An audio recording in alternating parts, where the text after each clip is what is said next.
From magnificent country houses to monastic ruins. These are the landmarks and treasures that reveal our rich heritage and history. Grand country estates to the factories at the heart of our industrial revolution. These are the buildings, landscapes and stories that uncover Britain's amazing past. It really is living, breathing, isn't it? From the wilds of Snowdonia to the dramatic Dorset coast. Join me and a host of celebrities with a passion for the past as we explore the riches, treasures and secrets of one of our most loved institutions, the National Trust. From the prehistoric... I have never found anything like this. ...to the present day. Congratulations! The Trust has given us behind-the-scenes and below-stairs access... Are we going right to the ground? ...to some of its finest buildings and locations. There was gold under these hills. We'll meet the people keeping our historic traditions alive. Incredible!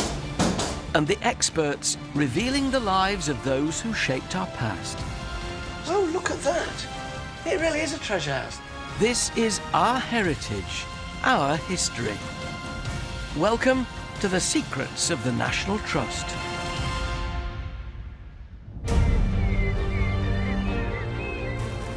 Today we have exclusive access to Knole in Kent. Once one of the most famed and sought-after palaces in the country. It was so desirable that King Henry VIII demanded it for his own. But now, after 400 years, this Jacobean giant is under attack from cold, damp and decay. And if something isn't done, its priceless contents could be lost forever. So today, I'll take you behind the scenes on one of the most ambitious conservation projects the Trust has ever undertaken. I'll be getting hands-on with this £20 million restoration and helping the team discover lost places. Are these what they call witch marks? That's correct. Also tonight, magnificent Croome Court reveals some shocking secrets to Annika Rice. It is like a house within a house, isn't it? Within a house, possibly within another house. Joan Bakewell helps to conserve a priceless 300-year-old masterpiece. Now, does the varnish have to come off? And Miriam O'Reilly turns dinosaur hunter on our Jurassic Coast. Oh, my giddy aunt. Well, that's been locked inside that rock for 190 million years.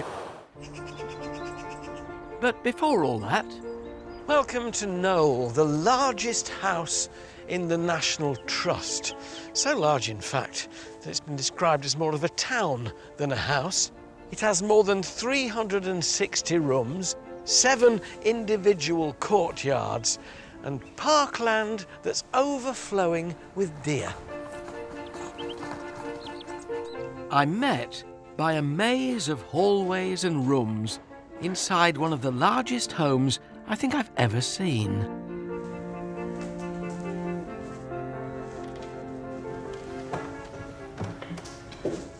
A common complaint about this house was that it was just too large and rambling. By the time your dinner had made its way through the labyrinth of corridors and passages to get to the dining room, it'd be stone cold. And let's be honest, nobody really wants salad in February. To find out more about the people who've called this place home, I've come to the Brown Gallery.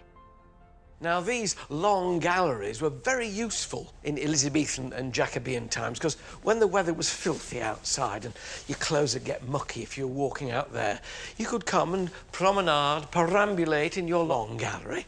But more importantly, along the wall, you could put pictures.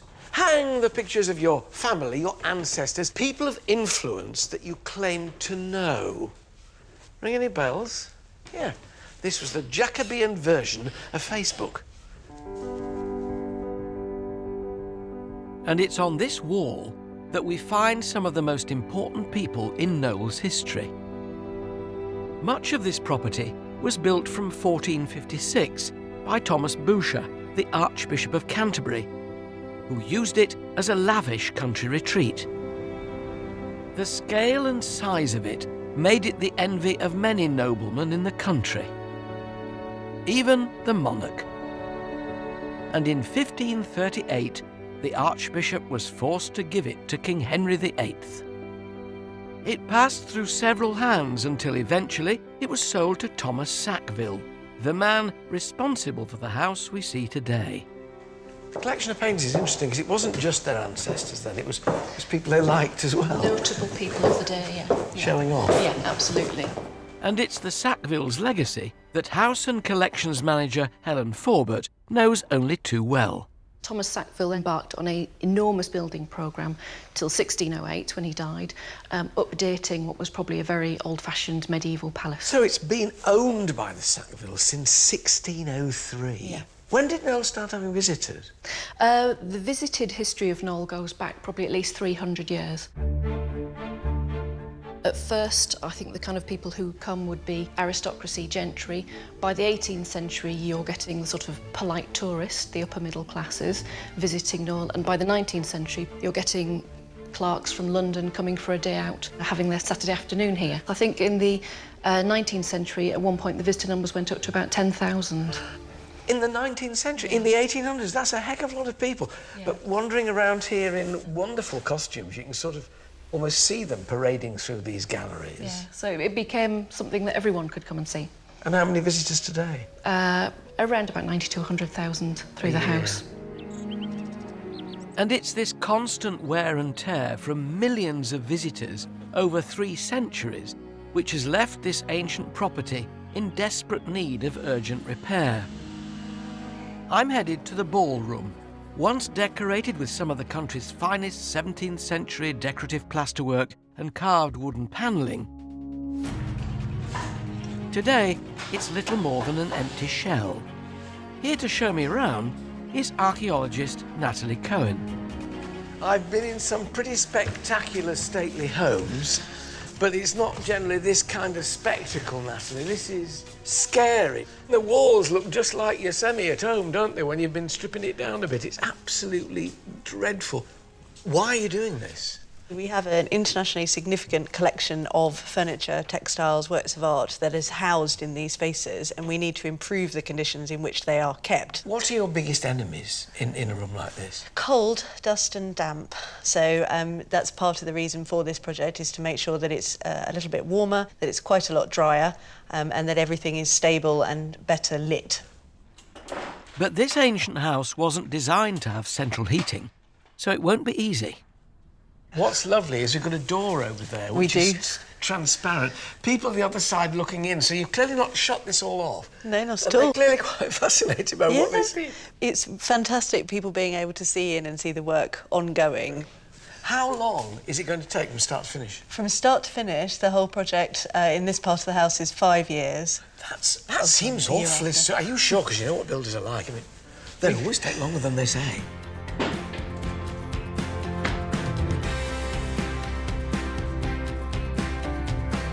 Knole's once lavish interiors, boasting fine plasterwork and woodwork, were a statement of wealth and power, built by the first Earl of Dorset, Thomas Sackville.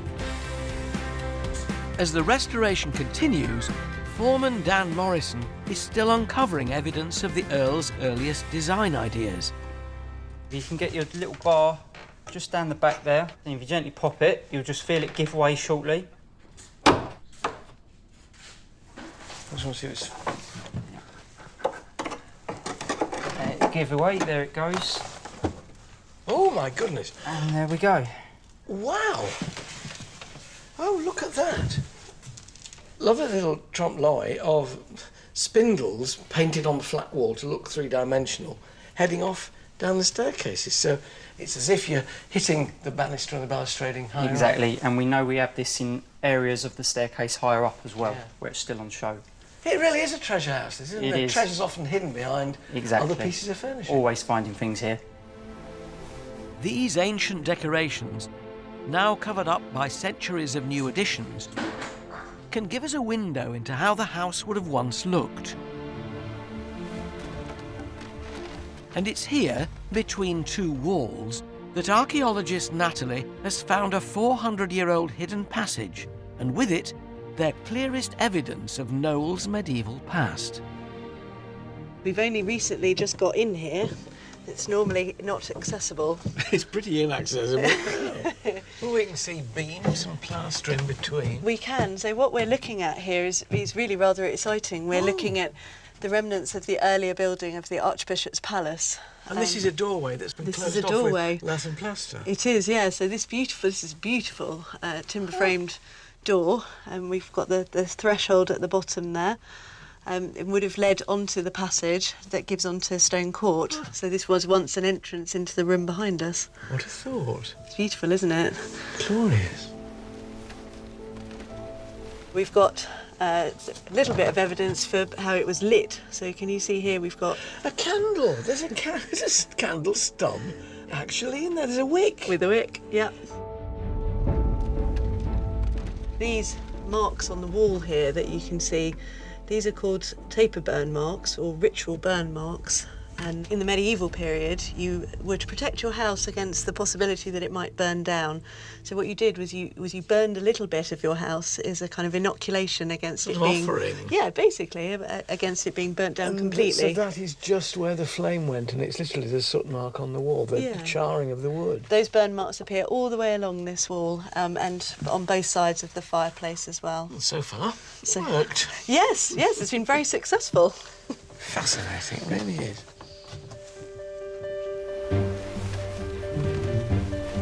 This hidden passageway and its medieval door are evidence of a house buried within a house.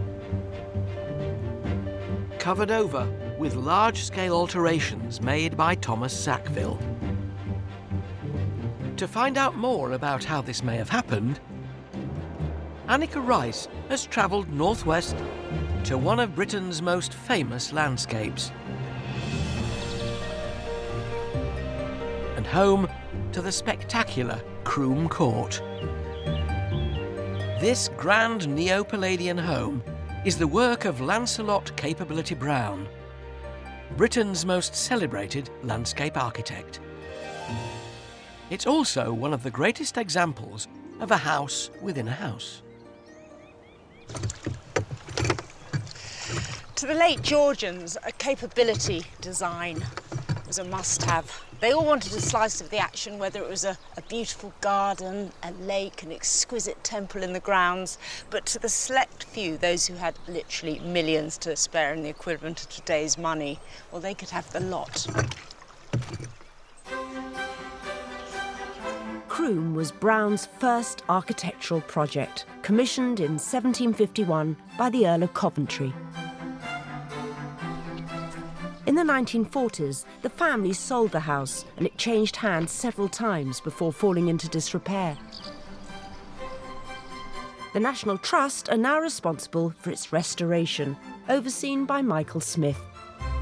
I mean, it really is the outside coming in, which you would imagine with anything that Brown designs. We feel it very strongly in this bay. We're almost inviting ourselves to walk out into the landscape. We've got the cover of the ceiling above us, but the views surround us on every side. Brown, of course, was a gardener, and this was a gardener trying his hand at architecture. Other architects were greatly offended by this. Yes. But Brown, because of his insight into how a parkland would function, creates this incredible harmony. When the Trust started the restoration of Croome Court, like the team working at Knole, they too made a surprising discovery. We're heading into the depths of the 18th century wine cellar. But in here, we perhaps get the best view of the 17th century house, which is hidden inside. Late one evening, in the dying sunlight, we noticed a glimmer of light shining through a plastic ventilation grille in the wall, and we thought, that's not right. And we took down the 18th century wall and revealed this 17th century leaded window behind. And it was just the most incredible discovery. We didn't expect to find it at all. They were amazed to find that inside Capability Brown's Georgian mansion was a far older Tudor home. His design covered up the original house and made Croome Court fashionable for its day. On the upper floors, we've discovered layer upon layer of historic wallpaper, 18th century ceilings that mask 17th century ceilings up above. Down in the basement, Elizabethan bricks forming the floor. It is fantastic. It is like a house within a house, isn't it? Within a house, possibly within another house. And we think there are 5 houses on this site, dating all the way back to medieval times. And every successive time, they try to give the building a new fashionable exterior, and yet all those layers of history are still woven into the very fabric of this place. A scale model of the house reveals just how much it was changed by Capability Brown. So we can just pull it off? Yeah, and what's starting to come to light is the mansion that Brown found here when he arrived in 1751. This is amazing. So this is what was here This before. is what he found, and if you look behind the tower, it all comes to an end. So we can actually dismantle this in its totality, and then we get this feel for this much more modest brick mansion that was here before Brown arrived. Now you see that, you realise just how audacious Brown was. Yes. To protect his earliest work, the Trust have decided to restore Croome to Capability Brown's design, rather than the older home that hides beneath. A mammoth task that will take decades to complete. Hello. Oh, yeah. Are you Paul? That's it, yeah. I was told to come and find you here. Very Nice nice to to meet meet you. I'm Annika. Plasterer Paul Davis has been working here for 3 years already, and I'm going to lend him a hand. We're sticking to how they did it in the 1700s and using lime plaster with a twist. Can I just ask you, what are the black hairs? That's the horsehair or goat's hair, which will bind it together, and it acts as a binder. OK. Now, force it up as you... that's it. That's it.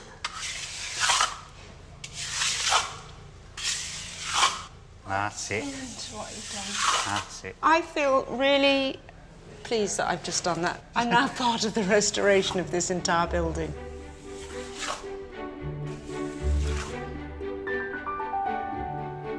Discoveries like Croome's house within a house help us understand how Knole may have been redesigned from 1603 by Thomas Sackville. This home passed through the male side of the family for 3 centuries, and even when it was given to the Trust in 1946, the family retained a 200-year lease on apartments within the house. Here, to give me an insight into what it's like to live at Knole, is the current Lord, Robert Sackville West. What's it like for you living here, in practical terms? Can you always hear people moving about? Pretty much we can, but more of a worry is the possibility of them hearing us.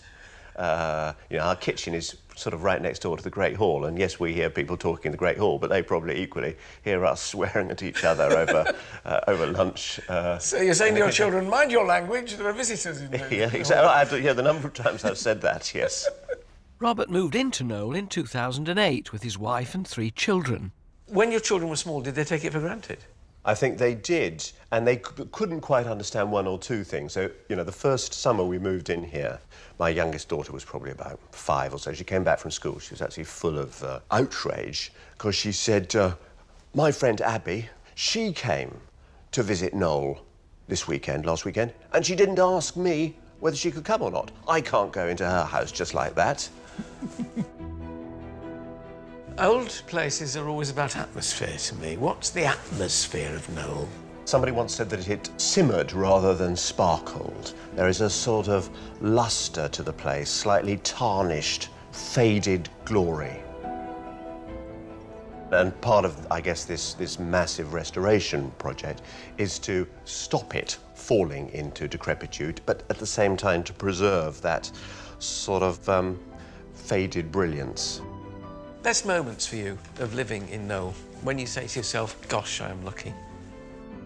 It is probably right at the beginning or end of a day when the place is incredibly peaceful. And equally, I like it when it is really humming with people enjoying themselves here as well. So you really enjoy sharing it? Yeah. Up to a point. I was thinking about whether to say that.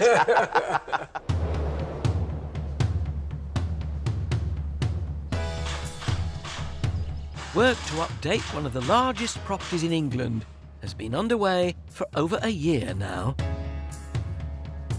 And while all the work is going on, archaeologists have a small window of opportunity to uncover this house's hidden secrets. We come and lift some floorboards here. I'm joining Natalie upstairs to help delve beneath the floorboards. Yeah, so we are the first people to have a proper look under here. Thicker than your, and weightier than your average floorboard. Yeah, they definitely are. Building with quality. Goodness, how do you start? There are little things to be found, and this is obviously a thoroughfare, so people are walking through here, dropping things. It's you an can old see there. tobacco packet. Any objects we find here today Sometimes we found them with little messages inside them. could greatly improve the understanding of this property's rich history. What have you got there? I've got Quercus roba. Excellent. An oak leaf. Have a look in the other void over here and see what we've got. There's a bit of woodwork here. Look at this. Yep. Or a bit of tie of some sort. Yeah, some kind of tie. You know, I could delve here for hours. Yeah, so that's the fun of it, see? Oh, what's that? A bit of clay pipe. A bit of clay pipe. Brilliant. Some of these items may have lain beneath the floorboards for up to 4 centuries. Yeah, even an old older. clay pipe. But to begin the work of dating them exactly, they need to go to the team busy cataloguing all the other discoveries made throughout the house. These your workers? Yeah. This is our archaeology team. Oh, hello, archaeology team. What's that? So that's a piece of textile, and we've even got a tiny little bit of the tassel as well. How old do you guess it is? Well, it could be as early as sort of 18th century. Well, this is probably our most exciting find, and this was found by one of the archaeology team. Loving friend. Loving friend, Robert Draper. 1633 the date is on here. So what this is an early 17th century letter from, we think, one steward to another, and it's asking to provide various different things, including green fish, which is a kind of salted fish. A snapshot of a bygone age. Absolutely amazing, and so clear and in beautiful condition. So we have 2 fragments of leather shoes. Age? Mid-17th century. One of the Charleses was on the throne when he was One of the age, Charleses probably. was on the throne, indeed. It's hard to believe that these shoes were last seen some 400 years ago. And were it not for renovations, they might never have been found. While the house is cleared of all furniture, it's hard to recognise just how beautiful these spaces once were. These rooms are normally full of art, but while the contractors have been pulling up floorboards and stripping back wall coverings, the gigantic Raphael paintings that normally occupy these spaces you can see here have also been taken away for conservation. These 5-metre wide paintings, priceless 300-year-old copies of Raphael's original masterpieces, were transported 150 miles away to the Bush and Berry Centre for Art Conservation in Bristol. Joan Bakewell has followed them. It's a delicate job unrolling a 300-year-old painting. Roll it gently back, just go back half a turn. Just Right. slowly, a little bit further. And for this team of world-class art conservators, it's also an extremely exciting time. We can just peek under the corner of the painting here. It must be quite nice, Alan, as a craftsman of today, to see the marks left by craftsmen of centuries ago. Yeah, absolutely. That's the most humbling and aspect of the work, and something which we respect to the utmost. The experts here deal with millions of pounds worth of art every year, using cutting-edge technology like X-ray and infrared to preserve these precious pieces. Overseeing the work on our Knole paintings is Tina Sitwell, a conservation advisor with over 25 years' experience. The National Trust, believe it or not, has over 13,000 paintings throughout England, Wales and Northern Ireland, and it's our responsibility to take care of those pictures. And it's because of the poor conditions within Knole House itself that their current focus is on our 6 priceless oil paintings.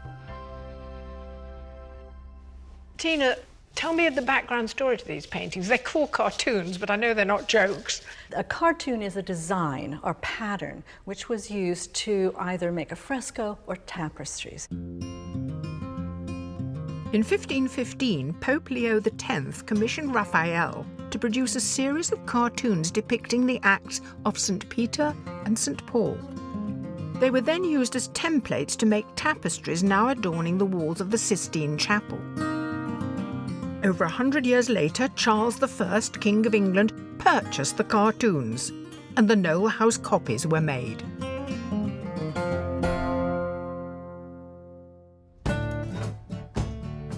And it's here on the canvas that we see evidence of mould, damage caused by the damp conditions at Knole. Work has already begun on 3 of the 6 paintings. Today, expert Alan Bush and I will make a start on their latest arrival.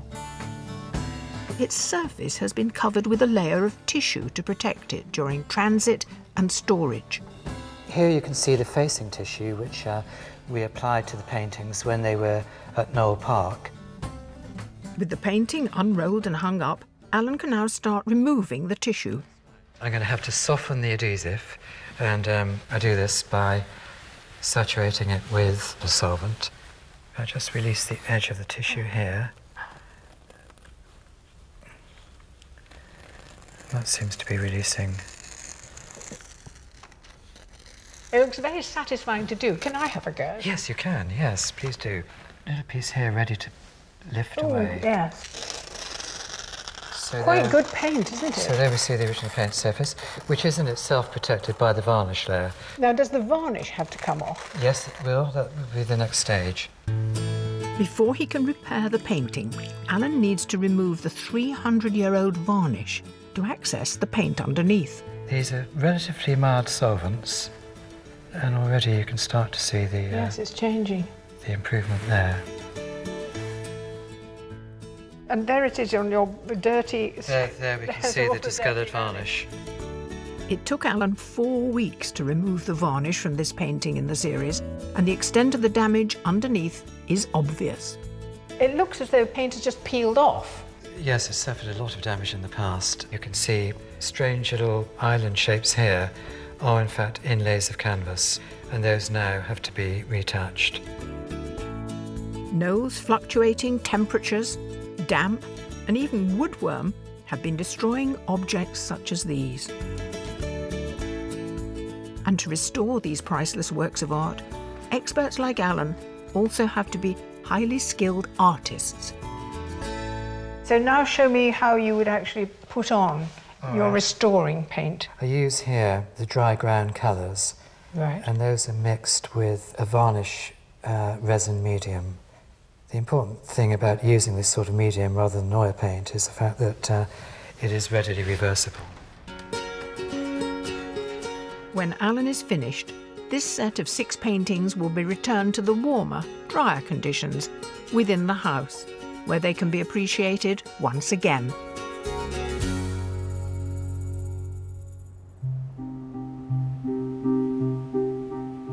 Back at Knole, I'm on the search for a rather special room. Because while the £20 million overhaul is underway, the vast collection of priceless objects has been moved to this specially constructed storage facility, giving scientists like Dr. Nigel Blades a golden opportunity to do some rather unusual research. Wires everywhere. What are you doing here? Well, what we're monitoring these objects for is something called acoustic emission. So these wires actually are attached to tiny microphones that are listening to the wood. Do you know, if it was April the 1st I'd think, oh, really? Yes. You're listening to the wood. We are listening to the wood. What were you hoping to hear? Well, we're hoping to hear if the wood develops any cracks or microfractures, which will happen as you change the environment of the object. Can I listen to the table here and see what sound it's By making? all means. So we've got a sound file which is very much amplified and processed.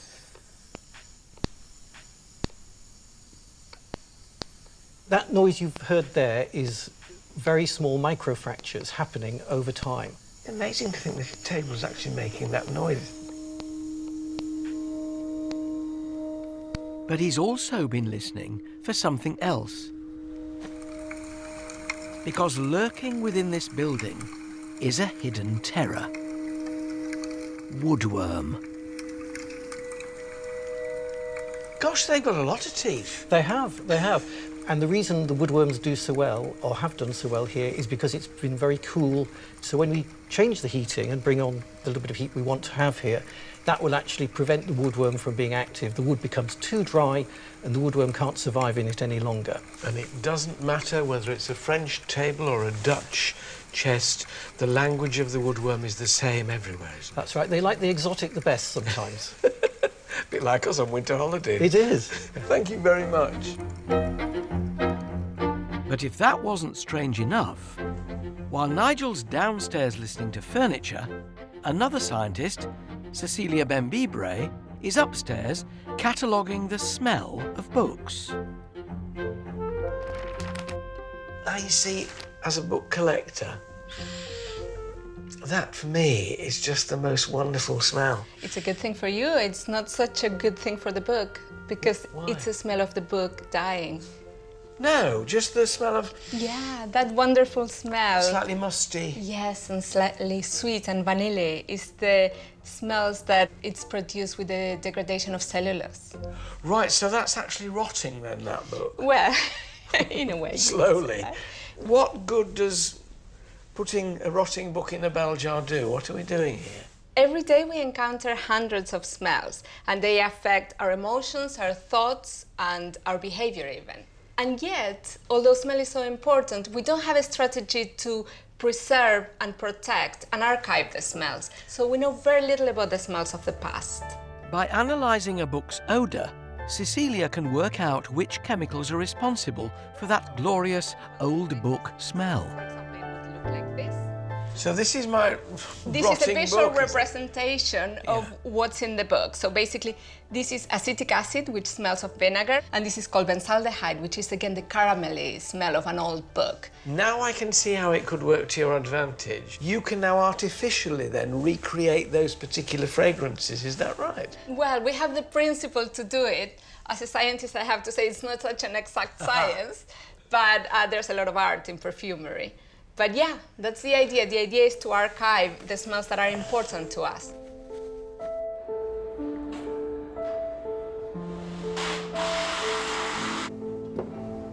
I've been called up to the attic by archaeologist Natalie Cohen.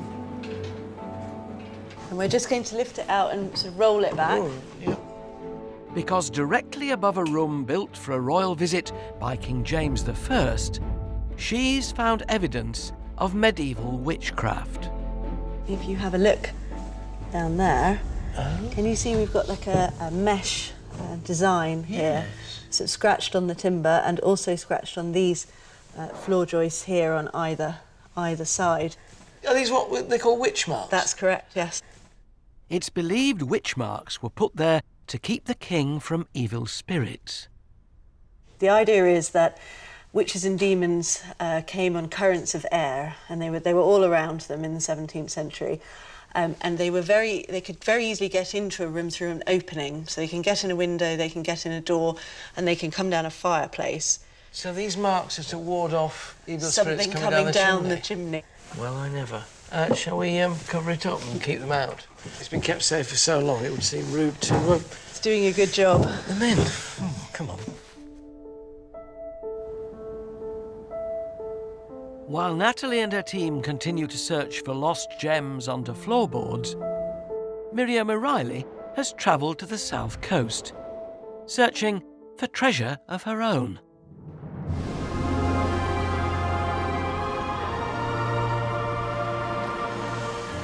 As well as grand old houses, the Trust also cares for 775 miles of coastline.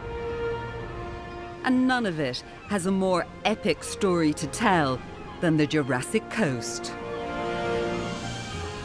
Stretching for nearly 100 miles along southern Devon and Dorset, the Jurassic Coast is one of the best places in Britain, in fact, in the world, to find traces of those ancient creatures which lived hundreds of millions of years ago. You just need to know where to look. I'm fossil hunting, and my guide is Sam Scriven, one of the top geologists at this World Heritage Site. The ideal conditions are just after a winter storm during spring tide, so you get a decent low tide after the storm, and you can come out and you can find pockets full of beautiful ammonites. The Jurassic Coast is constantly eroding into the sea, revealing more fossilised remains. Charmouth is the best and safest place for geologists like Sam to go hunting. While we've been talking, I've actually spotted something down by your foot. So this is a little limestone pebble, and you can see that little white rectangle there. Yeah. That's the edge of an ammonite that's been fossilised inside this stone. Ammonites were relatives of the squid and octopus, but had a snail-like shell. And if there's one inside this stone, it will have been there for a very, very long time. Okay. Now. Oh, my giddy aunt. So that's the imprint left behind.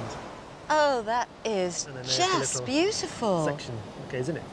That's been locked inside that rock for 185, 190 million years. You're the first person to ever see it. I've been picking up stones all of my life, and I have never found anything like this. Fossilised ammonites give us an amazing glimpse of life that existed millions of years ago.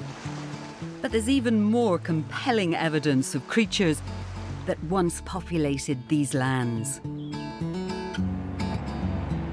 To find out more, I'm heading to a nearby quarry on National Trust land to meet Kevin Keats. His family has been mining limestone here for over 300 years. I'm the 13th generation, my son's the 14th generation. But I've heard limestone isn't the only thing he finds in these hills. We find mostly mussels, fish, shark's teeth, crocodile bones. What's the most unusual fossil you've found, Kevin? Well, sometimes we find footprints. But not any old footprints. In 1997, Kevin found one of the largest hauls of dinosaur tracks ever found in the United Kingdom. So this is where Kevin said there are great whopping dinosaur prints. Yep, there are over 100 dinosaur tracks on the surface of the bedrock here. Is that one there? With That's right. Hole with a little puddle in it? Yep, that's right. So there are lots of these little dishes, and that one's just caught the rain. Ah, and this is absolutely clear. You can see that this is a footprint. Yeah. So this is the round edge of where the weight of the dinosaur would have pressed into the sediment, which would have been a beach by a freshwater lagoon. And it crushed the beach and the shells beneath it, squirging the sediment out from around its mighty foot. And that's the structure that we see. 140 million years ago, a storm or flood would have covered these dinosaur prints in a layer of mud, preserving them. Over millennia, the sediment was compacted into limestone, leaving the dinosaur tracks permanently etched in the rock. What type of dinosaurs were they? Well, but based on the age of the rock, they were probably sauropods called Brachiosaurus. And these had enormous, great long necks, and they could be 26 metres from the tip of their tail to the tip of their nose and weigh perhaps 40, 50 tonnes. What do they eat? Oh, plants, absolutely. They're vegetarians. They were vegetarians. I'm just trying to imagine, by looking at the shape of this imprint, what it would have been like to kneel by the foot of this dinosaur. Well, you would have been in shade, I would have thought, behind these enormous animals. Sauropods, like Brachiosaurus, included, as a group, the largest animals that have ever walked the Earth. This is the first time I have seen a dinosaur imprint in the place where it was made. And I'm going to do something I have always dreamed of doing, and that is genuinely walking in the footsteps of dinosaurs. Wow. And I couldn't be more excited.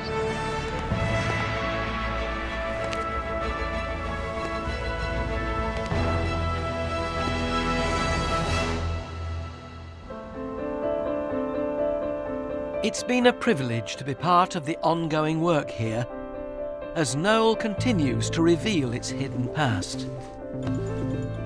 Because with each new discovery, we understand so much more about this mighty house and the people who've owned it.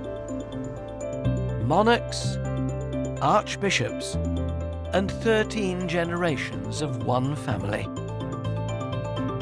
Vita Sackville West, the writer who lived here until the 1920s, said of Knole, "It has the deep inward gaiety of some very old woman who's always been beautiful, who's had many lovers and seen many generations come and go, smiled wisely over their sorrows and their joys.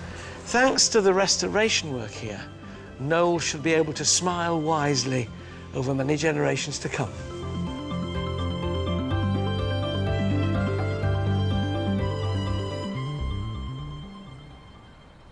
Next time, I'm in the Lake District, telling the real tale. She was unsqueamish enough to actually skin him? Of famous author Beatrix Potter.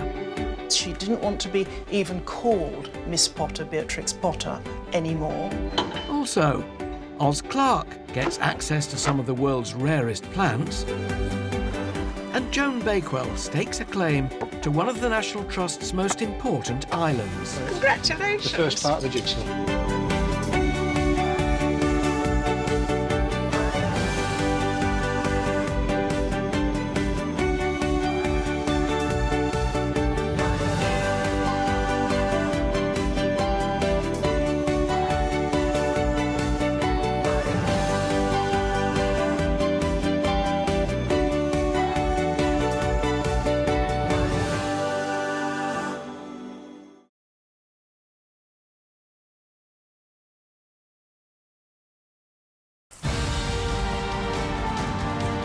From magnificent country houses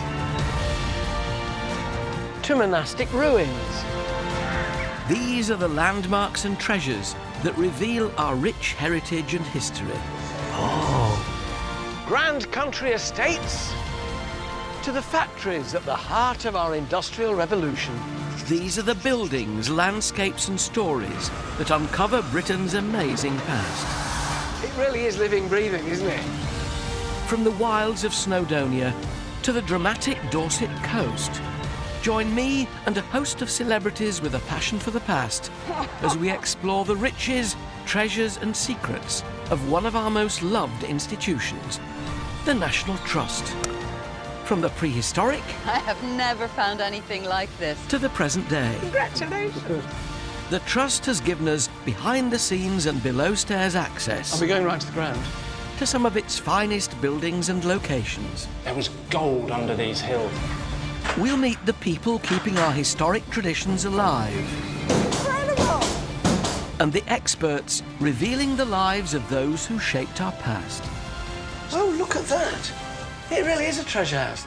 This is our heritage, our history. Welcome to the secrets of the National Trust.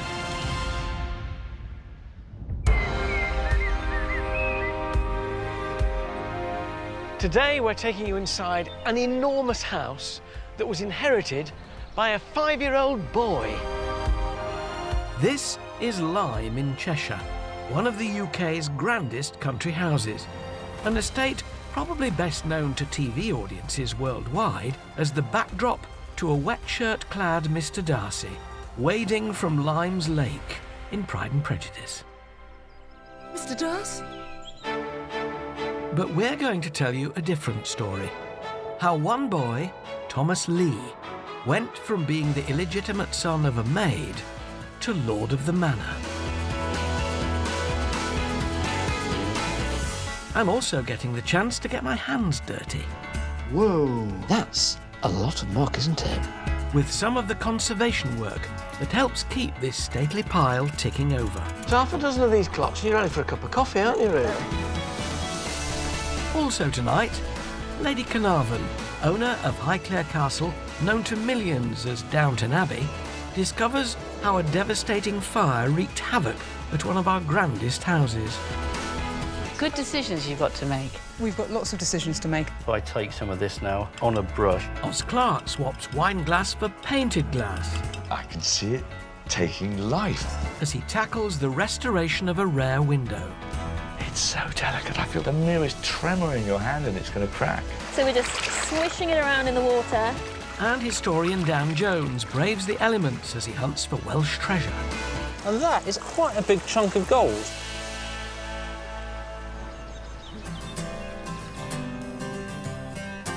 Lyme can trace its roots back to the Middle Ages, and over the years has been gradually developed into the imposing home we see today. And the grandeur of this house is thanks largely to one man, Thomas Lee, whose history was every bit as colourful as the house that he furnished. I'm finding out more about this remarkable man with Lyme's House and Collections Manager, Amy Carney. It really all began as a child. So that's him there? This is Thomas, yes, just before he turned 5. This may just be gossip, correct me if I'm wrong, but I hear that he was one of 7 illegitimate children. His father had 7 children by 7 different women, none of whom he was married to. True? That's very true. And 5 of them were born in the last year of his life. He was a busy boy. He was a very busy boy. At the age of 42, philandering Colonel Thomas Peter Lee suddenly realised there was no legitimate heir to Lyme. So he took his first child, John Glaive, who was born to a lowly maid, and rebaptised him Thomas Lee, creating an instant successor. Within a few years, the colonel died, and Thomas Jr. inherited Lyme. As well as being a womaniser, his father wasn't really interested in the estate, so the estate had been neglected for some time before Thomas came to be the owner, and he transformed it into what we see today. At 21, Thomas took full control of the estate, and the rejuvenation of Lyme began. Every room is just packed with treasures. So Thomas clearly did his bit well, didn't he, once he'd come of age? He did, yes. He came into a great fortune, which meant that he was able to commission an architect to make great changes to the house. But Thomas, of course, illegitimate, he wanted to show how long his family had been around for, so he maintained the house looking as old as he possibly could, which is why this room still has an Elizabethan feel to it. So it wasn't just sort of personal aggrandisement then. He saw this as a responsibility, a kind of stewardship. Definitely. Definitely responsible for future generations, but also so proud of what previous generations had done as well. So it was like that coming together, really. Thomas filled this place with fine art and antiquities from around the world. And they all need carefully looking after. Jane! Hi! Standing in this astonishing collection of... Yes, it is. Oh, it's enough to make an horologist dribble. I'm going to be helping Jane Edge to wind this estate's precious clock collection. The clock winder's apprentice. Let's go. Ready, able, willing and rubber-gloved. The Trust has around 2,500 ticking and chiming clocks in its collection. You don't hang around, Jane, do you? No, I don't. And here at Lyme, 50 of them are gracing the walls and mantelpieces. I wonder if I was a clock winder in a former life. Maybe. Organisation here is key. They're all on here and they're labelled as to who's which. Yes. So can I nudge it forward? Yeah. Lovely, fills the house with music. And then there's this. Whoa! The granddaddy of all Lyme's clocks. sitting in pride of place over the front entrance. That's the time it's telling outside. Outside, yes. Yeah. Those little keys on that board aren't going to do this. Where's your No, key they're for not. this? First of all, we stop the pendulum. So just Yeah, stop please. it. OK, stopped. And then we've got this, which weighs a ton. Oh, my goodness. This is what we wind it with. Oh, this is a bit bigger than those ones we've been Yes, using. a lot bigger. That's a nice work of art. On there, and then clockwise? The other way, yeah, anti, yeah. Right. Oh, yes, that's all right. But is this once a week as well? Twice a week. And then it'll go through... Am I there? I'm there. You can You're feel there. it stopping. Sorry, yeah, you can feel it when it's OK, so that getting comes off there. Shall I start it again? Great, yeah. I may be a man of simple pleasures, but I can't tell you how much enjoyment I get out of winding your clocks. Oh, that's great, Alan. Thank you so much. Lovely to see you. Thomas Lee was known as the saviour of Lyme, rejuvenating and refurnishing this beautiful house. Once officially an aristocrat, Thomas could lay claim to his forefathers, which included plenty of military heroes with strong royal connections.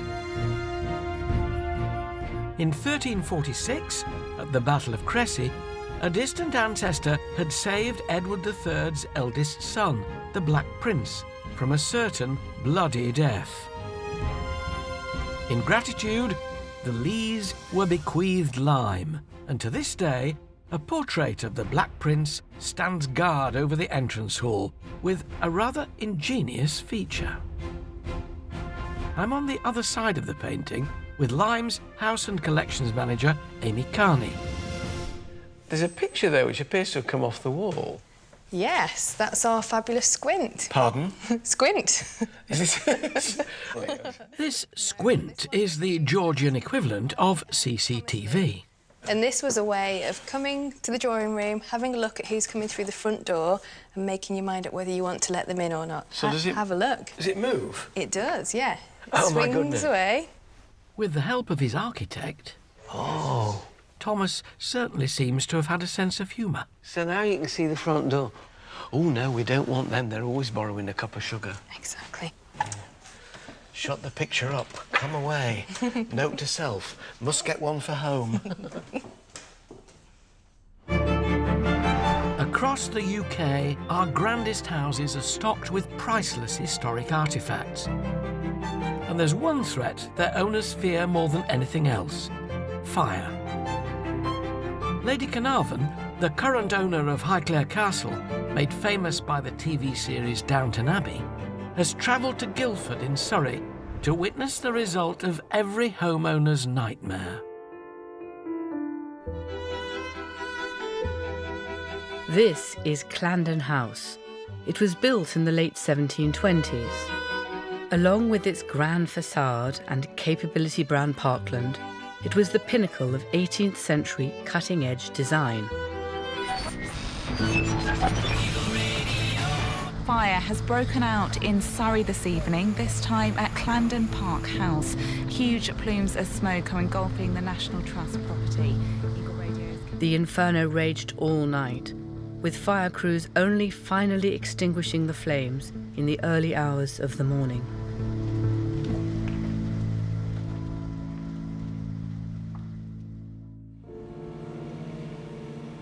The fire at Clandon Park House is out. All floors and ceilings have been destroyed.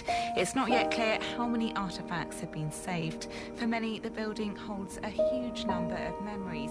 Hannah Jones got married there last year. And even 18 months later, the scars feel as fresh as ever. The thing that strikes you is still the residual smell of smoke and of acridness. And when you see it for real, it's the randomness. The alcove there with the lady balanced on the edge, and there's fireplaces scattered here and there on the third story. Some of the doorways revealed. It's fascinating. The flames showed no mercy. Millions of pounds worth of irreplaceable treasures went up in smoke. Onslow family portraits, 18th century furniture, and 17th century tapestries, to name just a few. At nearly all stately homes, there's a hit list of items to save first in the event of disaster. Curator Sophie Chesham, along with fire crews and volunteers, only had minutes to rescue some of this house's most precious contents. And we're meeting in what was the state bedroom. How much did you manage to rescue then on that day, Sophie? From this room, we did manage to take some things out. The state bed was just too big, unfortunately, just standing right here behind you. We did take out the hangings themselves from the bed. We also got out a pair of beautiful little mirrors, which were either side of the bed. So you were lucky. And in the rest of the house, were there a few other key things you did manage to rescue? There's an incredible painting of Speaker Arthur Onslow with Robert Walpole in the House of Commons. Oh, my which goodness. is obviously so important to the history of this house. Completely and utterly. And some key paintings had to be cut out of their frames too. We're always prepared to do that at home. Well, it's something we practice, but in fact, I don't think we've ever had to do it in the National Trust before. It's the first time we've done it. Oh, really? The frames were so vast that we just couldn't have got them out. The brave efforts of the firefighters managed to save over 600 precious and irreplaceable pieces from the flames. The house itself was a burnt-out shell, but out of all this carnage, something quite unexpected was uncovered. So since the fire, we've discovered lots of things we didn't know about the building, like the arch up here, the niche, where there perhaps was sculpture planned for it.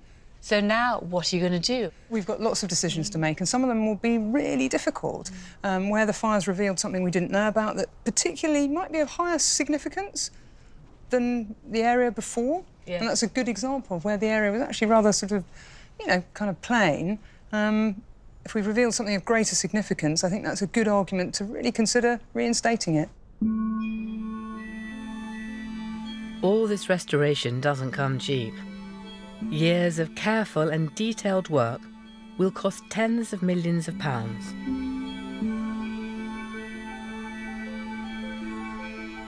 The Trust is planning to restore the entire ground floor, where the most significant rooms were located. None of this work, though, is happening behind closed doors. We really wanted to allow visitors in as quickly as we could. So our structural engineers built this safe but rugged walkway for people to come in so they can really experience the house. We want people to feel that they have followed us on the journey. They've seen the project evolve, they've shared our challenges and our solutions, hopefully, and they can really take part. This has been an extraordinary experience. It is a building a home entirely hollowed out by fire. But I'm sure Clandon will rise once again. The detailed and careful restoration work here will honour this great house's past, and it will build a new legacy for its future. Here's to the next 400 years.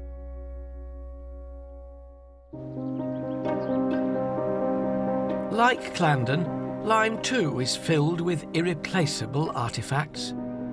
There's been an estate here for more than 5 centuries, and within it is one of the most precious items owned by the National Trust, a book that's even older than this house.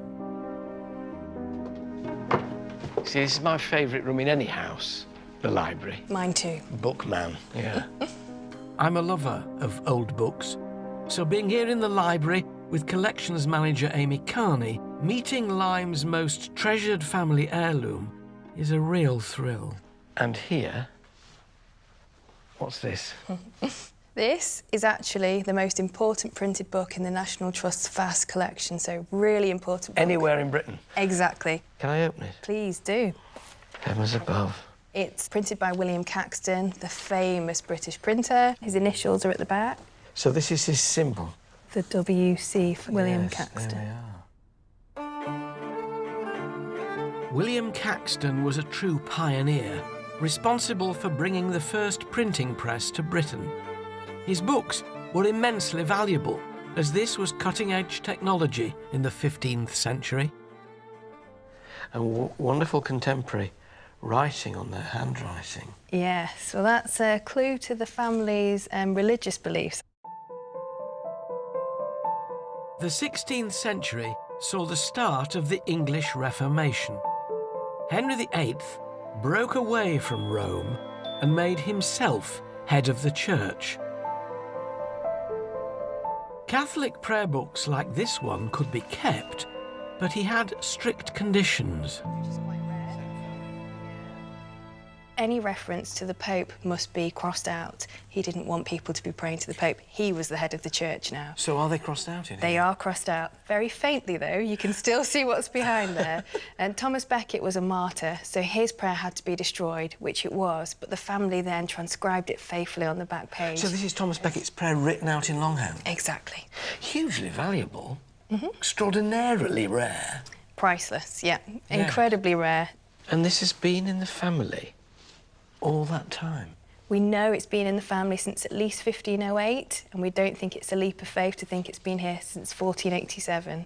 So it's older than this house, but we know it's been on the estate and part of the Lyme estate for that length of time. And these wonderful hand-coloured illustrations of wonderful. Christ on the cross and God on his throne, presumably.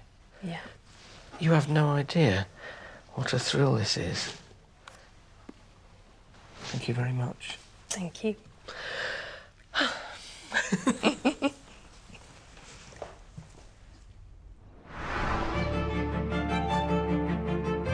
William Caxton was undeniably a 15th century trailblazer.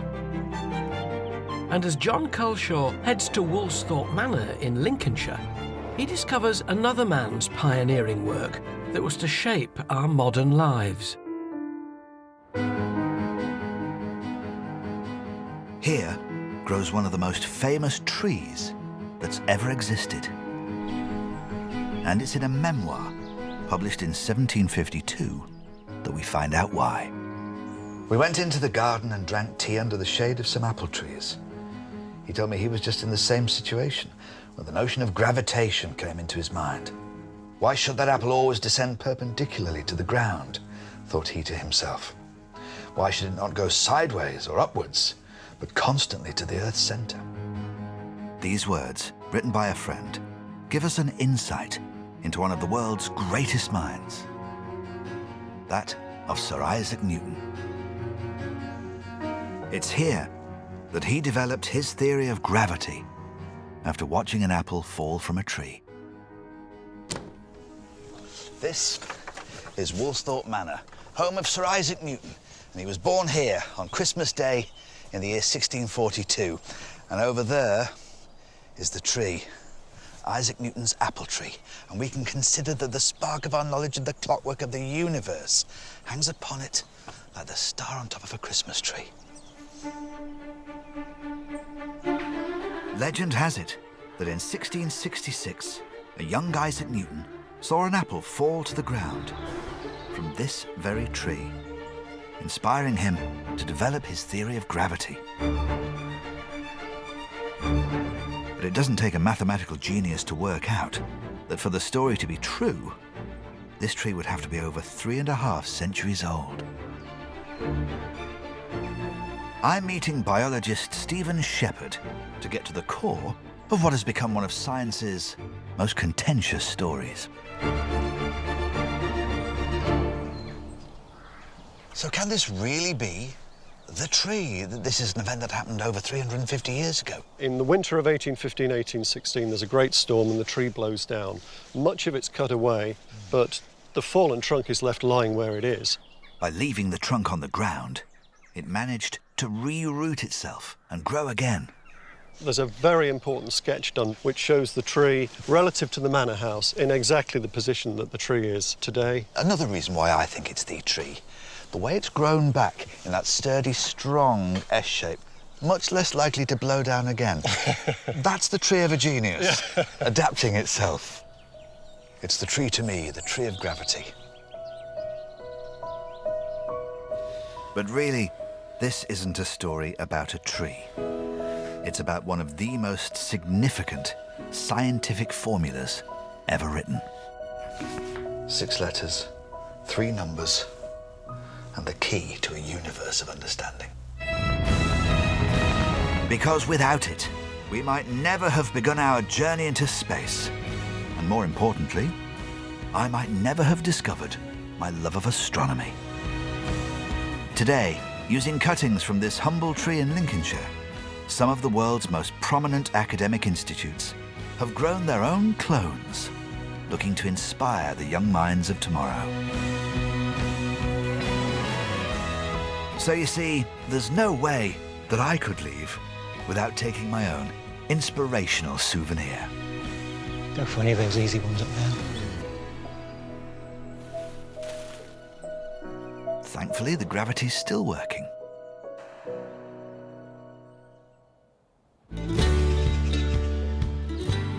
This is the glorious Lyme Estate in Cheshire. Hanging pride of place in the entrance hall at Lyme is this rare tapestry.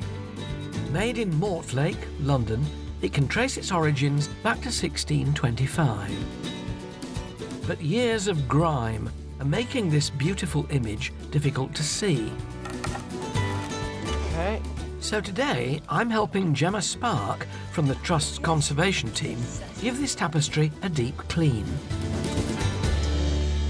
This is basically a vacuum cleaner, straightforward vacuum cleaner, isn't it? With really, the kind of head that you see at home. Bit of velour on there to be tiny bristles. That's why we use a protective surface To there. stop this from damaging For doing that, and also to prevent any fibres which are loose on there from being pulled up the vacuum cleaner. We'll place that muslin over the top of there, then. To check how much dirt's removed, a small piece of muslin is fitted to the hose. So that round there, yeah. You're going to hold it. It's really rather... Yeah, it is a bit rather awkward. nerve-wracking. No, it's not awkward, it's just Fine. nerve-wracking. OK, here we go.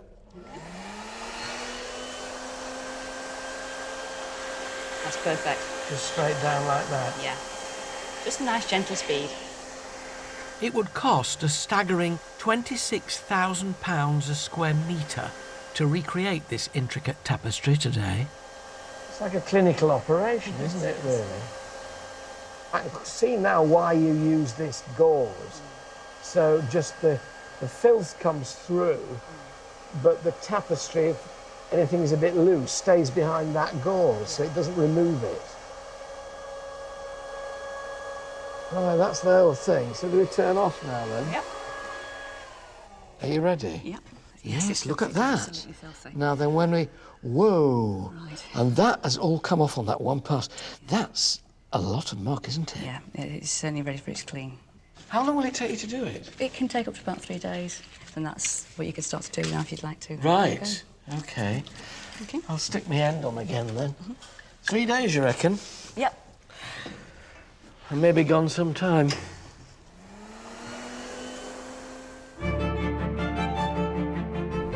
Across the UK, thousands of highly trained specialists, from carpenters to textile restorers, are caring and protecting our most precious assets. Oz Clarke is at Stourhead in Wiltshire, helping a team of conservators practice a centuries-old craft.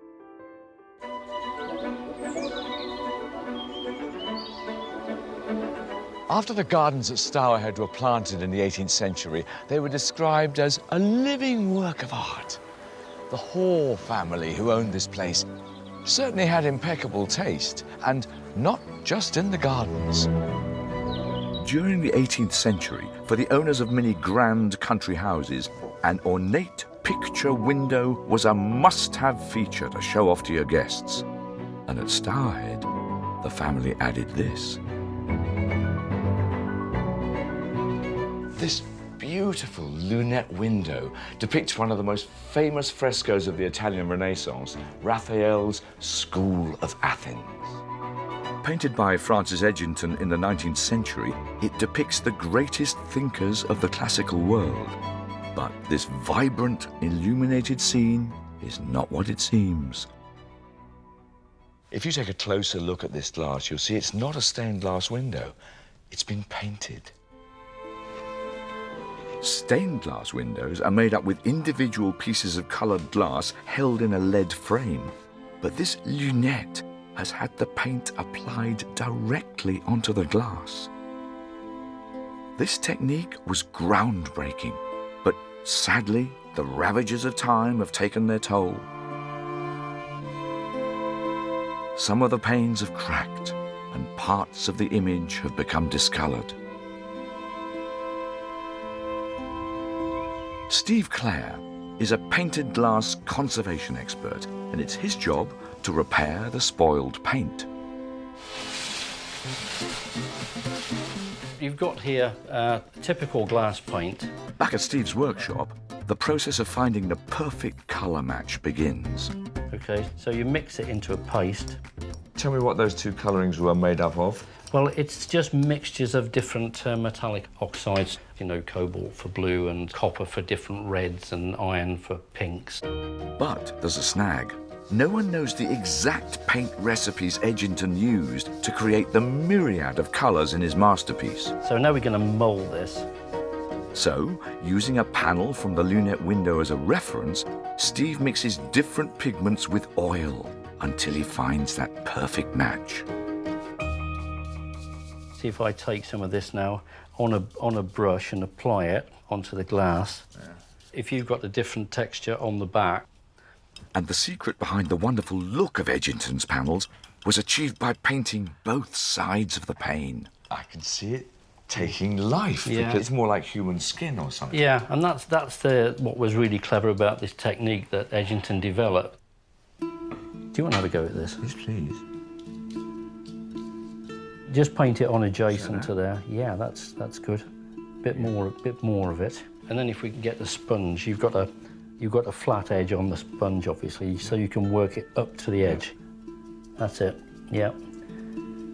That's excellent. Similar to the technique used in glazing pottery, the panel is fired in a kiln. The heating fuses the paint onto the glass, but this process changes the original colour. We'll have a look what the results are like. So Steve won't know if it's a match until the firing is complete. Let's put the original piece in next to it and see how it compares. Yeah. So that's much closer to the brown than it used to be. We've lost a lot of blue, though. Yeah, the blue's fired away, but obviously this is a first draft, and we'll do a few more tests, and we'll get there.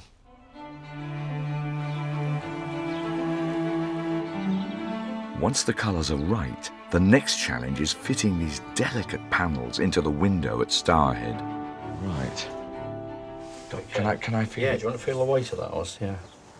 Absolutely. It's nothing. No, nothing it's to like a it. feather. Yeah. And it's so thin. Right, it's only just over 1 millimetre thick. This will need the steadiest of hands. But how can I help? If I ease the top in there, if you make sure that bottom doesn't kick out, that would be great, yeah. It's so delicate. I feel the merest tremor in your hand and it's going to crack. Yeah.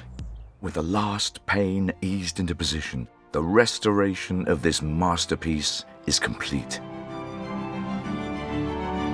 After all that delicate work, it's amazing to see the glass looking so strong, so bold. And it's been there for over 200 years. And after the conservation work by Steve and his team, it'll be good for 200 more.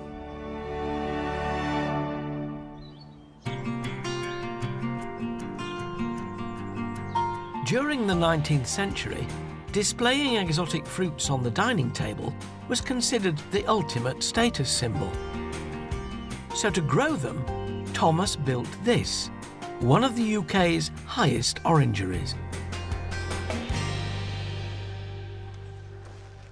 Oh, always nice to find a greenhouse. Alan, pleased to meet you. Welcome to But things didn't go quite to plan, as Lyme's head gardener Gary Rainford explains. It's quite breezy out there. This must be very exposed as a garden, isn't it? We're at 850 feet, second highest garden in the National Trust. So, yeah, it can be very, very breezy, very, very cold. It also must mean that the season is that much later here. It does. We tend to be about 3.5 weeks later than southern gardens. Now, it's called an orangery, but I can't see an orange tree anywhere. Absolutely. Thomas Lee originally wanted to build an orangery. This was about showing off, but they wanted to have something that nobody else had. and citrus fruits were an important part of that. Unfortunately, later on in the year, because we're at 850 feet, the sun goes down quite quickly, citrus fruits just never really took it. So anything that did come through just rots on the plant. It was a dream, an aspiration he had, it was just never fulfilled. But it's a very nice conservatory instead. The orangery may not have lived up to expectations, but the rest of the garden blooms gloriously. And this formal sunken Italian garden adds grace and splendour to the western side of the house. Lyme may consider its beautiful gardens a priceless compliment to the house, but there are other estates that have something even more valuable in their backyard. Historian Dan Jones is at the Dolycothy estate in South Wales, where it's gold rather than shrubs that can be unearthed.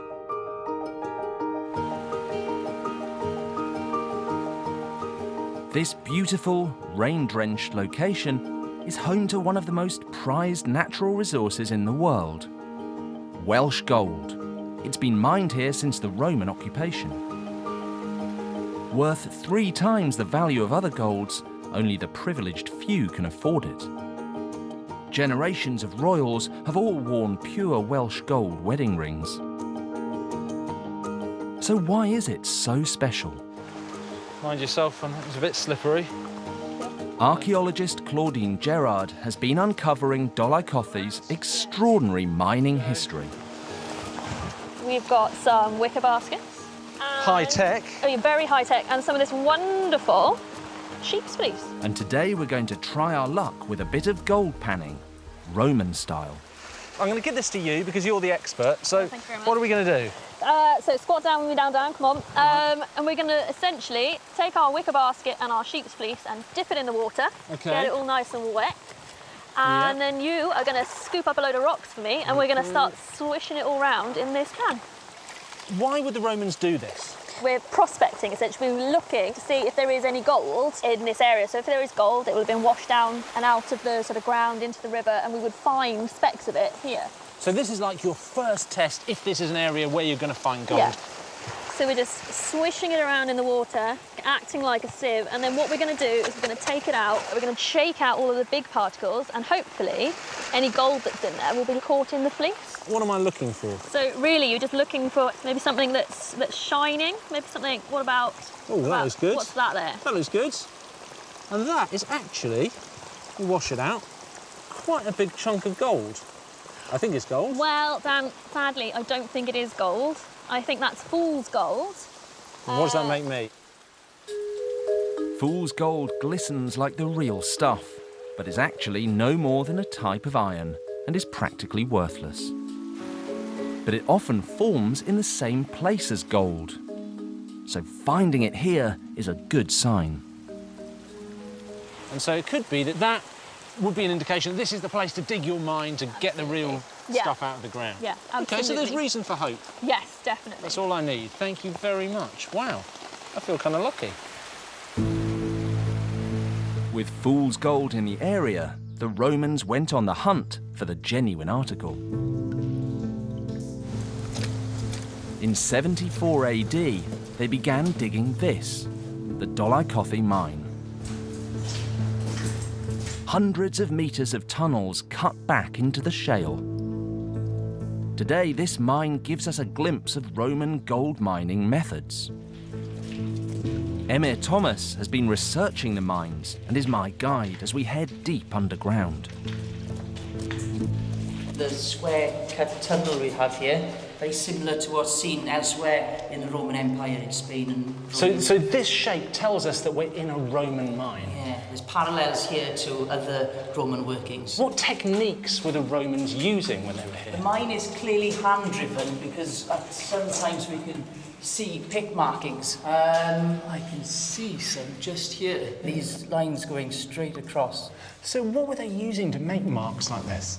They were using a Roman guard, a short pick end and a hammer end were used. The pick end was put into the rock like that, and somebody would come along with their guard and hit the other end with a hammer. So they were using picks to chisel out bits of the rock and presumably cart it away down these tunnels. Exactly. How were they getting it out of the tunnels? Well, that's the mystery, but there's lots of suggestions. Might have been using sleds, might have been pushing something across, but we've got no markings across the floor that suggest that something was dragged along. Finding gold here is not that easy. Millions of years ago, movement of the Earth's tectonic plates caused superheated water to rise from the deep. As it cooled, it crystallized to form quartz, and locked inside was this precious metal. And incredibly, the Romans knew it. So this is the stuff that they were looking for? Yeah, this is quartz. It's that white crystallized mineral there. The gold is inside the quartz. So first you have to get the quartz out, and then you retrieve the gold. Very small pieces inside. It's literally gold dust. So, as you said, we need to remove it, crush it, and find the gold inside. It's incredibly labour-intensive. As we move deeper into the mine, it opens out into a huge chasm. How much gold do you think they would have taken out of a room like this? There's no way of telling for sure. There's no documented evidence, unfortunately. Dolycothe was mined on and off for more than 2,000 years. Its glory days were in the last half of the 19th century, when it was part of the Welsh gold rush. But by the outbreak of the Second World War, it had become unprofitable to mine here, and the tunnels finally fell silent. The Trust took over the mines in 1941. Visiting Dolycothe mine, it's clear why the Trust wants to protect it. It holds a wealth of fascinating questions, and the longer it's preserved, the better chance we have of finding the answers.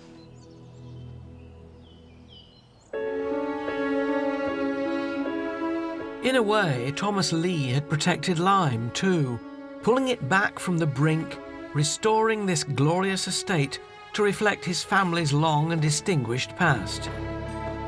He died in 1857, and Lyme remained in the Lee family for the next 89 years. But falling income from business interests meant 550 years of Lee tenure came to an end in 1946, with the National Trust taking over the running of the estate. Thomas Lee may not have had the easiest start in life, but from the age of 5, when power and influence were bequeathed to him, he did his best to turn Lyme Park into a treasure house, and that it remains to this day. Next time, we're taking you inside the largest monastic ruin in Britain.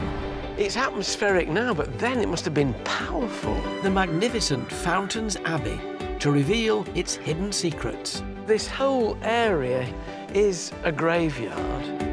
Annika Rice feels the full force of traditional spade making. Amazing! And Miriam O'Reilly meets one of the rarest animals in Europe. Good night.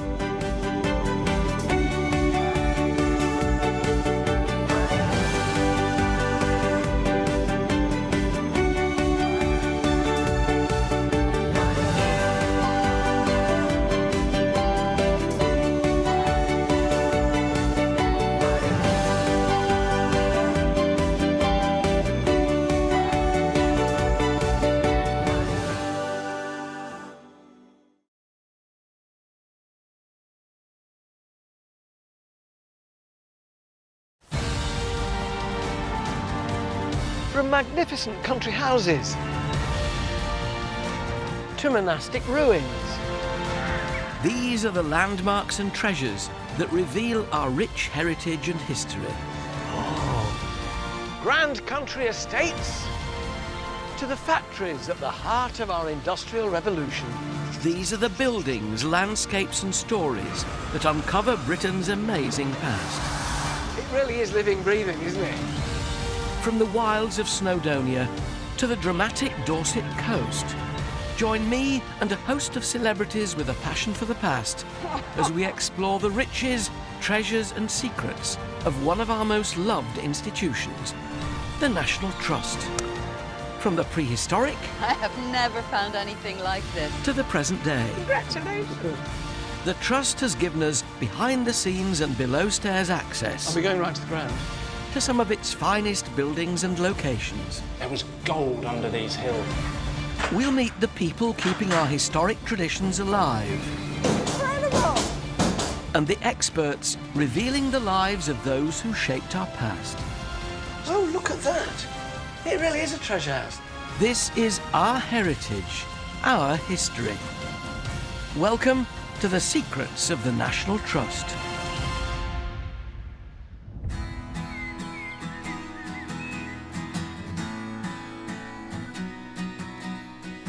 Today, I'm taking you inside one of the Trust's grandest properties, Attingham Hall in Shropshire. But behind this elegant facade lies a story of excess, neglect and financial ruin. Forget those fictional period TV dramas. The history of this place has all the intrigue you'll need. How about some beetroot? That'll do. And there's a lovely bit of gardening to catch up on too. Thank you. Thank you. Also, comedian John Culshaw turns detective. Alan, look at this. And uncovers a long-lost Second World War secret. TV presenter and textile fanatic Lisa Holloway threads her needle and gets to work on a 430-year-old tapestry. Can I touch it? No. Come by. And historian Dan Jones There he goes. discovers how a bunch of Hollywood A-listers came to the rescue of a remote Welsh farm.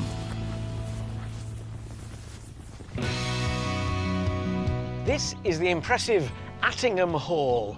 For over 230 years, it was home to one family. This house was built by Knole Hill, the first Lord Berwick. A wealthy politician, he'd become the talk of high society by marrying for love, against his family's wishes. And this cavalier trait was set to pass to the next generation. The story of Attingham gets even more interesting when his son, Thomas, the second Lord Berwick, inherited the family fortune. He was a 19-year-old university student, and he did what all teenagers would do on being handed a fortune. He went shopping on a grand scale. His spending knew no bounds. 3,000 bottles of fine wine stocked his cellar. Hundreds of paintings, sculptures, statues and rare Italian vases filled the grand rooms of Attingham. Goodness me. Who were they expecting for dinner? Over the next 20 years, it was spend, spend, spend without giving the costs a second thought. He also spent a great deal of money on courtesans. This wasn't uncommon for men of his class, but what was unusual and caused something of a scandal was that the second Lord Berwick actually married one. On a trip to London, the now 41-year-old Thomas met and fell in love with 17-year-old Sophia Dubourchet. After a whirlwind romance, they were married in 1812.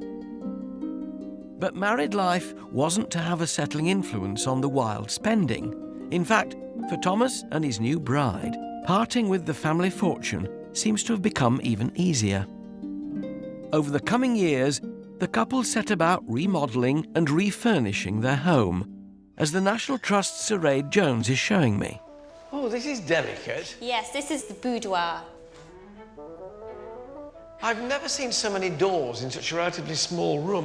This was Lady Berwick's inner sanctum, a room she probably used to entertain her female friends. But you can imagine children coming in here being turned around and told to find their way out, and they wouldn't unless the door were open.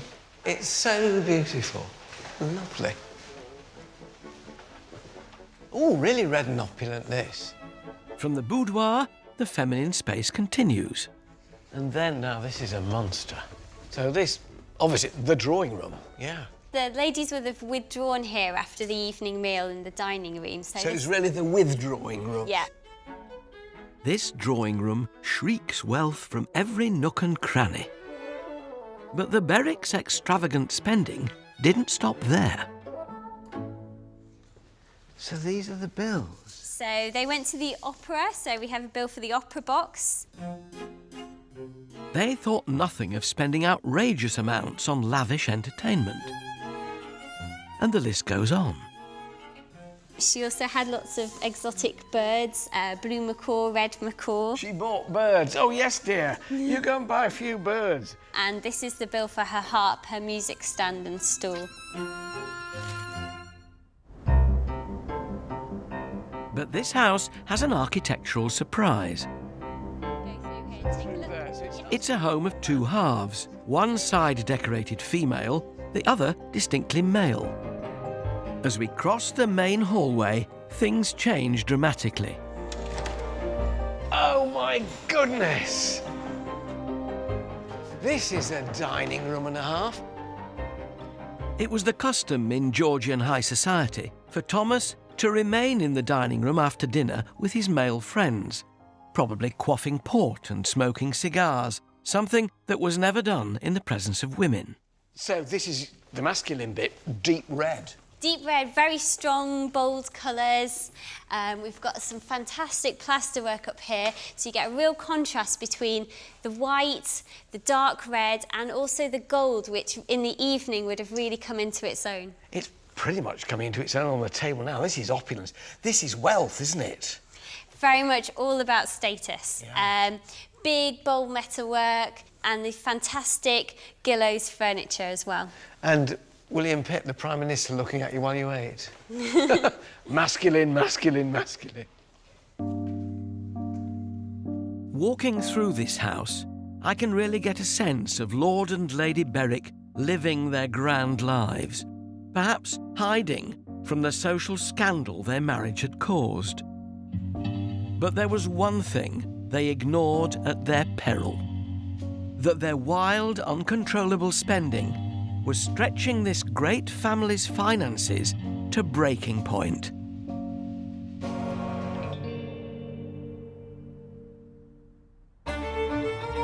Along with his teenage bride Sophia, this high-living lord knew no bounds when it came to spending cash. So this is the library. No man should be without a library. This is a manly library too, isn't it? Divided on gender lines, I'm on the masculine side of the house with the National Trust's Sir Aid Jones. Wonderful bookcases. So, does this imply a man of letters? Was Lord Berwick a man who liked reading? Well, he certainly bought a lot of books, and he had several library spaces. Do I gather that's a diplomatic no, not really, they just look good on the shelves with their gilded bindings? Well, it is one of the things we've been trying to work out. With very much the feel of a gentleman's club, Thomas's library would be a place for him to relax and catch up with the news of the day, away from the gaze of Sophia. The style and decor of the rooms at Attingham Hall give us clues as to how Thomas and Sophia lived their daily lives. But not all of the Trust's country piles give up their past so easily. Comedian John Culshaw is at Hughenden Manor in Buckinghamshire, a house that's kept an extraordinary wartime secret for over 60 years. I've had a fascination with military and political history since I was a lad. So to get the chance to get below stairs and explore the hidden history of this beautiful former home of the Prime Minister, Benjamin Disraeli, is a dream come true. For the last 80 years, it's been maintained as a monument to the Disraeli family. Until a curious incident happened that could have been lifted straight from the pages of a spy novel. As recently as 2004, a conversation was overheard that would change our understanding of the history of Hughenden forever. The National Trust's Fritha Irwin reveals the story behind that fateful conversation. The conversation was overheard by one of my colleagues, one of the room stewards, and what she actually heard was a gentleman called Victor Gregory, who was visiting the manor with his grandson. She overheard Victor make a comment to his grandson, and that comment was, "That's where my desk was during the war." While the Trust had known that Hughenden had been used by the RAF, the exact details had always been shrouded in mystery. So the Trust spoke to Victor and said, "Please, will you tell us your story?" And he said, "Well, I'm subject to the Official Secrets Act, I'm not able to." And so at that point, the Trust then approached the Ministry of Defence, who eventually gave Victor permission to talk to us. At just 19 years old, whilst working at a printing company, Victor had been recruited into a top-secret team of cartographers based at Hughenden. Their secret mission, mapping Europe. Victor explained that in 1941, RAF bombers had been targeting key locations in German territory. But decades-old maps meant that many of the bombs landed up to 5 miles off target. Using the very latest in aerial photography, the RAF undertook the largest mapping operation in British history. And that's where Hughenden came in. Like a great many of the country estates, it had been pressed into military action, but not as a barracks or a school or a hospital, given the code name Operation Hillside. Here is where some of those vital maps were made.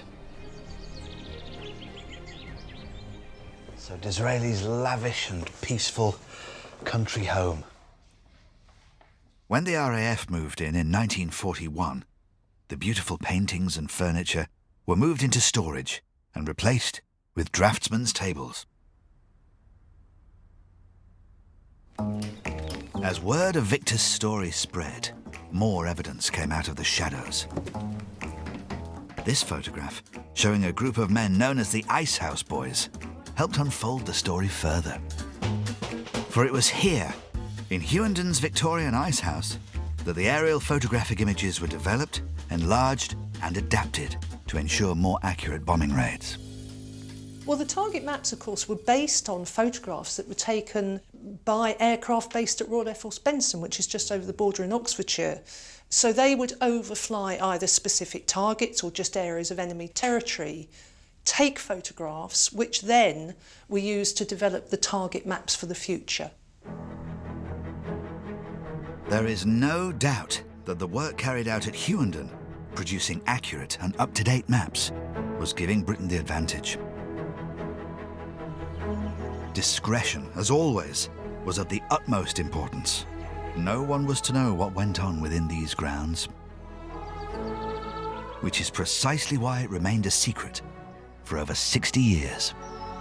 With the Official Secrets Act still in effect, who knows what other stories may still be out there. And if it wasn't for a visitor, Victor Gregory, who just happened to mention it by chance, the Trust would be none the wiser. Well, thank goodness we do know, because what was already a most extraordinary house is now that bit more so.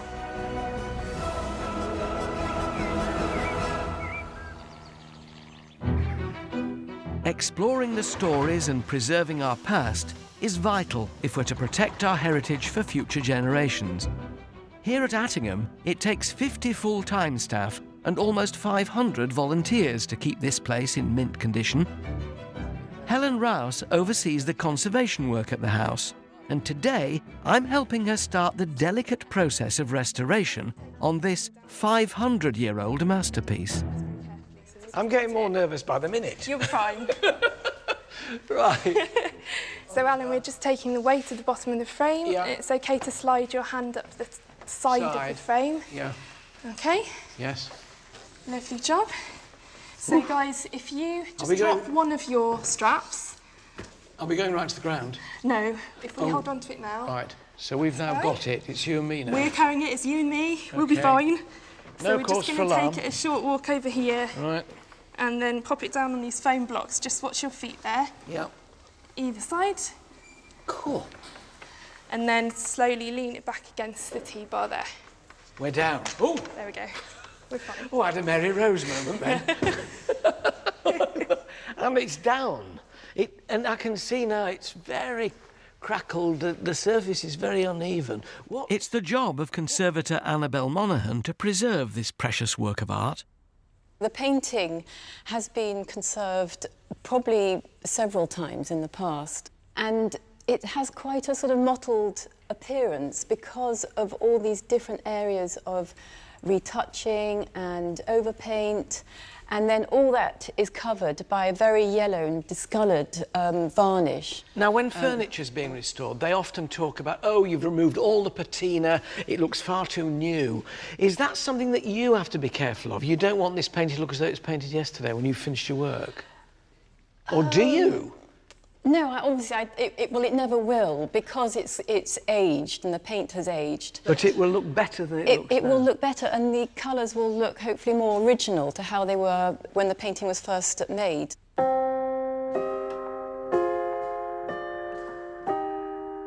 Well, alas, I won't be here to help you rehang it. But I look forward one day to coming back and seeing Christ and the woman at Samaria looking a little brighter than they look now. Yes, well, they will look brighter, hopefully.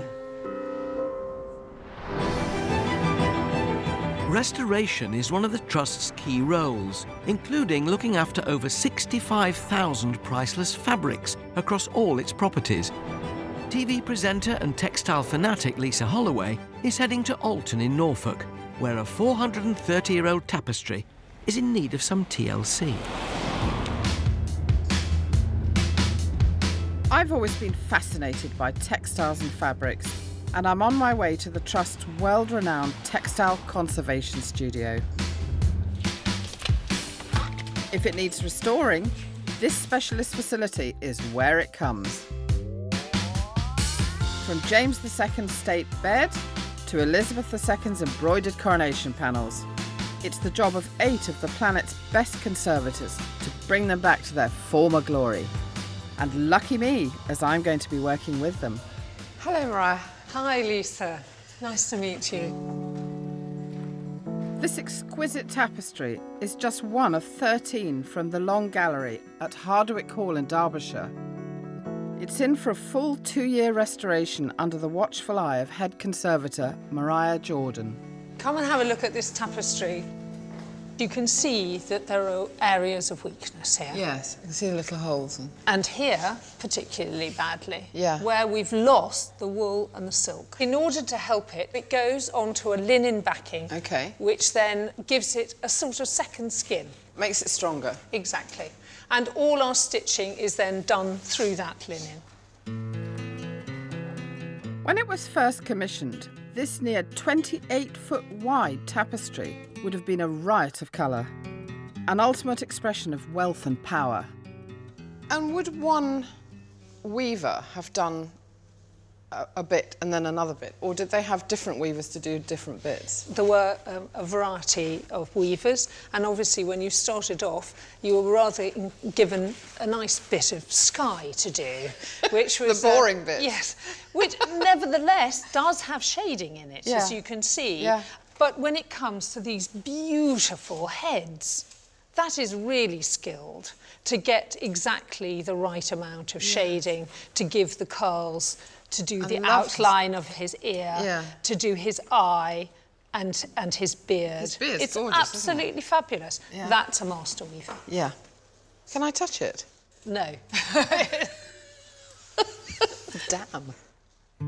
Sadly, over the course of some 430 years, exposure to dirt and sunlight has all but drained it of its colour and detail. And while it's not possible to fully restore those colours, by adding a new outline known as a weft thread, I'll be helping Senior Conservator Rachel Langley to enhance those faded images. So that's the undyed wool? That's the undyed wool. Okay. Yeah. I've got little ties on it so it doesn't get knotted up. This is the bit that's been done previously. Oh, okay. So that's the bit that's ready to use. Isn't that lovely? It's like a big plait, isn't it? Yeah. A staggering 1.5 miles of perfectly dyed thread is needed to repair the tapestry. So can I put the dye in? You can put the dye in, yes. This batch will make around 450 yards. And at 65 degrees, the thread is given 2 hours before being rinsed and dried. Do you ever get worried because you're working on something that's so priceless? I mean, it's beyond cost, isn't it? Before you do anything irreversible, we definitely test. But I think to a certain extent, that is a bit that you do have to block out, because otherwise you terrify yourself and you wouldn't be able to touch it. Well, I know you're recruiting at the moment, so I think I'm going to apply for a job. Finally, the dyed thread is carefully stitched into the tapestry, following the outline of the figures and landscape, helping them to stand out.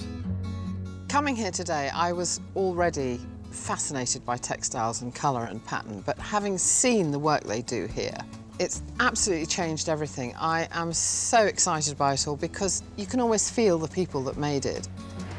And to think that all this work goes on, you know, here in Norfolk, and nobody even knows about it.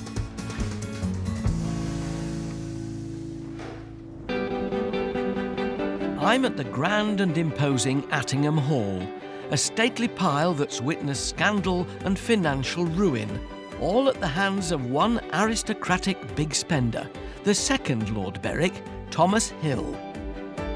Entertaining and throwing lavish parties would have been a huge part of the Berwick's social calendar. Caroline Pugh's been researching the etiquette of Georgian dining. Caroline, I don't recall seeing a more spectacular dining table than this. I'm a bit surprised by the fact there's a cloth on it rather than shiny polished mahogany. Oh, right. Well, this is out to impress, so you should be impressed. When you came into the dining room, all these desserts would be on the table, and most of it is edible, including the flowers. And you have to sit through the soup course, the fish course, 5 or 6 meat courses, until eventually the footman and the butler would remove this runner. Oh, I so see. They've So got these a go lovely down clean cloth right down the side. right down either side, and remove any crumbs so that you've got a lovely clean cloth for your dessert course. And towering above it all, right in the centre, a pineapple. Yes, you're really somebody with a pineapple. This crowning glory of the Berwick's immaculate dining table, grown in their own hothouse, was the ultimate statement of status and wealth. And if you couldn't afford to grow your own, you could hire one in at great expense. I tell you what, though, looking at this, is it nice to know that even in Georgian stately homes there was some degree of pride when things were homegrown? A lot of the food that graced the Berwick's dining table was grown on their estate. And this kind of Georgian self-sufficiency was commonplace across many country estates of the day. 200 miles south of Attingham, Annika Rice is at Mottisfont Abbey in Hampshire, home to one of the finest and most expensive fly fishing rivers in the world, stocked with a plentiful supply of fish that would easily keep the tables at Mottisfont full.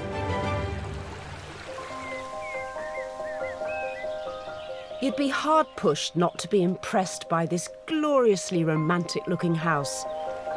But just a short stroll across the beautifully manicured lawns brings you to the crystal-clear waters of the River Test. Everyone from American presidents to rock stars have paid up to £500 a day to fish this river. Neil. And I've come to meet Neil Swift, the National Trust's only river keeper, to find out why this stretch of water is so special. Chalk streams are a very rare global resource. So there's only about 200 chalk streams in the world, and 160 of those are in the UK. So it's a very important resource for us here. The Test's waters are naturally filtered through chalk at its source in Hampshire, giving this river its almost glass-like quality. Perfect for one particular species of fish to thrive, the brown trout. During the early part of the 18th century, fishing was one of the main pastimes at Mottisfont, with most of the catches ending up on the estate's dining room table.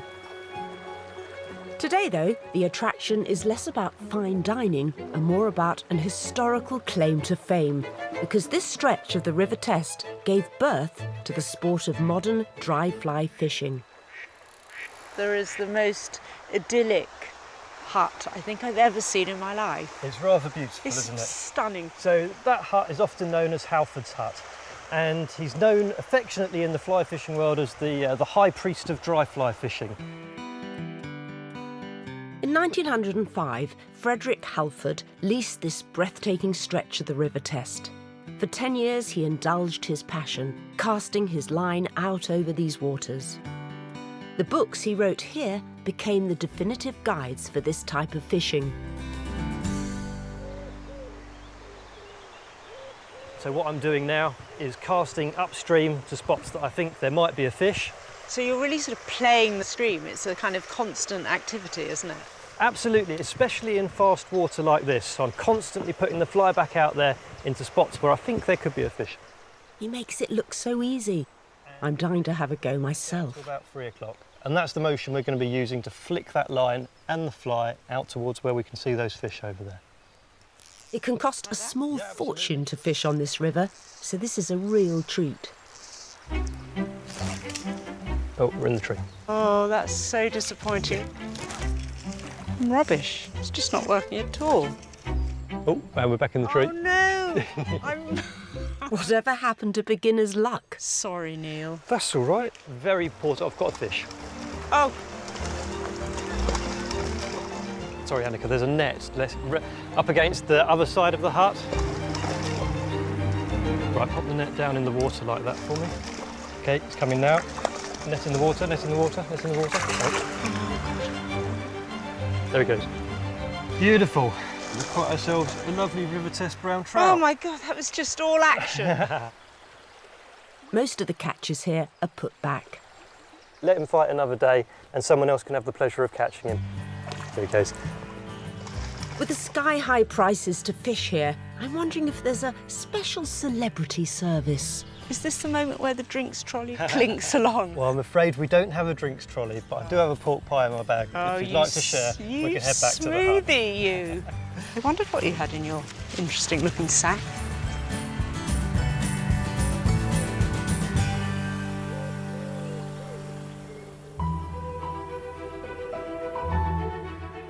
If you're one of the millions that visit a National Trust site each year, you may not be aware of the huge amount of behind-the-scenes work that keeps the great houses of Britain shipshape.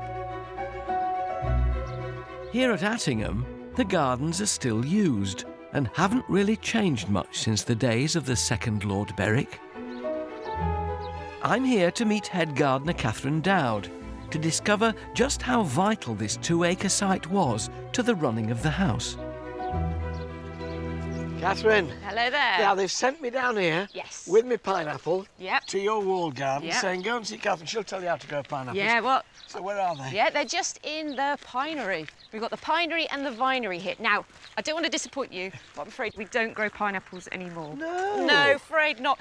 They're incredibly expensive to grow. They need a huge amount of heat. Well, they were in the 18th century. I know, well, that shows you just how much cash they needed to flash to show off to all of their neighbours. The technique, then, for getting this heat to produce a pineapple was what? Lots of muck. Yeah. Lots and lots of muck. And that generated the heat? Yes, yes. So here we've got the frame yard, and this was very much the beating heart of the garden. So there'd be big piles of manure piled into this pinery, along with pipework as well. So this was a later addition. We've got the chimney for the Robin Hood boiler. So they would have powered as much heat as possible into here to get their pineapples going. Well, OK, head gardener, do your tricks. Give me some produce to take up to the kitchens, because I'm going there next. Today, this huge walled garden is maintained by a small team of staff and more than 70 volunteers. You've got pumpkins, you've got ruby chard, wonderful crop of celeriac. What should I take them up? How about some beetroot? That'll do. Yeah, we've got some lovely beetroot down here. Right. It's all organic. So I'll pretend when I take these back that I grow them all myself. Yeah. Just something hugely satisfying, you know. Obviously, the Berwicks found that way with all the homegrown stuff that was on the table. Yes, yes. Although I don't think they'd have got their hands dirty like you are. No, well, you and I know our place, don't we? Let's just hope they appreciate our work in the kitchen. Yes, well done. now. You've done a good job of growing them. Well done, Catherine. Well done, you. Thank you. Thank you. Attingham is still very much a working estate, and the 400,000 plus visitors a year has served a real slice of authentic Georgian life. Clutching my fresh beetroot, I head below stairs to meet Attingham's very own cooks, looking every bit the part in their period costumes. Shirley! Hello. Hello. Hello. I won't shake your hand, I've been pulling beetroot when All you're right. cooking. There you are, I brought you something in Yes. the kitchen garden. I didn't realise you were going to be in costume. This is wonderful. Well, yes, we do always do it in costume. So it really does take you back, and this is what you would have been doing. yes, we're representing the period from about 1820. So this is Regency food. It is Regency food. What have we got? We've got quails and peas. We have apple snow, apple and potato pie.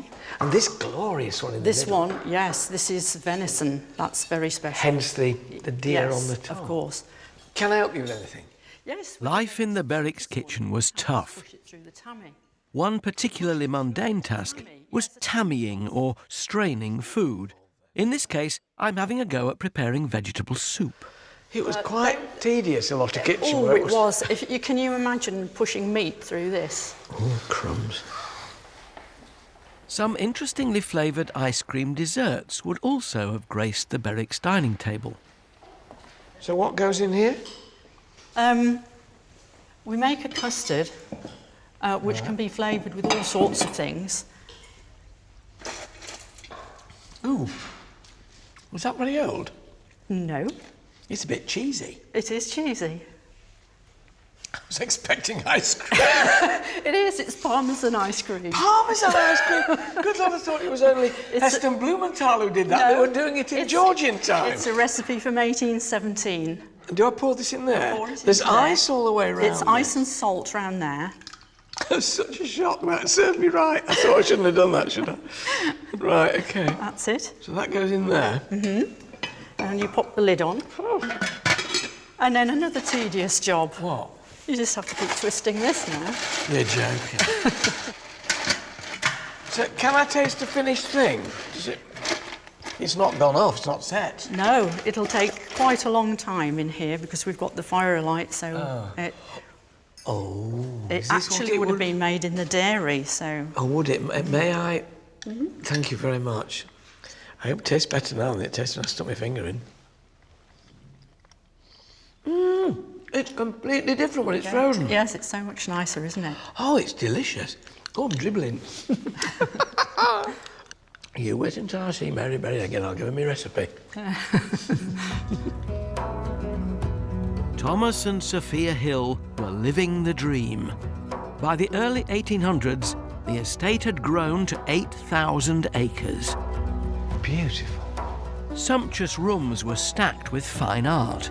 A walled garden grew prestigious pineapples, but Lord and Lady Berwick's extravagant spending had drained the finances, and Attingham Hall was effectively bankrupt. In 1827, the fairy tale came to an end. The Trust's Sir Aid Jones explains the Berwick's drastic solution. There's a huge sale of the house contents. It lasted for 16 days. That must have been a bit embarrassing. So this is the sale catalogue, so it's listing all of the books, paintings, sculptures that were up for sale. So did he do well out of the sale? I mean, did he make money on his purchases? No, a lot of things didn't sell, and then things that did sell was certainly in no relation to how much the Berwick had paid for them initially, so not great. Was he here when the sale was going on? It must have been awful if he was standing in the corner seeing all his stuff knocked down at cut rates. He'd gone to Italy, and his two younger brothers, William and Richard, were trying to buy back key items such as family paintings or other key items in the collection. So while Thomas is over in Italy staying out the way, his brothers are here saying, no, don't let that go, bring that back in here. Yeah. Oh, and that. Yeah. God, it must have created quite a family feud, I should think. It did, yeah. Letters in the archives show quite a lot of strain on family relationships at the time. Sadly, the brothers' combined wealth was not enough to pay off Thomas's debts. As a result, the family's financial woes were to continue for generations to come. Money can be at the heart of many issues that the Trust has to deal with, and not just with the properties it manages, but also with the land. Historian Dan Jones is in North Wales, where the Trust received financial help from an unlikely source. This is the Snowdonia National Park, 800 square miles of rugged, unspoilt landscape. If you shall come by now. Come by. Here he goes. I've come to meet local farmers to find out how North Wales ended up at the heart of a battle between developers and Hollywood A-listers. Llyndy Farm has been farmland for centuries, but in 2011 it was put up for sale, and this picturesque location was suddenly under threat from local developers. The National Trust's farming mentor Arwyn Owen explains. So there was a moment when this wasn't going to be a farm, wasn't there? There were threats in terms of that lake. It would potentially could be ideal for water sports, for other activities, and there were suggestions that people could have bought it for those sorts of means. The locals were up in arms. They were about to lose their beautiful Llyndinas Lake and its stunning shoreline. Legend has it, this area was the battleground between a red and white dragon, with the victor becoming the symbol on the Welsh national flag. With all this priceless heritage on the line, help was to come from an unexpected place. Matthew Rhys, the now Hollywood actor, he was the figurehead. He gave of his time and he was very committed, and he certainly bought into the vision for the farm. Emmy-nominated actor Matthew Rhys has hit the big time in Tinseltown, but his heart still belongs to Wales. He launched a campaign to raise the £1 million needed for the trust to buy the farm.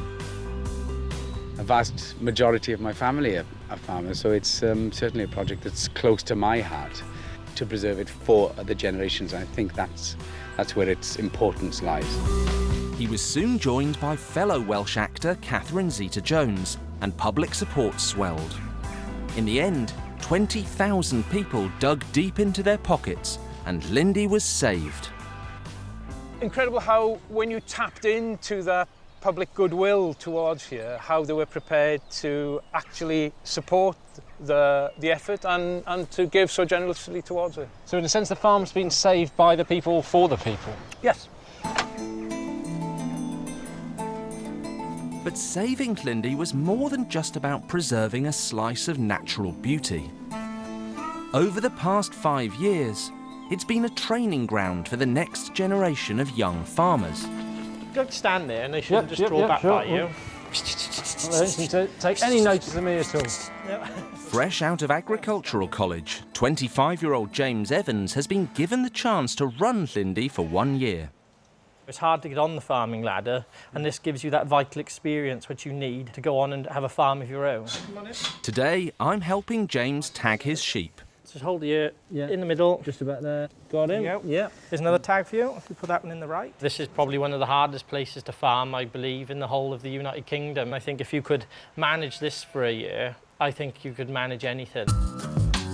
Thanks to the generosity of the local community, and with a little A-list help, young farmers will continue to work this land, and that's important. Because they're preserving this amazing scenery for future generations to enjoy.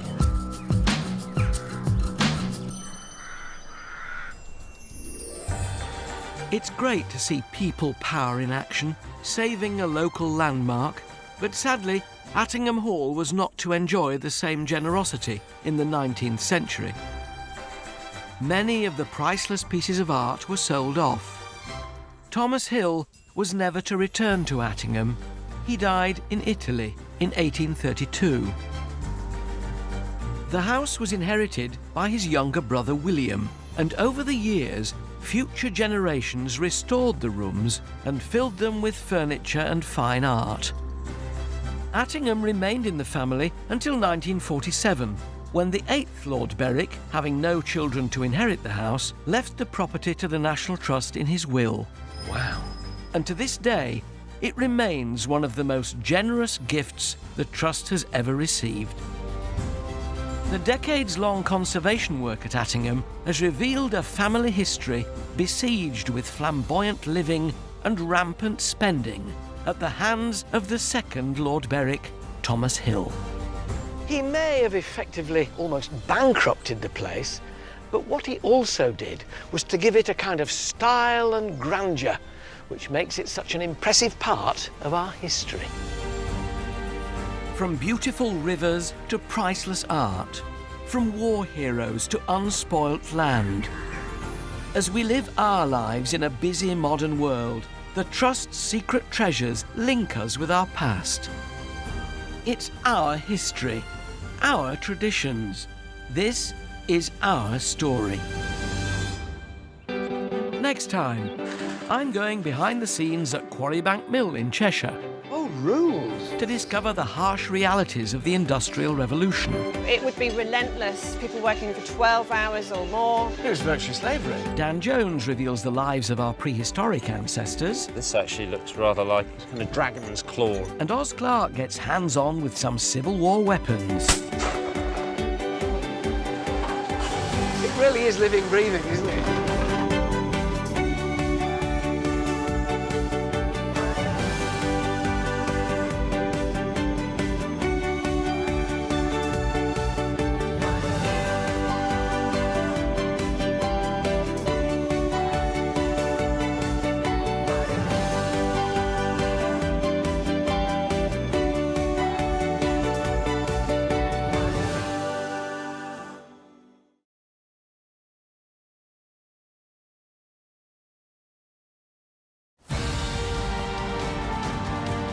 From magnificent country houses to monastic ruins. These are the landmarks and treasures that reveal our rich heritage and history. Grand country estates to the factories at the heart of our Industrial Revolution. These are the buildings, landscapes and stories that uncover Britain's amazing past. It really is living, breathing, isn't it? From the wilds of Snowdonia to the dramatic Dorset coast, join me and a host of celebrities with a passion for the past as we explore the riches, treasures and secrets of one of our most loved institutions, the National Trust. From the prehistoric... I have never found anything like this. ...to the present day. Congratulations! The Trust has given us behind-the-scenes and below-stairs access... Are we going right to the ground? ...to some of its finest buildings and locations. There was gold under these hills. We'll meet the people keeping our historic traditions alive. Incredible! And the experts revealing the lives of those who shaped our past. Oh, look at that! It really is a treasure house. This is our heritage, our history. Welcome to the secrets of the National Trust.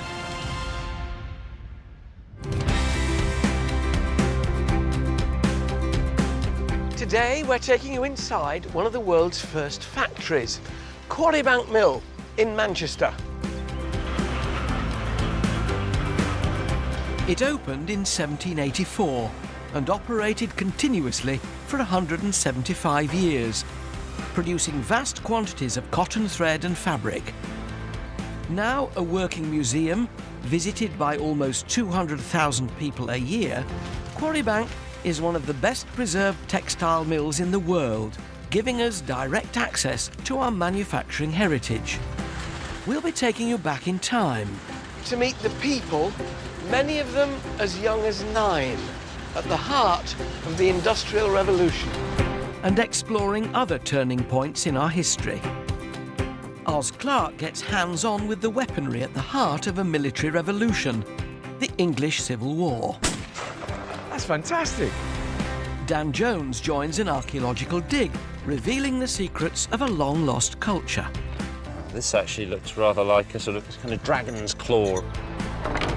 And John Culshaw uncovers the bizarre habits of an aristocratic playboy who upset the status quo. Unleash Bimbo the dog-faced baboon. That'll give him something to think about. But first, I'm seeing where Britain's manufacturing industry began.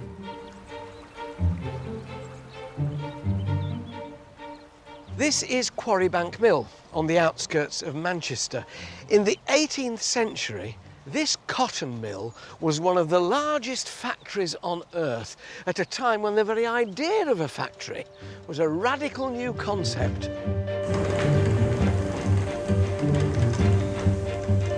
For centuries, cotton production had taken place in people's homes. It was low-tech and labour-intensive. But by the 1780s, technology was transforming the spinning and weaving of cotton. Belfast-born Samuel Gregg was at the forefront of this change, investing in cutting-edge machinery to produce cotton on an unprecedented scale. And the mill's picturesque location, 11 miles outside Manchester, was no accident. It was chosen because of this, the River Bollin. Long before steam engines, it was water that kick-started the Industrial Revolution. This is the heart of the factory, and in many ways the heart of the Industrial Revolution. Water wheels like this could generate in excess of 100 horsepower, powering enormous machinery that could produce cotton at such a rate that it very quickly made Samuel Gregg an extremely rich man. There were more than 300 machines in operation at this mill. They could spin an astonishing 36,000 miles of thread a day.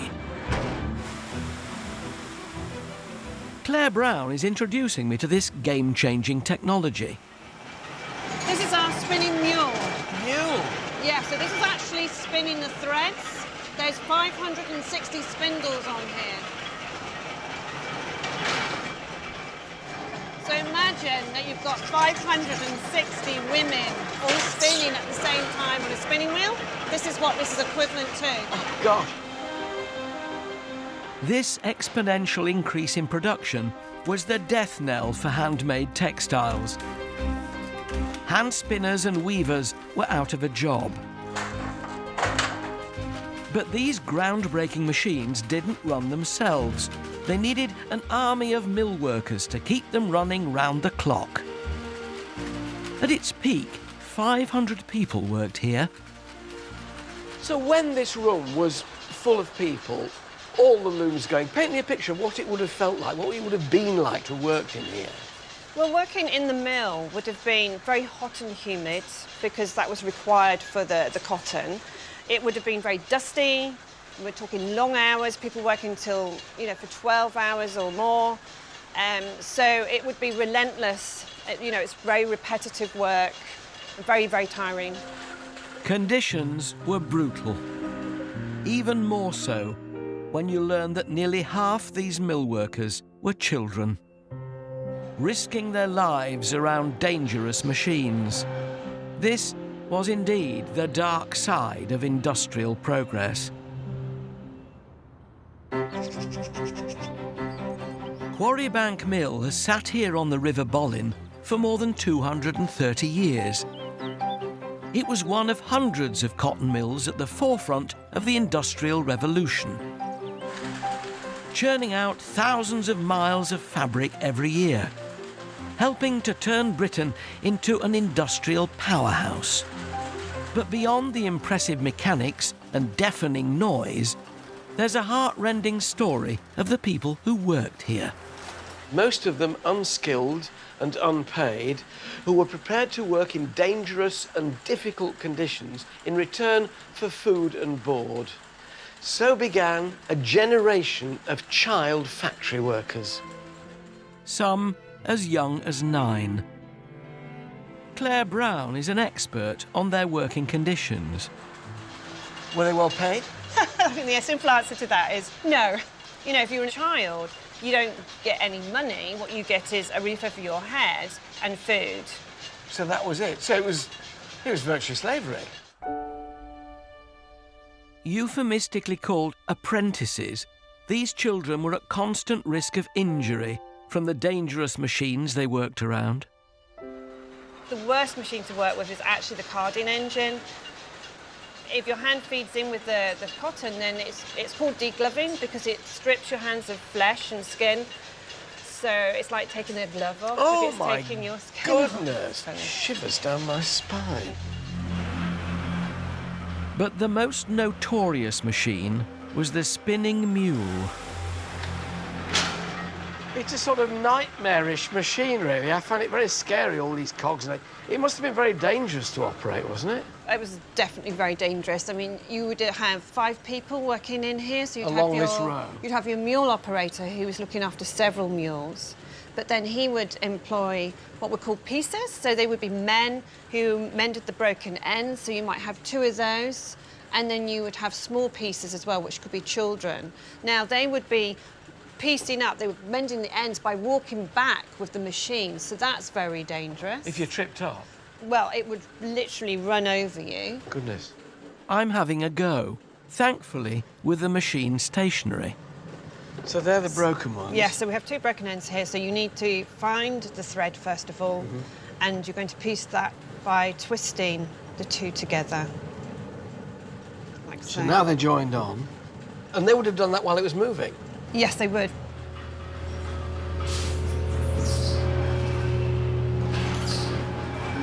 Piecing was dangerous enough, but the job known as scavenging could be fatal. So for the children, once the carriage moves out, they can then get down underneath the frame. While it's moving? While it's moving, so you'd follow the carriage out, and then can you see all the dust builds up on the carriage here, and the dust builds up on the metal plate here. This is the bits that they would be cleaning. So they're cleaning this while it's in operation, while it's moving? Yes.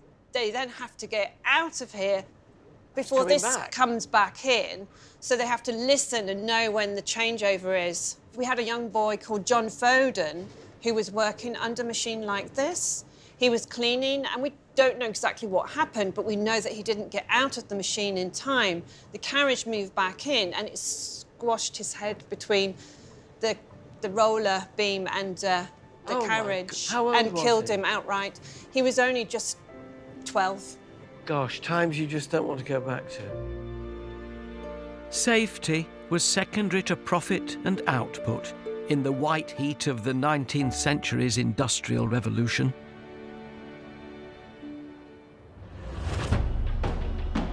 Centuries before, a more violent age had left battle-scarred castles in the wake of previous attempts to upturn society. Dunster Castle on the Bristol Channel in Somerset was witness to the most ambitious of these uprisings, the English Civil War.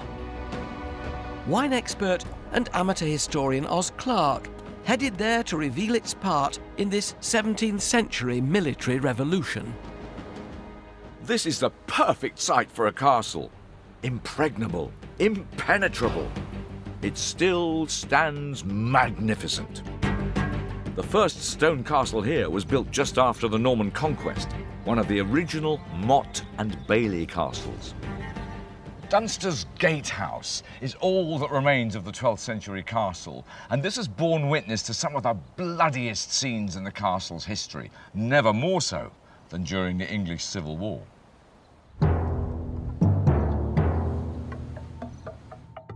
In 1645, Dunster was under the control of King Charles's royalist forces.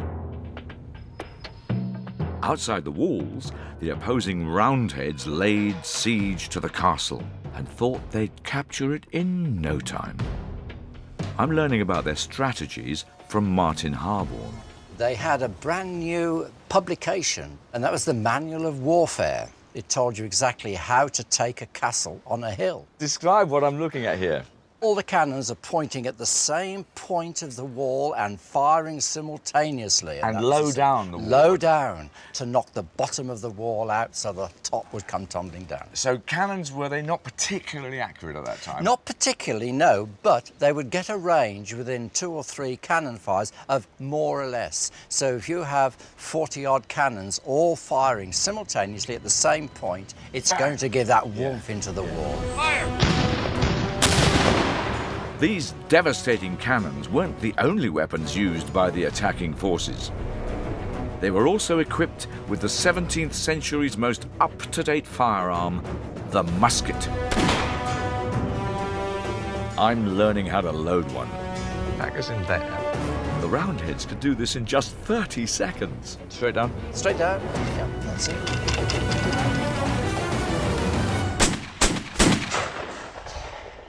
That's fantastic. Hundreds of soldiers, armed to the teeth with muskets and cannons, swarming towards the castle. This looks like a one-sided fight, but it wasn't. Inside Dunster, they had decided to fight dirty with a secret weapon. A piece of wood. It doesn't look very dangerous. It doesn't look very good. Piece of wood cut into 4, hollowed out, and inside 60 musket balls. Loaded into the cannons on the battlements, they split apart as they were fired. 60 musket balls at 180 miles an hour in a fan would rake down the side of the hill. It's like the sort of earliest form of machine gun. Indeed it is, yeah. They also had another nasty surprise for the attackers. That is where these little guys come in. Hand grenades. They dip them into their braziers, and then they throw them over the wall. They roll down the hill and explode right in front of all the troops running up. So you can see we're much better equipped for defending the castle than the big cannons on the other side of the hill. And those blokes were battering these walls, and they didn't get through. The Royalists held out for an astonishing 6 months. Only 20 men defending the castle lost their lives. Dunster stood firm, just as it does today. This castle made it through the siege. A survivor against the odds. Quarry Bank's part in history is just as proud. The revolution that took place here ushered in the modern mechanical age. The mill ran on hydropower from the river and cheap child labour. The employees already worked 12 hours each day, but Mother Nature wasn't as controllable as the workforce. The river often ran dry and stopped the water wheel running, which brought cotton production to a standstill. The solution was a new piece of tech, an early steam engine. Alan Ayres looks after it. So in 1810, this was state-of-the-art? Oh, this was your Rolls-Royce, this was your Concorde of the day. But of course it required yet more people to keep it going. The staff who do the engineering on this site were the highest paid in the mill at the time. And if you were doing that, you've made your name. Is that the case today with you? I'm a volunteer, so payment is in biscuits. It seems to be cooking nicely. Can we power it up and get it going? We can certainly power it up, but I think you need a pair of gloves. Oh, you know, when I was a boy, I did want to be an engine driver. This is probably as near as I'm going to get, isn't it? Let's go down and give it a go. For a steam buff like me, this is a real thrill. It's just sort of sitting here, it's sitting throbbing here at the so moment, isn't it? I think what I want you to do is to close off that yellow valve down there. Right, that's shut. And now I want you then to turn this another quarter of a turn. Anti-clockwise? Yeah, like that. Let's see what happens.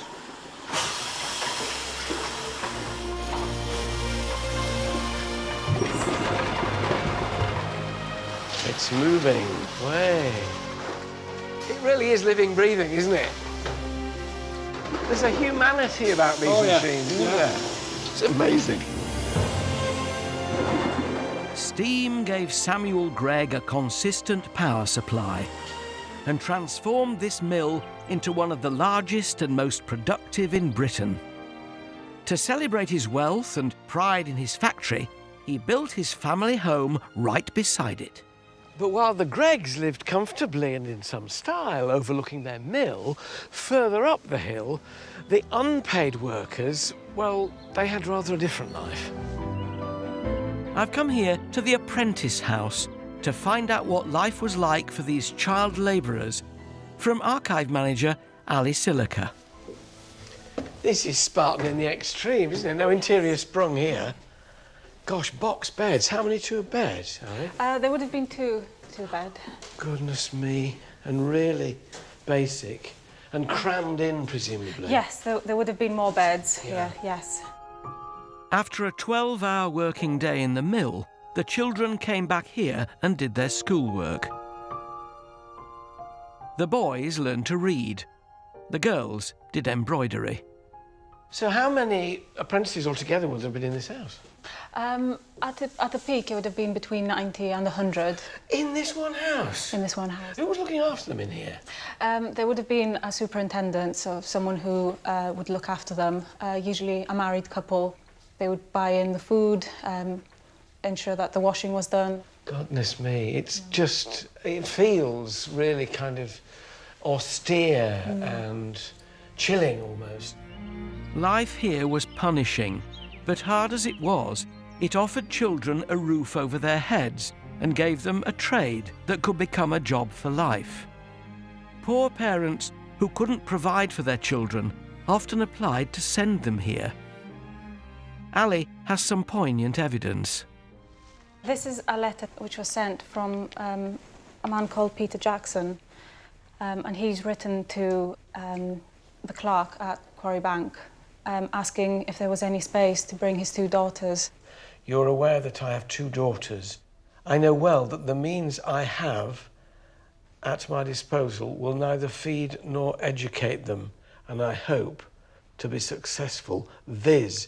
Of sending them to the apprentice house. So he's obviously on his uppers. He's got no money to look after them. Yeah, he doesn't want his daughters to end up in the workhouse or on the streets of Manchester. So he's prepared to submit them to this. Oh, sir, when I walk through the streets of Manchester and see the hundreds of young girls from 14 to 20 years of age, as common as the dirt under my feet, and as void of shame as the brutes of the field, I cannot guarantee that they shall not come to that.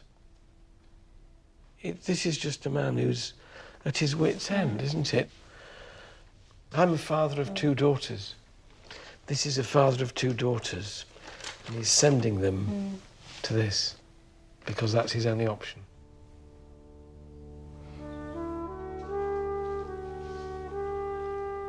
Did they come here? No, they didn't. They didn't? No. What happened? Do we know? We don't know. Wow. What a thought. Personal testimony like this brings the past vividly to life. But the further back we go, the harder it is to connect with the lives of our ancestors. Hidden beneath the ground, precious evidence of their lives is at the mercy of the elements, never more so than along the coast. The cliffs, known as the Seven Sisters, are some of the most fragile in the country. Archaeological records here are in danger of disappearing into the sea. Historian Dan Jones went to unearth their secrets. I'm in Sussex, beneath the unmistakable chalk cliffs of our southeastern coastline. Now, just above me is the beautifully named Bell Toot, one of 7 iconic cliffs known collectively as the Seven Sisters. Coastal erosion claims sections of these cliffs every year, as this dramatic footage from 2014 shows.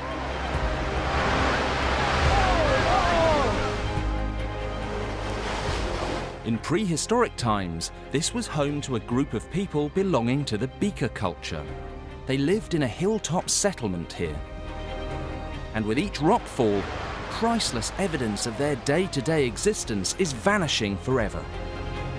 Which is why the Trust are excavating the site in an archaeological race against time. Tom Dommett has invited me along to see the work in progress at this closed dig.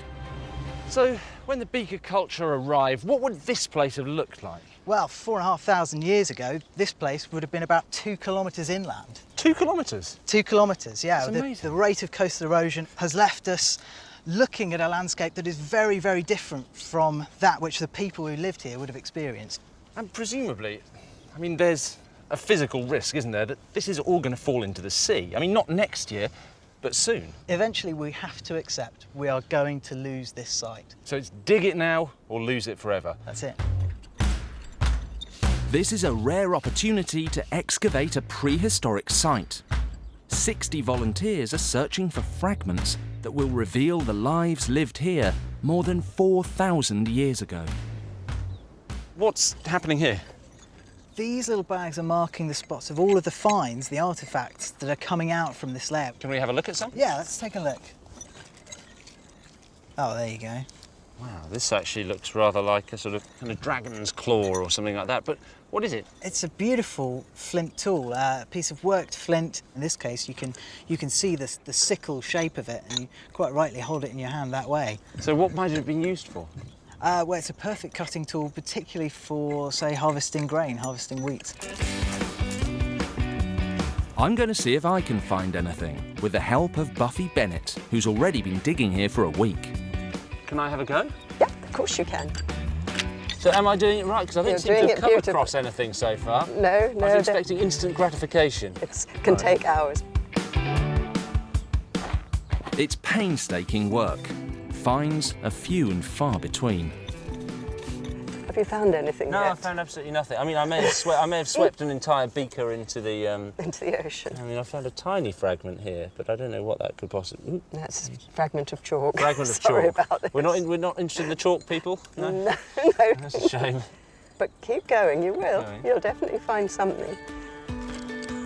The hope is that artefacts will help to confirm the exact date this site was populated. And it seems I've hit the jackpot. Oh, hello. Oh, what's this? You have found a piece of pottery. How about that? Where did you find it? Just you must here, mark exactly it. here. Okay, mark it there. Okay. A fantastic piece. A fantastic piece of beaker. That is a nice piece of pottery. Well done. How about that? I'm very Found impressed. some beaker at last. It may not look much, but this is a chunk of one of the pottery drinking vessels that the beakers are named after. Very, I very thought impressed. it was never going to happen. I think you thought it was never going to happen as well. Well, I must I say... could feel everyone around me losing I'm not faith. jealous. I'm normally green.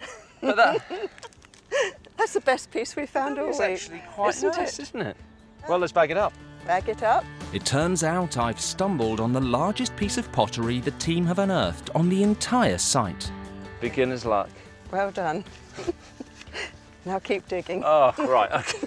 no. I thought that was it. No. Oh. I've been incredibly lucky, but everything that emerges from the ground here is adding to archaeologists' understanding of this ancient settlement and the people who lived here. Thank goodness, because in a few years, all of this cliff top will be gone and its secrets will be lost forever.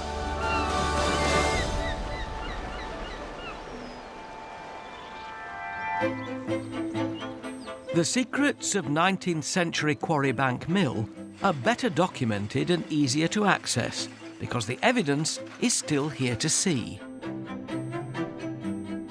Its private archives provide a unique window into a world of almost 2 centuries of industrial history and are normally off-limits to visitors. There are more than 16,000 items in the store here, from personal letters and photos to this 100-year-old poster. Oh, rules! Oh, my goodness. Any person coming too late should be fined as follows. For 5 minutes, twopence, 10 minutes, fourpence, and 15 minutes, sixpence, etc. Any person leaving their work, this would have been me, and found talking with any of the other work people should be fined twopence for each offence. You could lose your entire wage here. This is a treasure trove for an archivist. Do you open boxes that you don't know what's in? Yes, we're still going through boxes that we have no idea what's in there, and that's what makes it all so special. What have we got here? This is an apprentice indenture. One of the oldest and most precious artefacts. It's a contract between mill owner Samuel Gregg and one of his child workers. So this is what they would have had to sign to say they would stay? Yes. 1785. Yes, and this is the earliest indenture we have. So this is the parents, in effect, signing over their child? It's not actually the parents. We know that Thomas Royley, who this agreement is made with, came from the workhouse in Stafford. So it wasn't his parents signing him over, it was actually the overseers of the poor. What can we tell about Thomas Royley? Anything from this? Well, we can tell that he was an orphan, or his family couldn't look after him, that's why he's in the workhouse. But also, we can also tell that he can't read or write, because he's just made his mark here, which is just an X, just there. His mark? Goodness. it must have been a scary document for him to put his mark on. It looks even now terribly official. Seals down the side. He must have been frightened when he put it, in a way, signing his life away, isn't he? It's real Oliver Twist stuff, isn't it? Thomas Royley and hundreds of other children like him lived and worked here at the sharp end of industrialisation. Throughout this revolutionary period, life was changing fast. Seismic shifts in science were also altering how people thought about the natural world. The beautiful gardens at Biddulph Grange in Staffordshire reflect the Victorian struggle with Darwin's theory of evolution and what that meant for their religious beliefs. Clive Aslett, editor-at-large for Country Life magazine, went to discover how one man set out to explore one of the biggest mysteries of all using gardening. For me, visiting a beautiful garden like this is like listening to a piece of music where different themes and moods unfold as you go through it. But I've never experienced anything like this before. You begin with Italian-style borders, then turn a corner to find an Egyptian temple. 1 minute you're in an English woodland, and the next minute you're 7,000 kilometres away in China. 20 separate areas mimic the appearance and flora of different parts of the world. It's the result of more than 20 years of plant collecting by Victorian horticulturalist James Bateman. He brought specimens from every corner of the globe. There are anemones and acers from the Far East and dahlias from Central America. These have to be the most glorious dahlias I've ever seen. When Bateman was planting them, dahlias were new, so he was really at the cutting edge of horticulture. The result is an international garden with treats at every turn. But what if I was to tell you that all these gardens represent one man's idea of his place in creation?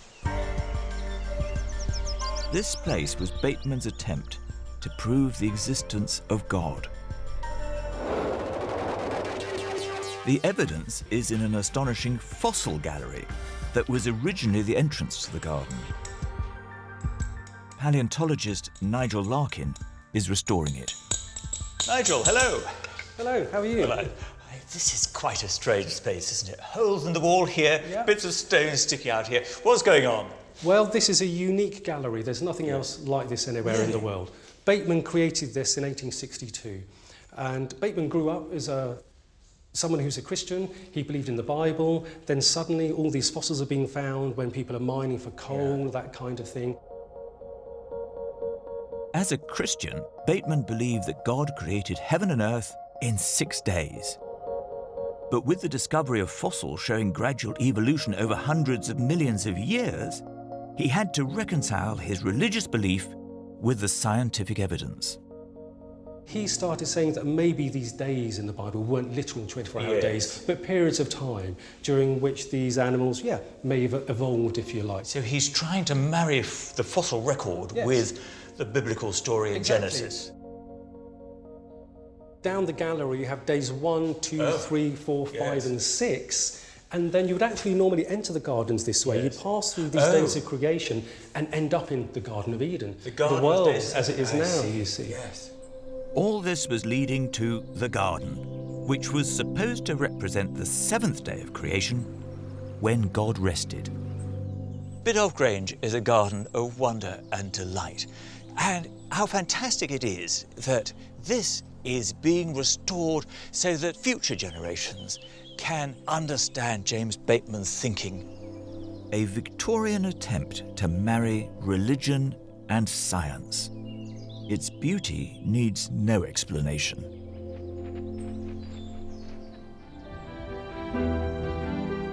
The Industrial Revolution altered our cities and our landscape forever.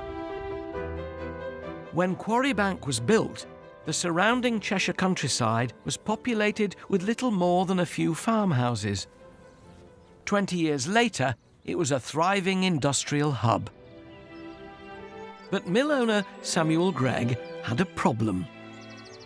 He needed to entice people from further afield to come and work in his factory, but being so far from central Manchester, they'd need somewhere to live.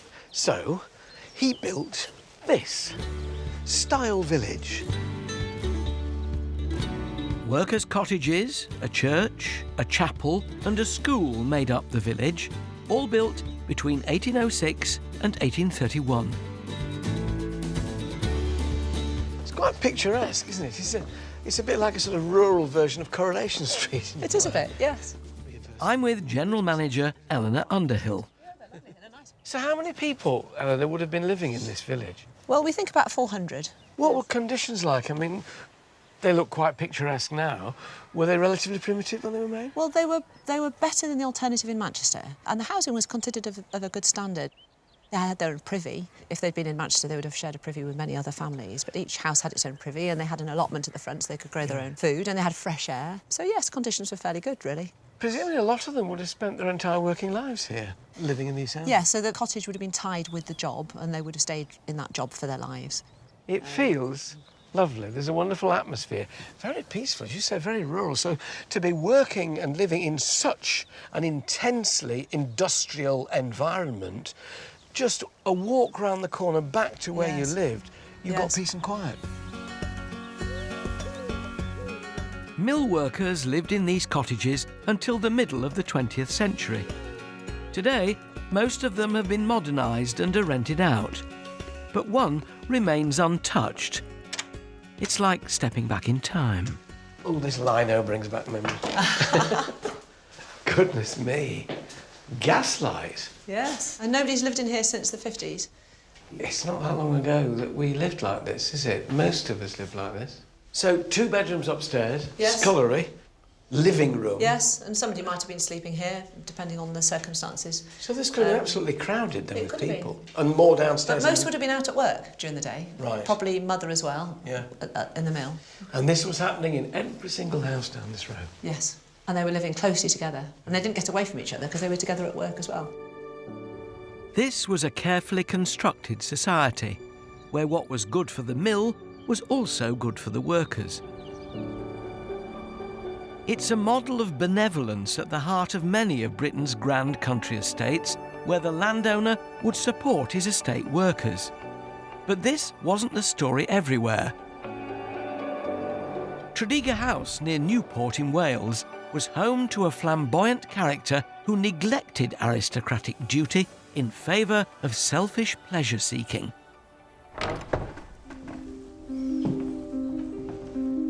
Comedian John Culshaw went to investigate. On the surface, Tredegar looks every inch the home of nobility. But if you adjust the angle of your view ever so slightly away from these striking red bricks and the elegant architecture, you'll see something perhaps slightly less than a country setting. Instead of sweeping views of uninterrupted fields, from one side, there's the view of the M4. And on the other, an altogether more modern estate. What events could have led to a house of such obvious wealth, having such unlikely neighbours? It's all down to a pleasure-seeking 1930s playboy called Evan Morgan, the second Viscount Tredegar. Historian Paul Busby reveals the truth about this colourful personality. He was a fantasist, so he wound these wonderful fantasies around himself. But he was such an invigorating personality. He didn't know what he was going to do next, but he was always immensely charming with it. So a bit of a loose cannon, really. He'd flirted with being a poet and a journalist before landing on a career in the church. He enlisted to train for the priesthood at the Pontifical Beda College in Rome, but he didn't attend lectures very often. He would send his valet in disguise in a cassock to take notes, while he was swanning around at the Hotel Bernini around the corner, arm in arm with the Siamese ape. After a while, the Monsignor told Evan that he didn't have the vocation for the priesthood. Back at Tredegar, he was notorious for fabulous parties and eccentric behaviour. And he had a menagerie in here of all sorts of creatures, didn't he? He did. If Evan thought his party was a bit dull, he would think nothing of releasing Bimbo the dog-faced baboon to thunder up and down the corridors. What a great name. It's great. Unleash Bimbo the dog-faced baboon. That'll give him something to think about. Rewind 40 years, and Tredegar was more famous for heroism than hedonism. When it was under the care of Evan's great-uncle, Godfrey Morgan. He had survived the charge of the Light Brigade and was a Welsh hero. I wonder what Godfrey would have made of Evan's behaviour. His drinks bill for the weekend house party was close to £250. So perhaps today's equivalent, 40 grand per weekend. So that was happening most weekends, above That around was about happening most weekends. Evan may have been in a partying mood, but the same can't be said for the rest of the country. It was the Great Depression, and along with the house, he'd also inherited the equivalent of £77 million worth of death duties. So we're in this period now of great taxation, death duties and so on, great deals of responsibility. Can he cope with this sort of environment? He's inheriting a position where if you tighten your belt, you might get through it. Is Evan the ideal man to be Lord Tredegar at this juncture? No. In fact, he's possibly the worst possible person. He drank and he frittered all the wealth away. And Evan knows he's not going to have a male heir. And while the show is on, enjoy it. And it was a spectacular show while it lasted. From Victorian boom to post-war bust, the Playboy Viscount's legacy was a virtually bankrupt estate. Its sweeping views sold off to the highest bidder, and now home to a motorway and modern housing.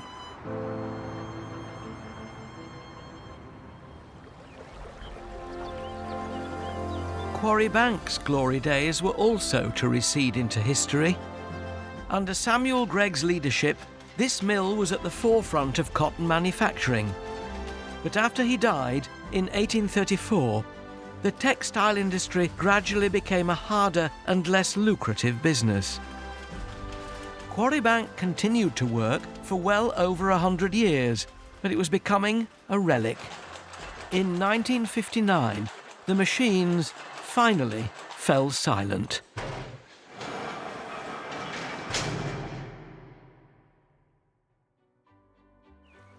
This is where the Industrial Revolution began.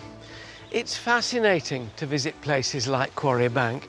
They remind us that in spite of the extraordinary engineering and technical innovations of the time, that it was still people, often young and impoverished, who were at its very heart.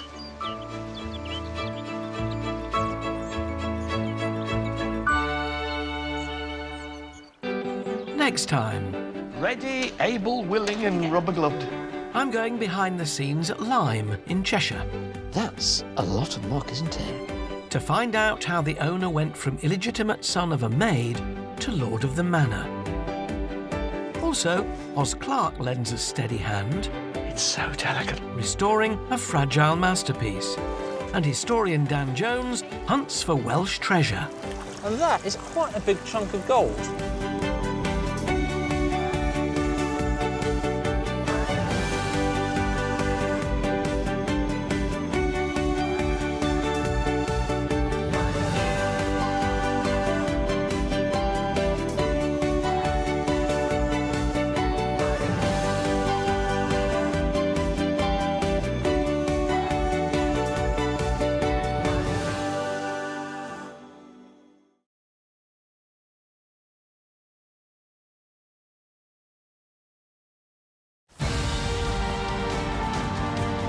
From magnificent country houses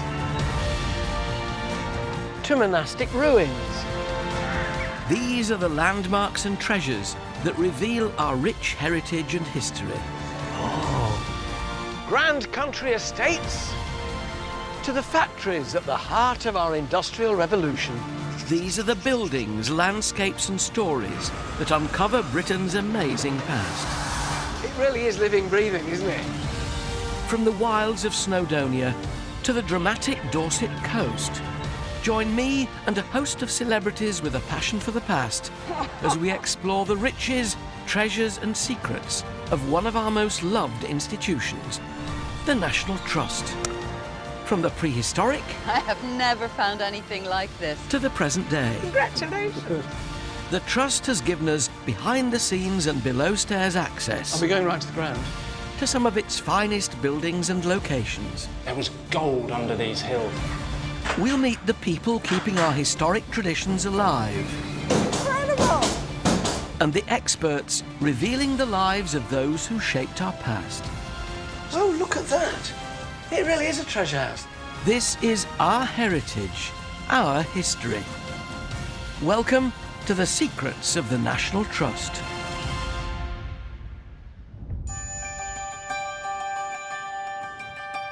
Today, we're in the Lake District, a place that inspired one of the best-selling children's authors of all time, Beatrix Potter.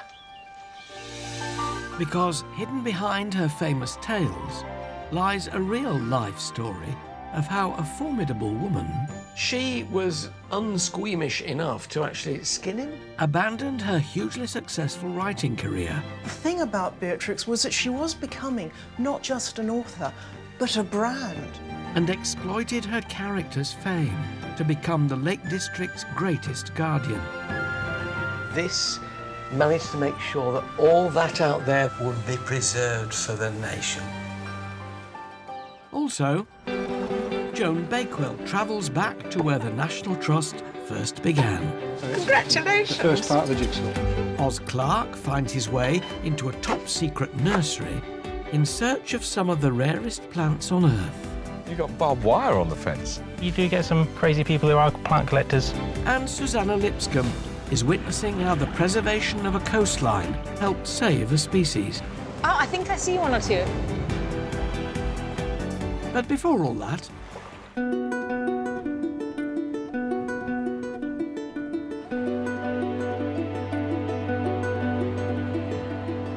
This is the village of Nearsori in Cumbria. There's not a lot here. A couple of dozen houses and a village pub, but this is where some of the most famous children's book characters in the world came to life, and they're books that I absolutely loved as a boy. known as the Little Tales, they were a series of 23 books. Colourful stories about the lives of human-like animals, offering a quintessential view of English life. And it's here, on the streets of Nearsori, that Beatrix Potter found inspiration for the stories and pictures that fill the pages of her books. While our characters were having adventures outside the local pub, their creator was busy writing her next tale in the house next door. Nestled in the centre of the village, up this long garden path, sits Hilltop Farm, a rather unassuming 17th century cottage, once part of a 34-acre working farm. Bought as a holiday home by Beatrix Potter in 1905, with the proceeds from her first 5 books. But if you know where to look, it's so much more than your average farmhouse. Because around each corner lies a familiar scene.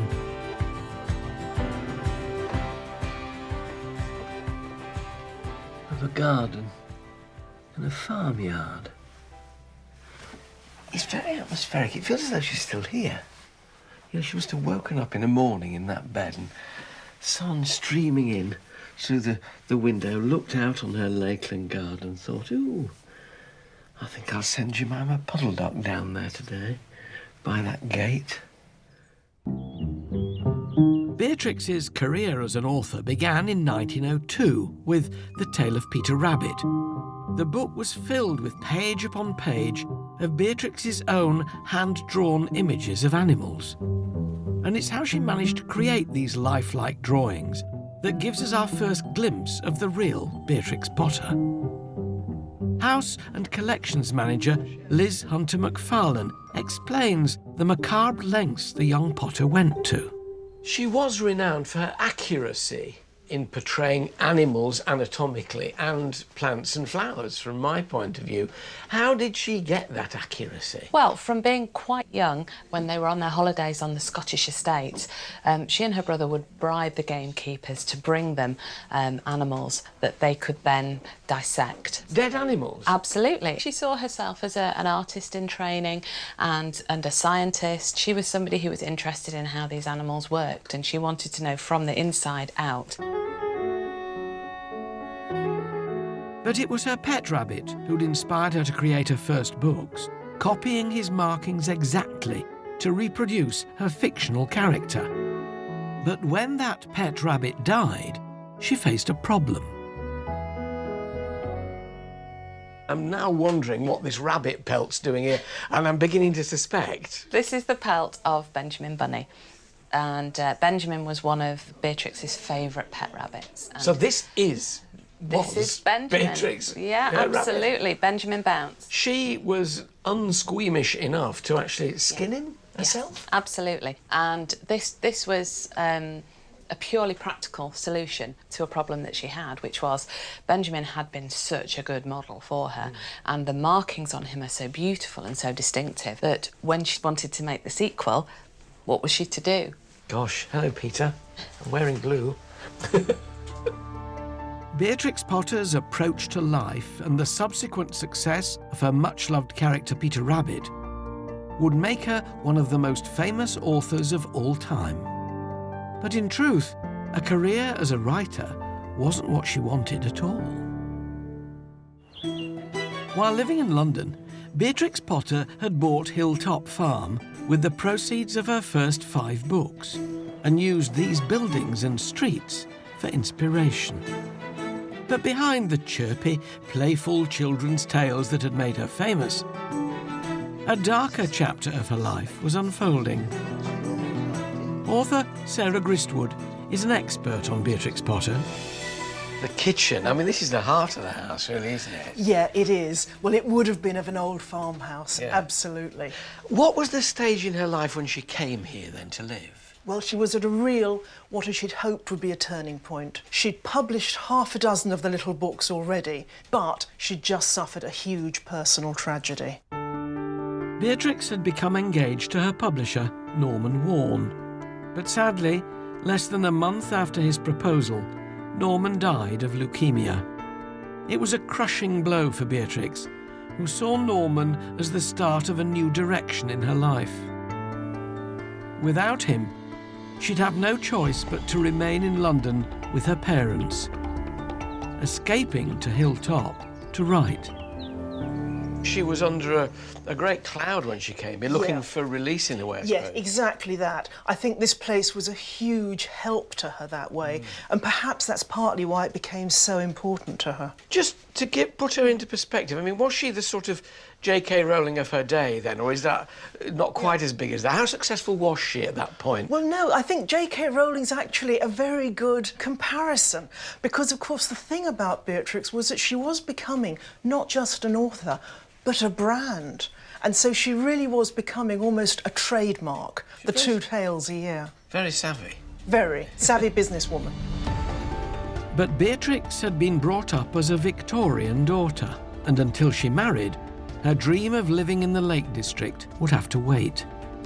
Even though she was rising 40, a successful author, becoming a wealthy woman, she was still a Victorian daughter at home, who, until she married, was expected to stay there and help take care of her ageing parents. At the same time as Beatrix Potter was having to cope with the obligations placed upon her by Victorian England, across the country, attitudes towards wildlife and conservation were beginning to undergo a remarkable change. Britain had begun to preserve the environment.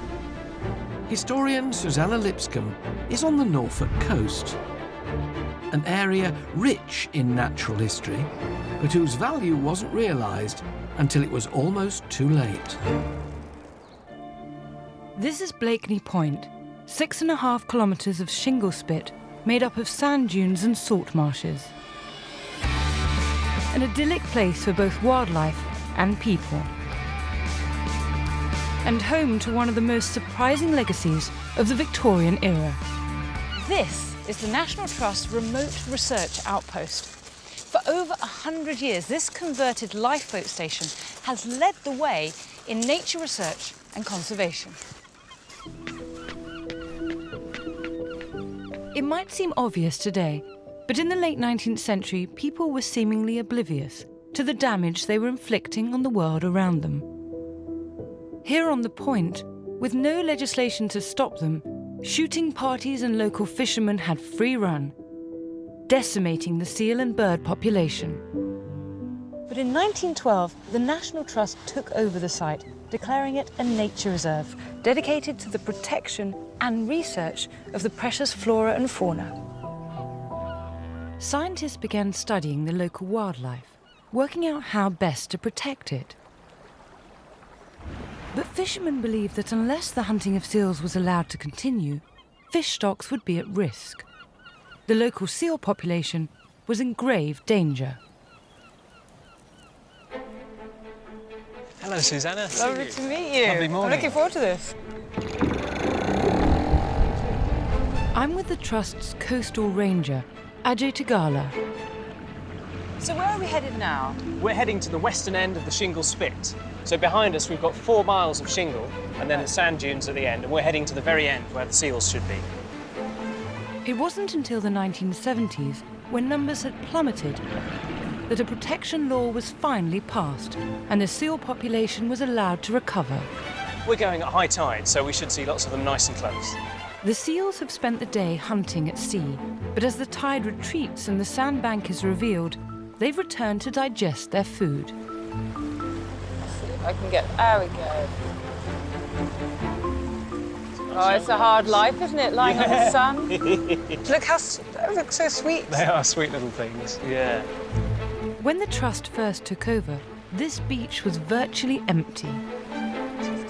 But thanks to the protection of their habitat and the work of Ajay and many rangers before him, this is now the UK's largest seal colony.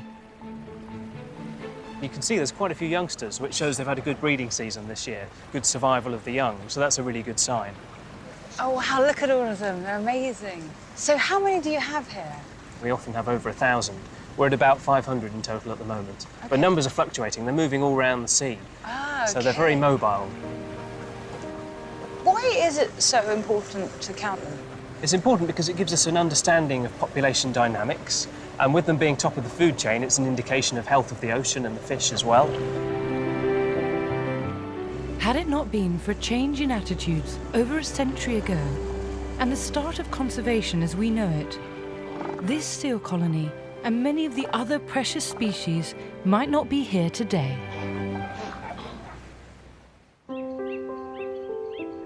Back in the Lake District, Beatrix Potter continued to visit Hilltop, but only for a few days at a time.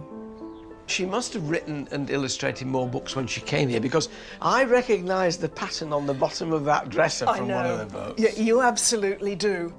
And you can see how she took a huge pleasure in using this house and the village for copy. And she actually wrote about that, how that kitchen range behind you, she wasn't wild about it, but she couldn't replace it. She needed it for the next book. That was Tom Kitten. The Tale of Tom Kitten was Beatrix Potter's 11th and most lucrative book to date. Her writing career was flourishing, but her attention was elsewhere. And with the help of local solicitor William Heelis, she'd acquired a new focus, buying up key pockets of land around the village. The couple soon became engaged, and Beatrix was finally able to escape London and begin the life she'd always wanted to live.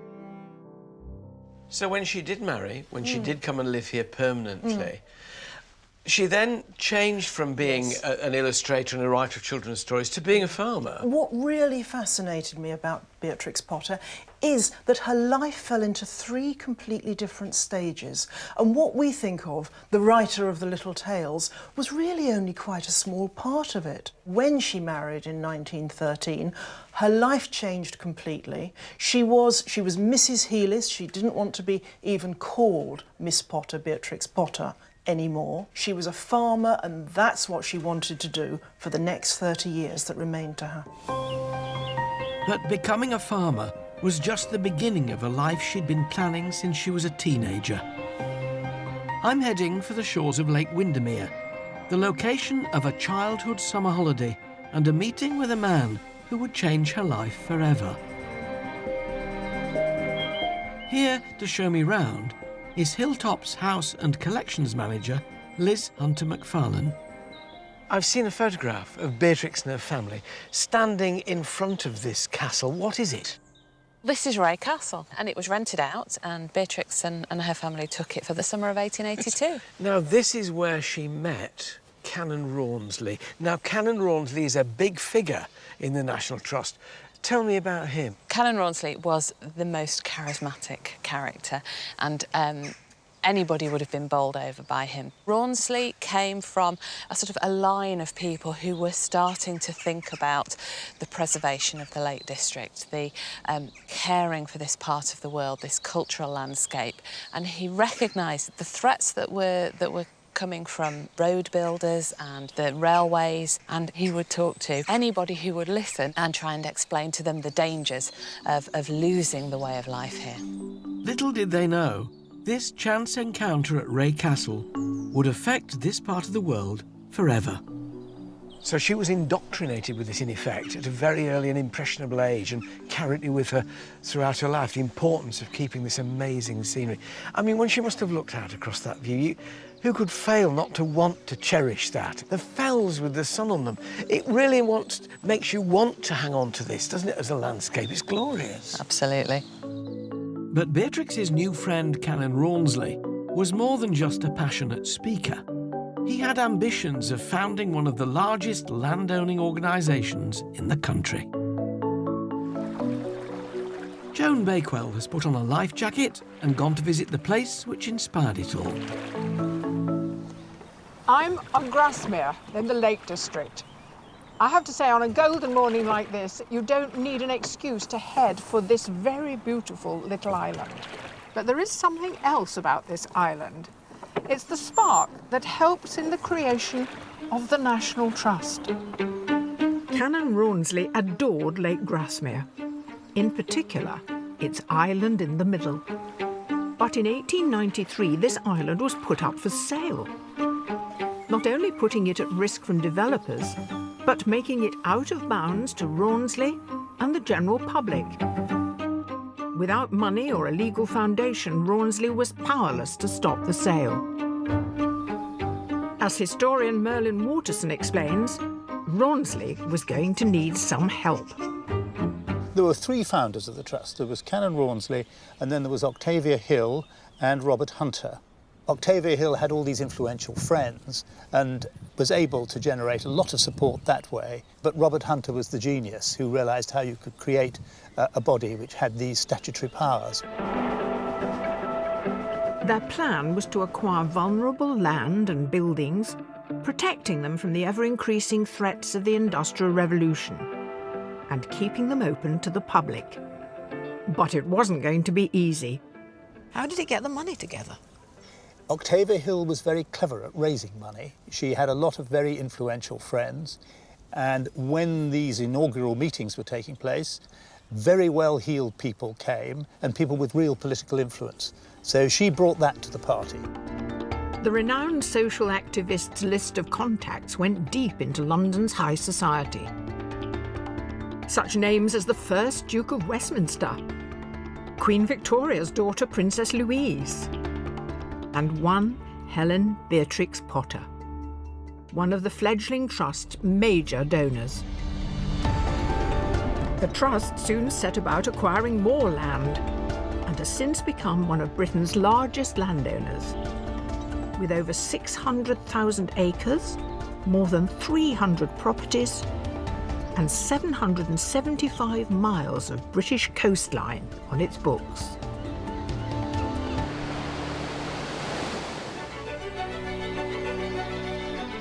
And the story has come full circle, because in just the last few months, this island has finally been donated to the Trust. Well, here I am. Allowing Grasmere's manager, Dave Almond, and I to head back to where it all began. I think it would be lovely and so fitting under this spreading oak tree. To mark out the next chapter in its life. Rightio, okay. That's very good. So if you like to just stand back a bit, I'll give it a bit of a wallop. One that will allow public access to it forever. One can only imagine how thrilled Callan Rawnsley would be. First piece of the jigsaw. It's really extraordinary. It's taken 120 years Yep. to get this island. It was where the idea began. Yep. 120 years roll by, and we've put it We've done back. it. That's great. Yeah.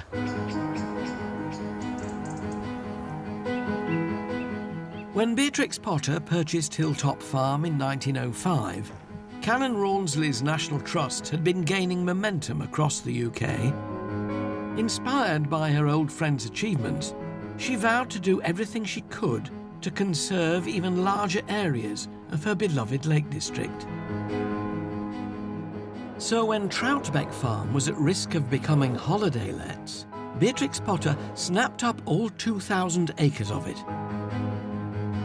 But it wasn't just the income from her book sales that made this possible.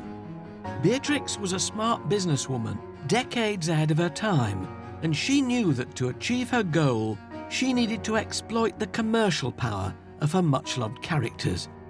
Didn't she patent Peter Rabbit quite early on? She did. She created the first Peter Rabbit doll, and in fact there's a photograph of that she sent to the patent office to register her Peter Rabbit doll, and here he is, made with a real rabbit pelt. Oh, so she made this?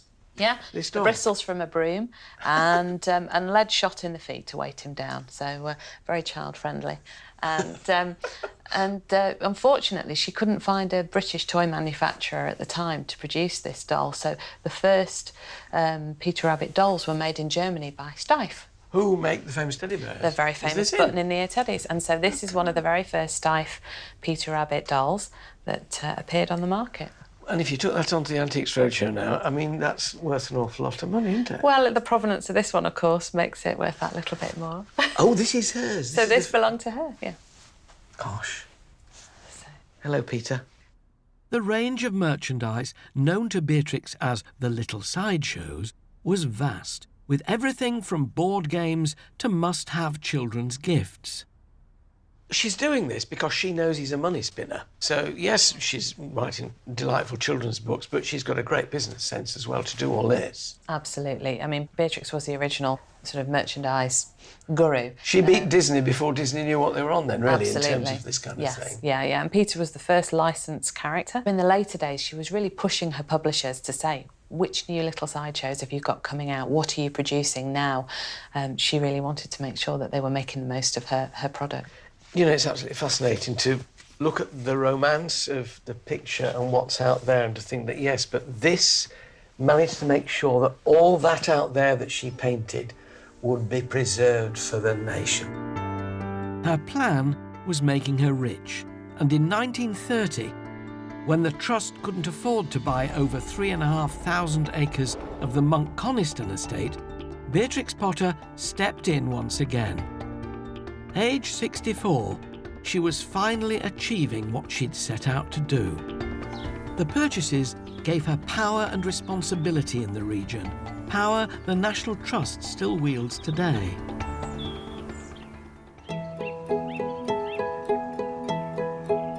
Hilltop Farm, the inspiration for many of author Beatrix Potter's most famous stories. But it's outside, in her garden, that one feels a connection with her two most famous characters, Peter Rabbit and his cousin, Benjamin Bunny. If the little rabbits were here today, this is where I'd find them, in Hilltop's garden, cared for by head gardener Peter Tasker. It's his job to keep it just as Beatrix would have had it over 100 years ago. But round the end of a cucumber frame, whom should he meet? Not Mr. McGregor, but Pete the gardener. Lovely to see you. What are you doing? Just putting out some wallflowers. Oh, go on then, I can't resist. Chuck me a few over give you here. a bundle. I'll keep my hand in. There you You know. Was she a keen gardener, Beatrix Potter, do we know, Pete? She was a keen gardener. She'd never really done any gardening until she came to Hilltop.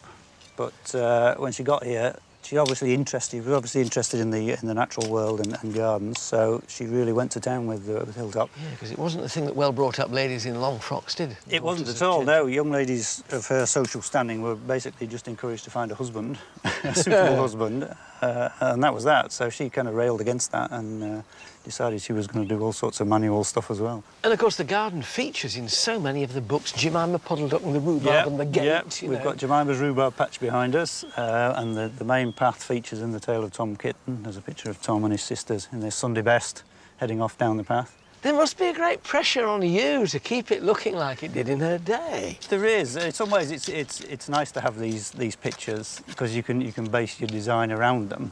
From your and my point of view, it's lovely that it includes so much gardening within its pages. It's just that we now are branded, all we gardeners, as all being as grumpy as Mr. McGregor. Well, that's true, yeah. Mr. McGregor didn't do us any favours, really. He didn't, really. Although I have to say, I think he was justified in a lot of his grumpiness. I think I would have been the same if the rabbits had come and taken all my onions or eaten my lettuces and stuff like that. It can be hard work at times. Even if they're called Peter. Even if they're called Peter. I have to tell you, in my garden, rabbits aren't generally called Peter. They're called something else. Yes, exactly. Give us another wallflower. There you go. Come springtime, these wallflowers, which Pete and I are tucking in for the winter, will burst into life. But across the UK, many plants face an uncertain future. Oz Clarke is at a secret location to find out more. This is not exactly your typical National Trust property. Gone are the welcoming smiles, replaced with high fences and razor-sharp barbed wire. It's more like entering a top-secret facility. This is a place that you won't find in any of the Trust's guidebooks. In fact, they'd prefer to keep the exact location under wraps. And with good reason. This is the home of the most important plant conservation initiative the Trust has ever undertaken. Precious blooms that are considered as valuable as fine paintings or grand, stately homes are brought here. Gathered from the Trust's 200 gardens across the UK, this place ensures the survival of some of their rarest plants. This is a cutting from the Ankerwick yew. That's the tree which saw the Magna Carta being sealed in 1215. And the tree's about 2,500 years old. The Romans hadn't even arrived then. This is our native juniper. Here's the female with the berries. Here is the male. This is the only male of its type in existence. So for the sake of English gin, gotta preserve this.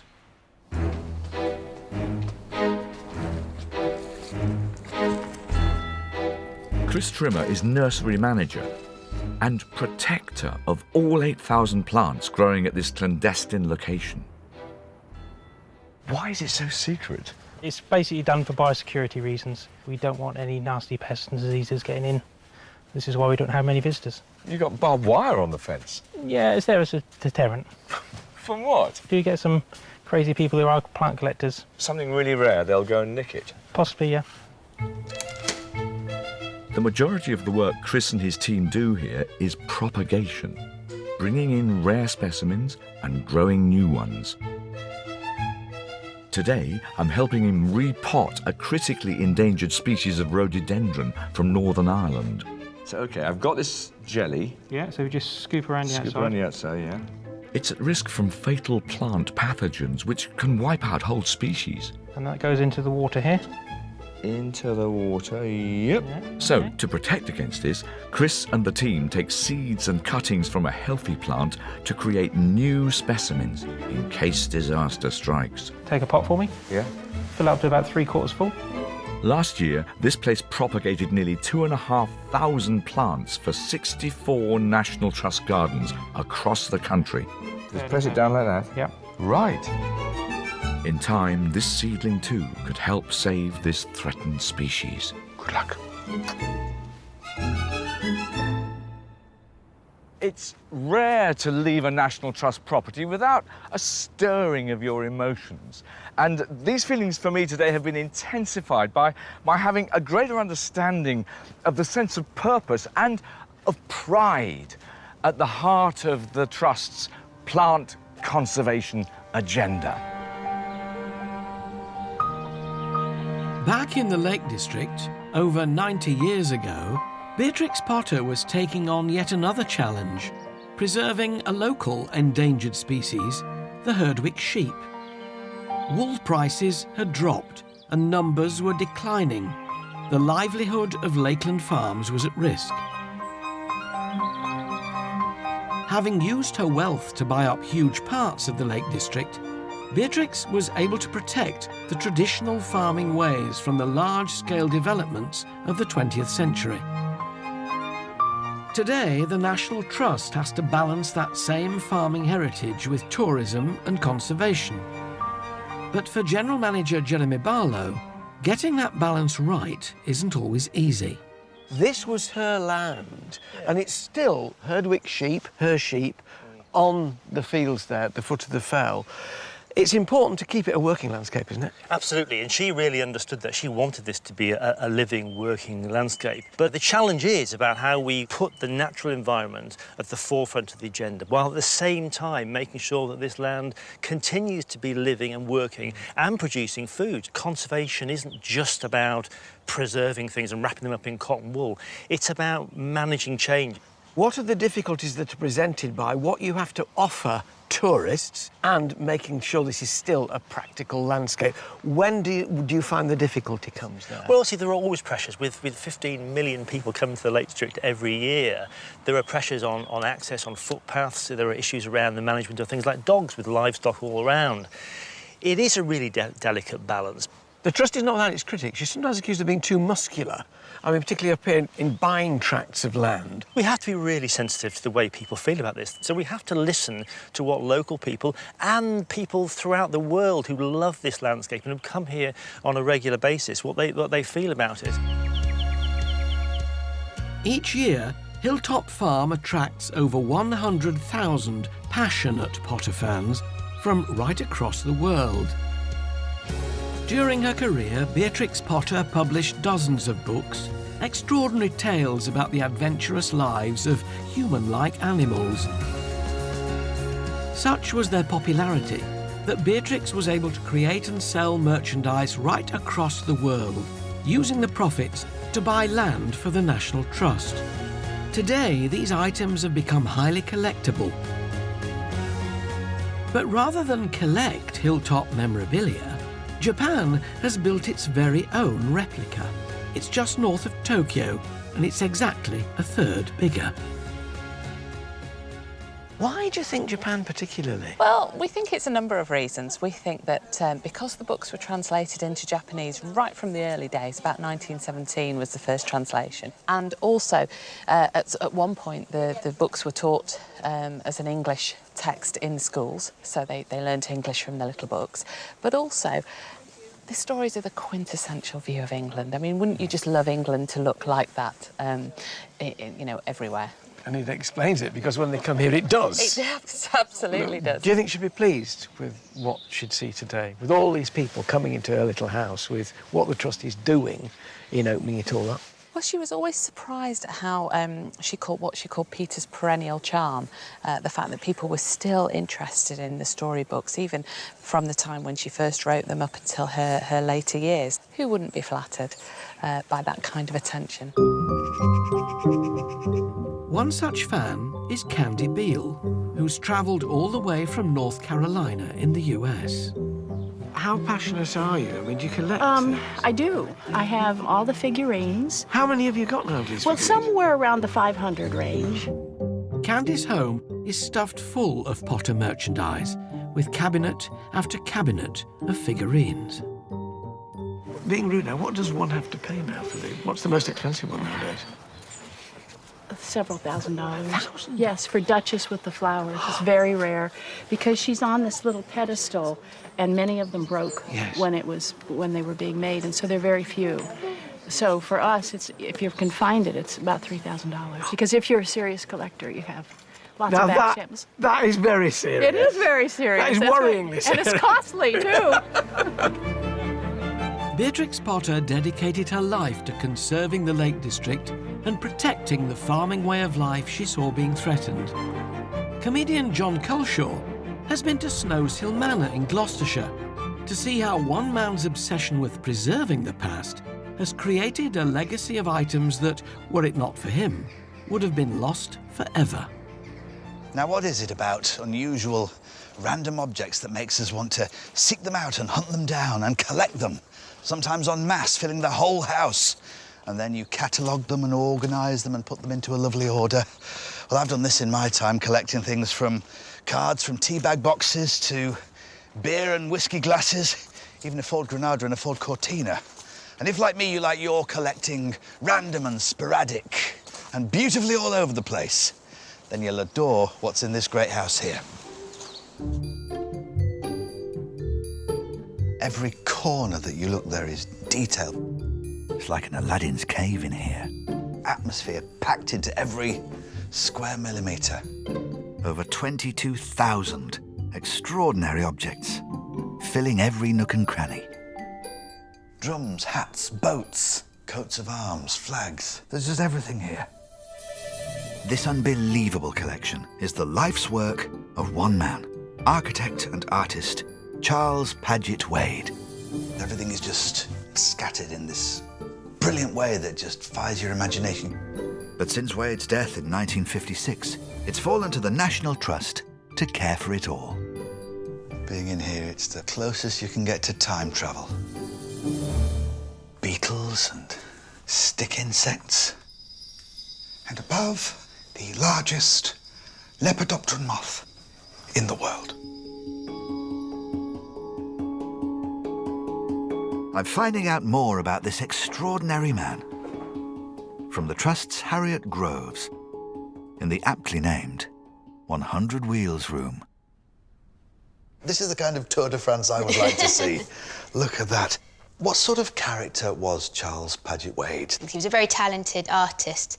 He trained as an architect. He used to throw parties for his friends and they'd all dress up in his costume collection. And they'd perform really Victorian Gothic plays. And you can imagine it was quite atmospheric here when he was in. I think he would have been quite an unusual but interesting person to have been around.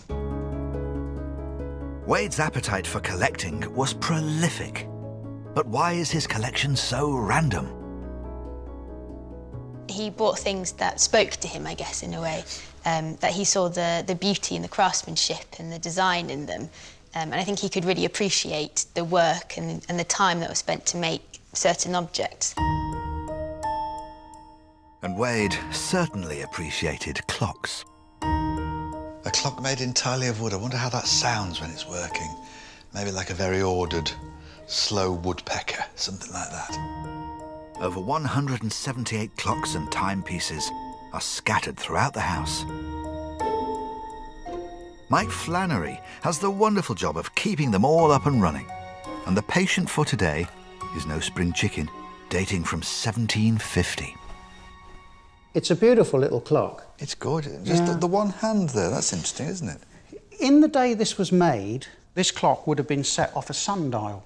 We only had one hand because you didn't need to be any more accurate. Here is the vacuum cleaner. Every year, this old timer gets the once-over. And I've been given the rare chance to give Mike a hand.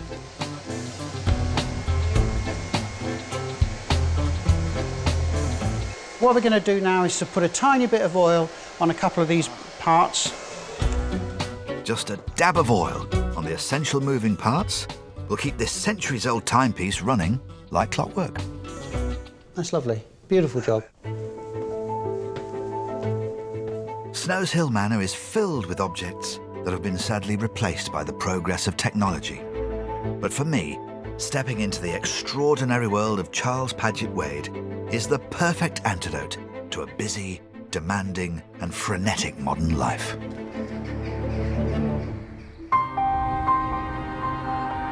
Whether it's rare clocks in Gloucestershire or precious landscapes in Cumbria, history will always remember those who've paused to care for our nation's heritage. And here in the Lakes, one name will always stand out, because by the time Beatrix Potter died in 1943, there'd never been a greater contribution of land to the Trust. Her legacy to the Lake District is enormous. It is. I mean, she was uniquely placed to be able to protect areas that were at risk at a time, really, when people weren't recognising the need to protect valleys and the kind of cultural landscape that we have here. How much did she leave in total? Well, it was over 4,000 acres by the time she died, so a huge sort of portion of this part of the Lake District that was protected just because she was able to do so. Beatrix Potter was an author, an illustrator, and a businesswoman, but she'll also be remembered around here for being a great environmentalist long before the term was invented. The Lake District gave her respite and inspiration. In return, she gave us the Lake District. Well, certainly a large part of it.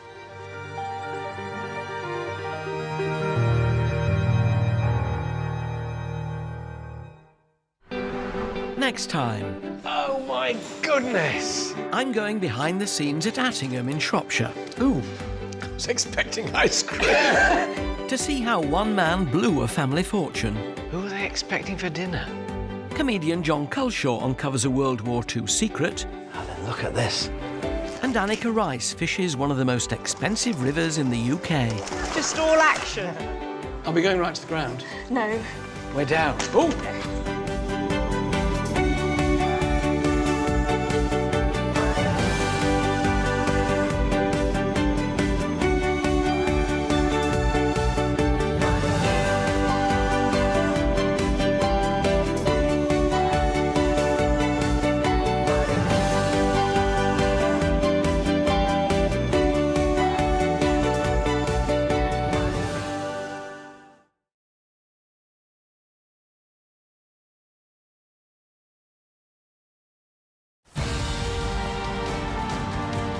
From magnificent country houses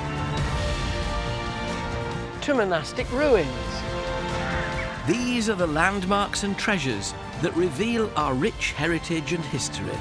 Oh. Grand country estates to the factories at the heart of our industrial revolution. These are the buildings, landscapes and stories that uncover Britain's amazing past. It really is living, breathing, isn't it?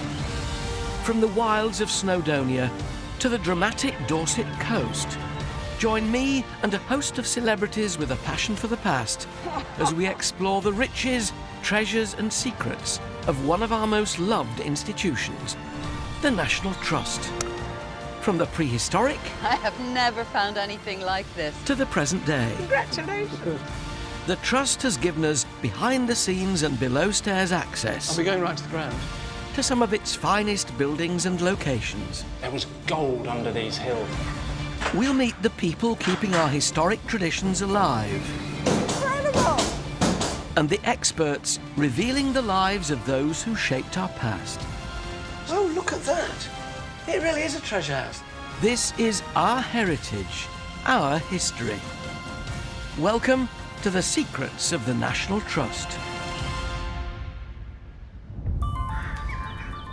Today we're taking you inside the largest monastic ruin in Britain.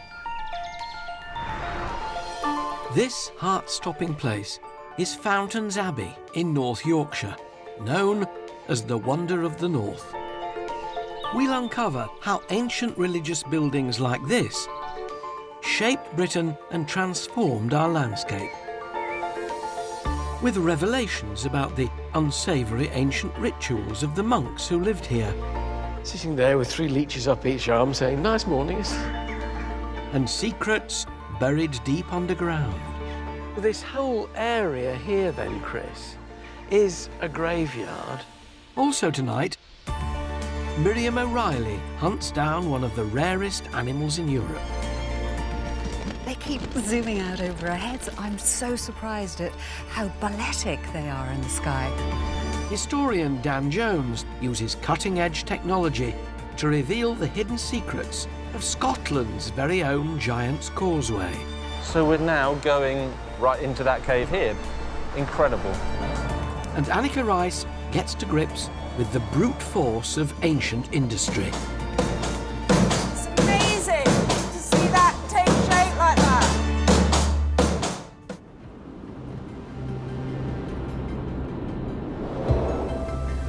Almost 900 years ago, 13 monks came to this rolling landscape of North Yorkshire to start their own monastery. They came in search of the simpler life. What they created was far from simple. For more than 4 centuries, Fountains Abbey was one of the largest, richest and most powerful monasteries in the land. In medieval Britain, religion was at the heart of society. Monasteries dominated the landscape. They were beacons of authority, of wealth and worship.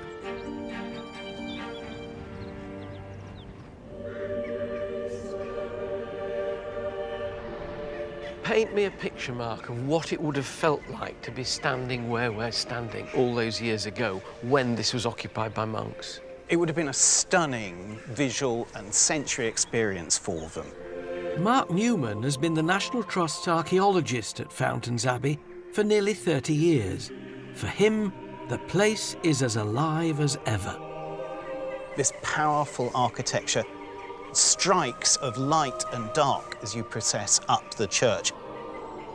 Perhaps the smell of incense still lingering on the air. And the noise, the sound of the monks, the music they're singing is replaced by the cawing of the crows today. A busy lot, aren't they? Life began at Fountains in 1132. 13 Benedictine monks fled nearby abbeys. They took shelter under an elm tree here in the Skell Valley. Disgusted by the ungodly behaviour of their peers, the monks converted to the Cistercian order. They built a new life dedicated to prayer and a new church. So from the moment they were under the tree to the moment this was finished, how many years? 120 years for the entire building programme. In those days, and that kind of lack of machinery they had, that's phenomenally quick. Manual labour is all part of that dedication to the religious life. You know, as a gardener, as someone who uses his hands, I found that really heartening, that what the monks regarded as important was that they used their hands to the glory of God. Fountains Abbey was a thriving monastic community of 450 people, with its own customs and even its own special language. This is so impressive, Mark. I don't think I've ever seen a longer vaulted ceiling anywhere. This is the lay brothers' refectory. This must have been incredibly noisy. I mean, the ceiling's quite low. Were they speaking when they ate? They weren't a silent order, but what they had was a sign language. So if you want milk, you make a sort of nipple symbol with your thumb. That's a bit rude for a monk. Take it like that. Oh, they're proper earthy fellows, these monks and I lay think I'd rather brothers. have gone... Yeah. Right. Milk. But there was another side to this monastery. As well as being devoutly religious, the monks also believed in the dark side of medieval medicine. Now, over here, so this is a room that I think would have been very popular with the monks. It's called the warming room. It's in this room that you had the principal fireplace in the abbey. Oh, this is it? It's lit on the 1st of October and it's put out on the 1st of April. My late father-in-law must have been a monk in a former life. He adopted exactly that rule. The rest of the family froze at the beginning of April and the end of September. So they just literally just come in here to get warm. They would also come here for bloodletting. Pardon? Bloodletting. Once a month, monks held mysterious rituals using scalpels or leeches to drain their blood, in reverence for the essence of life they believe it contained. Sitting there with 3 leeches up each arm saying, nice morning, something like that. Thank goodness for antibiotics. Medicine has moved on, and the monks are long gone. While the monks abandoned this place nearly 5 centuries ago, there are still hundreds of residents at Fountains Abbey. I'm told they're fond of these nooks and crannies in the solarium. Bats. Thousands of bats live in National Trust properties. In their castles, stately homes and barns, you're rarely far away from these peculiar creatures of the night. In fact, the Trust cares for more bat roosts than any other organisation in Britain. To find out how, Miriam O'Reilly visited a secret bat hideout in East Sussex.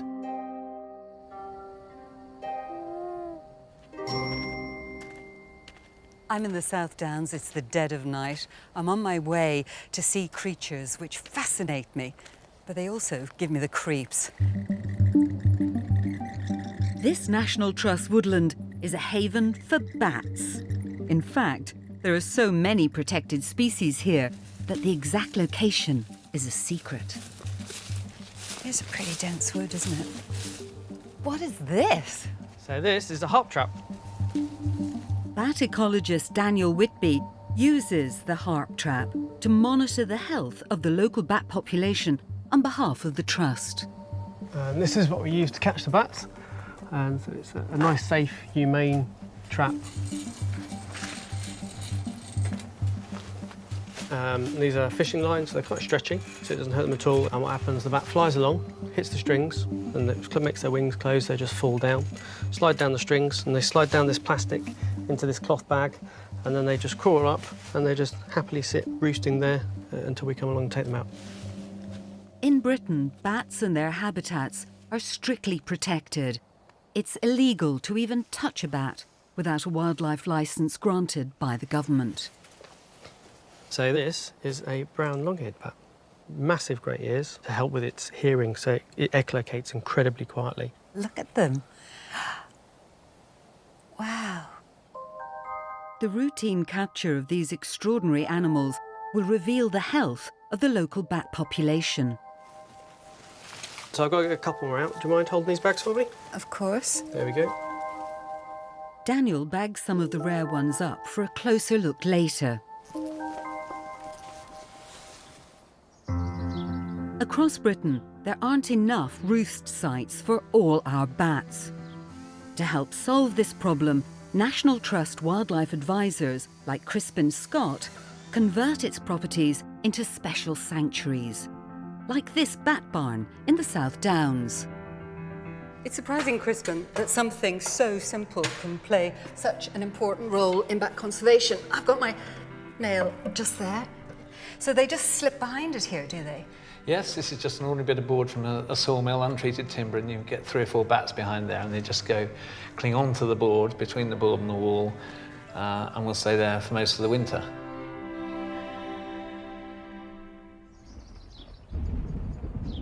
The National Trust also use some of their privately rented properties as bat refuges. It's just before dusk. Are we expecting to see some bats coming out of the farmhouse tonight? We're expecting to see them emerge around dusk. You never quite know with the bats, they never seem to read rule books, but they should be out any minute now, really.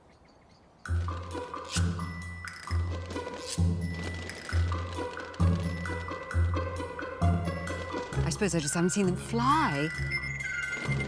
They keep zooming out over our heads. I'm so surprised at how balletic they are in the sky. Yes, they're amazing, and they're quite fast flyers. And here, they want to feed as soon as they come out. And they've got this big estate, all those hedgerows and the woodlands and the open fields to feed. They want to get out there as fast as they can.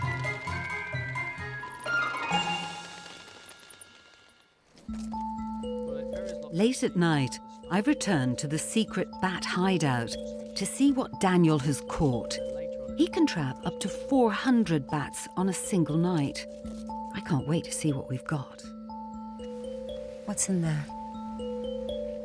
So, here we've got a Benton's bat. This is the one with the big feet, a male, and he looks immature. If we look at the wing, yeah, so he's actually a juvenile, so he was born this year. We get an awful lot of these here. They're quite a common species, so we could just let that one go. Good night. All of the data that you collect, how is it used? If we don't understand and know about the requirements of a species, we can't actually conserve them and do anything to protect them.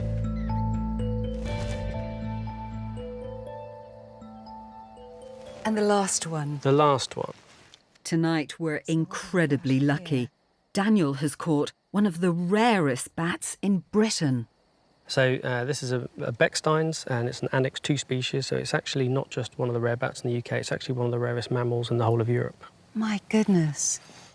So woodland bat specialises in oak woodland. It's got quite big, broad wings. Because this Beckstein's bat is so rare, it needs a bit of jewellery.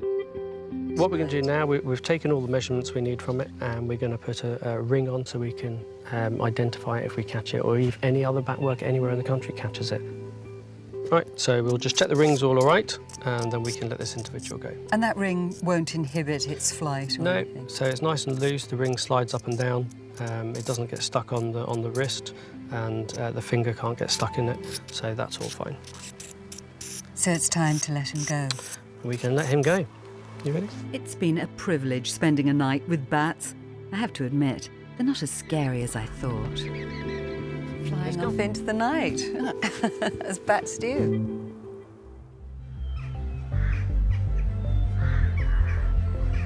At Fountains Abbey, walking through this ancient ruin, you develop a reverence for the spiritual and solitary lives of the monks. But outside, it was a bustling hive of activity. There was a working bakehouse, a brew house, a wool house, even a water mill. Fountains Abbey was effectively a self-sufficient factory town. Driving Britain towards the Industrial Revolution, monks were the great innovators of the medieval age.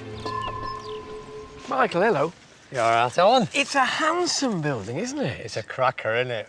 Michael Ridsdale is the man in charge of the landscapes on the estate. It's really sort of sturdy. It's almost like the nave of a church in a way. Yeah, and it was built like that as well. Built to last. Yeah. 900 years in full use. So tell us about what it would have done in those early days. Well, the settlement here at Fountains was growing. They needed to grow corn in the fields, bring it back to the mill, and their staple diet was beer, because they couldn't drink the water, of course, and they needed wheat for bread. So these monks were drinking at least a gallon a day of simple beer. We're talking about relatively low alcohol content, then, aren't we? About 1%. 1%, but the alcohol was purifying the water. Yeah, it was indeed, yeah. So does it still work, the mill wheel? Yeah. Can we have a go? Yeah. So what do you have to do? Right, flick the main switch at the top, pull the lever over, Alan, yeah. And then turn her anti-clockwise and she'll raise the gate. All right. It's quite... I thought it was going to be fairly easy. That's it. Pardon my bottom. Don't forget, this place was like a factory. Yeah. There'd be dozens working the mill, controlling the weir. Keep talking, Michael. Yeah, absolutely. It's quiet. Put your back into it, lad. That's a Lancastrian telling the Yorkshire lad what to do. Yeah, but you see, there's a reason why I'm finding it a bit harder. I haven't had the 8 pints. How far does this have to come up? Flicker across. There you go. There you go. Is it up now? Yes. Thank heavens for that. Clearly, monks were much more skilled with water-driven machinery. Whoa! There's nothing more exhilarating than seeing the power of nature harnessed like this, is there? Absolutely. This is actually at the heart of the manufacturing industry, if we can call it industry, as far back as the 12th century, of the entire abbey. This is the beating heart of the Cistercian monasteries, this. This is where all the food was ground, and this is where all the barley came from, and this is where they got the drink, and where they got their bread. This sustained the settlement. So without this, they would have starved to death? Absolutely. As monasteries powered Britain towards industrialisation, the workforce needed tools. Annika Rice visits another historic watermill in County Antrim to make a tool that's close to my heart. In medieval Britain, spades were made by blacksmiths, but during the Industrial Revolution, the mass production of spades was made possible by harnessing the power of water. Today, that tradition is carried on by a handful of men. One of them is Colin Dawson. At Paterson Spade Mill, the raw power of the river is revealed in the machines it drives. None more impressive than the beating heart of the spade-making process, the mighty tilt hammer. Well, you might think making a spade is actually quite straightforward, but I'm about to find out why it was once considered to be one of our most skilled jobs. Colin, I'm embarrassed to say I've never much thought about a spade before now, and it turns out it's a major part of Ireland's industrial heritage.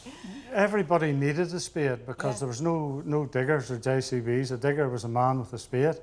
By the mid-19th century, there were 171 different types of spade made in Ireland, every one for a specific task. Some of them defy description. What about this one? It's got a funny bit off the end. Irish spades were mostly made with a footplate on the left.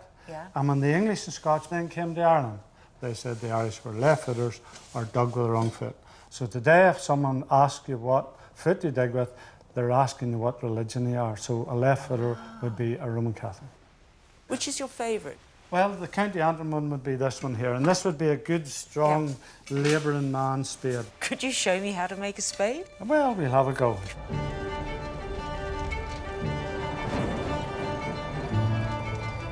Every spade made at the mill starts life just like this. A block of steel in a fiery furnace.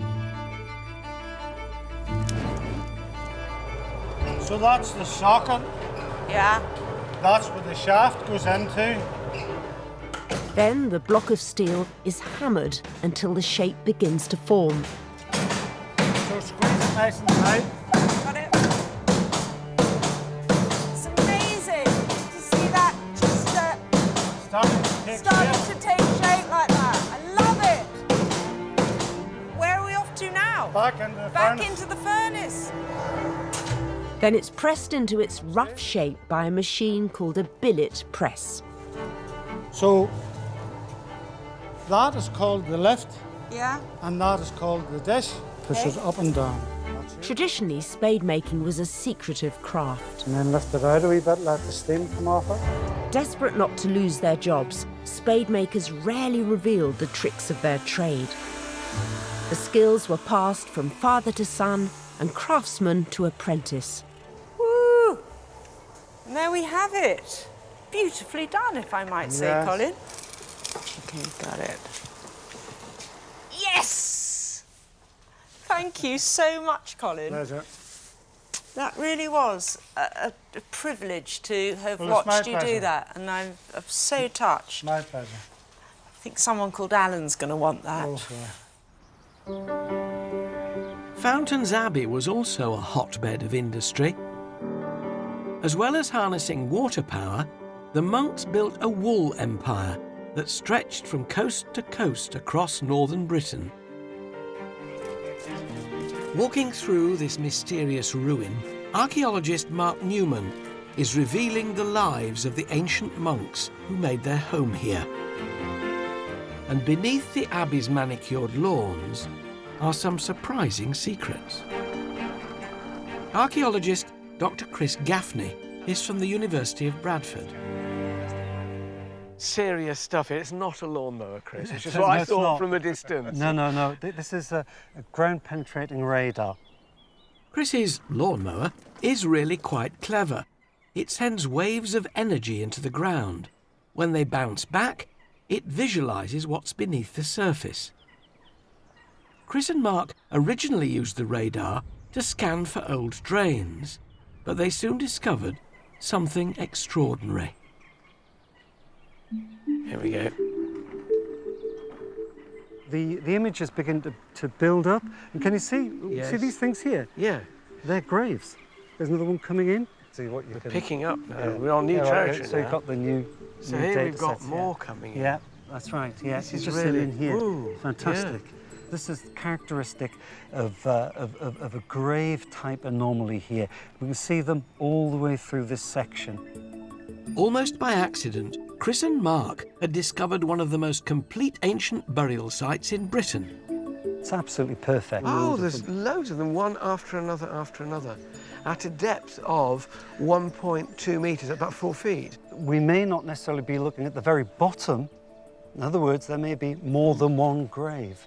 Oh, so they're stacked? They're stacked. There are up to 4 burials in each individual grave cut, but they will put a body in, put in side stones and a slab across the top, and then there will be another burial on top of it. So this whole area here then, Chris, is a graveyard. Yeah. With 500 cuts down in it, with potentially 4 people in each one. So there could be 2,000 people buried all here. the way over here. And if you start working out how many monks there would have been over the course of time and how many lay brothers, you're pretty much accounting for everybody who would have lived here from the monastic community. For so long we've seen the abbey as ruins, as an archaeological object, and then the people who made this place about whom it's about are here. Yeah. They never went away. Rest in peace, all you thousands of monks and lay people. We'll tread very carefully on top of you. Makes you quite respectful, doesn't it?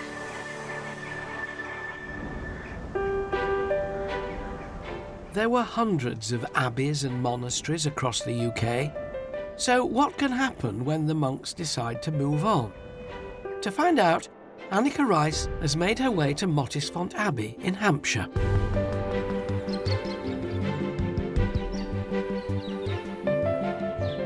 In the 13th century, this site was a priory, home to monks from the Augustinian order.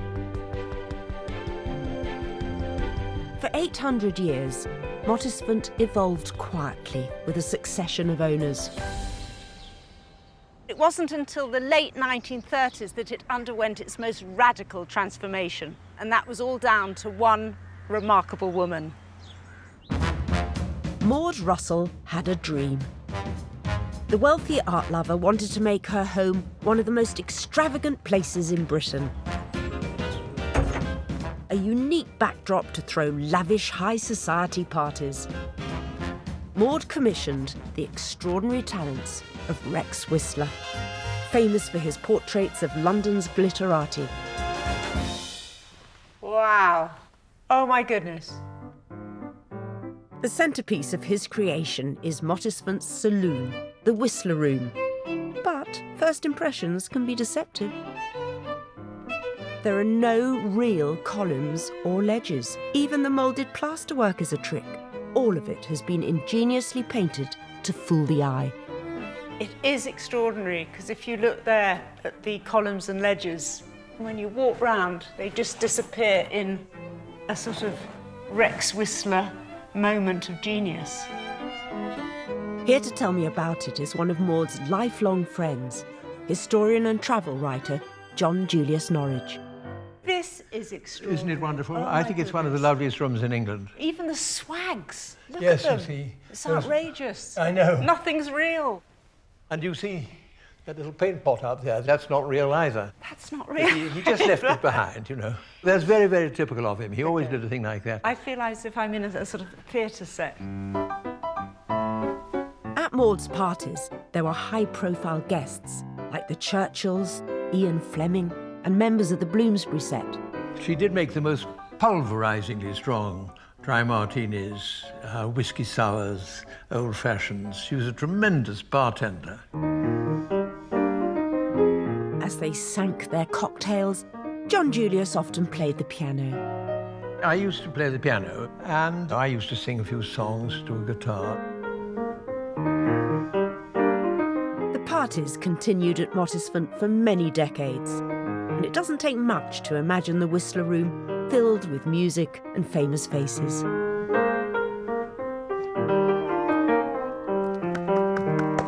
Thank you, John Julius.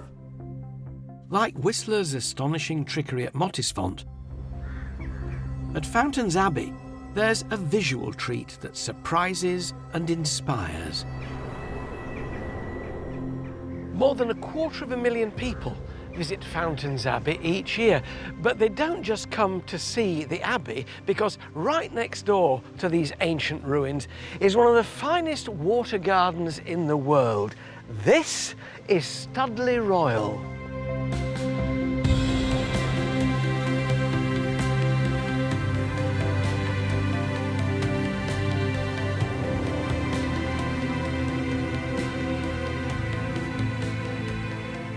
Wow, now that is a view. That is a spectacle. Studley Royal is an 18th century water garden and the grounds of Fountains Abbey. They stretch out over 800 magnificent acres. Great canal going down the middle. A huge moon pond in the centre. A lovely temple just nestling in the trees there. And then a tower up there, the Octagon Tower. Studley Royal was the first garden in Britain to become a World Heritage Site. Everywhere you look, it's like an amphitheatre, isn't it? Just cradling this amazing canal of water. Where else in England will you see something like that? Nowhere. Absolutely. Beautiful. Michael Ridsdale's been maintaining this glorious landscape for more than 30 years. So right next door to the Abbey, we have this astonishing contrast, this water garden, this estate. Who designed it? John Aisleby, Chancellor of the Exchequer. He set about creating one of the greatest Georgian landscapes we have in England. It looks like lakes, but I can hear water up there. So is this, in effect, a river that's being controlled and shaped? It is. You could argue one of his cleverest movements was to harness the river scowl. And what John did was to canalise the river, put in a series of dams, so you got movement and you got stillness. You got white water and black water. And this enormous moon in the middle with two crescent moons either side of it, which seen from the air is the most sensational bit of geometry, isn't it? And they're also giant mirrors. So the landscape was able to be mirrored inside the ponds as well. During the garden's construction, there were as many as 100 people working here. How many gardeners have you got now? 8. 8 and volunteers? Yes. Well, I tell you what, it's still looking pretty good. Yeah, but it is a challenge. I couldn't visit a World Heritage garden without getting my hands dirty. As well as maintaining the water gardens, enormous banks of laurel need to be trimmed. The last time I saw a scene like this, it was on the back of a packet of tea. But these aren't tea plants. Goodness me, do you not know they've invented electrical snippers now? You know, you go all over this. Here, try these. Try these. It takes volunteers like Dave Power and Ian Alston months to trim all this laurel. Now, everybody's going to say, though, aren't they, seriously, why do you use secateurs? Why don't you use power trimmers? If you look at it when it's been done, you'll find that you get in there a ziggy-zag edge, and you can see that from the distance, whereas here it's all nice and clean, and you get the effect from further away. And you just drop these prunings down into the mould? Yes. Oh, I like that sort of thing. Sort of the horticultural version of under the carpet. Sweep it under the rug.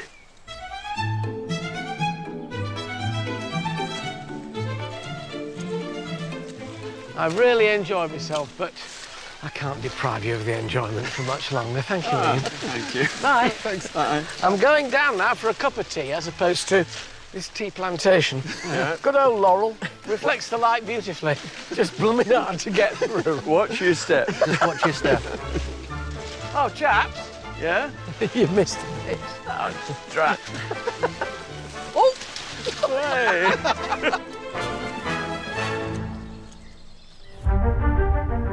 Under the guiding hands of gentlemen and monks, Studley Royal and Fountains Abbey have matured through 8 centuries. But every year these ruins survive, they're tested by the power of nature.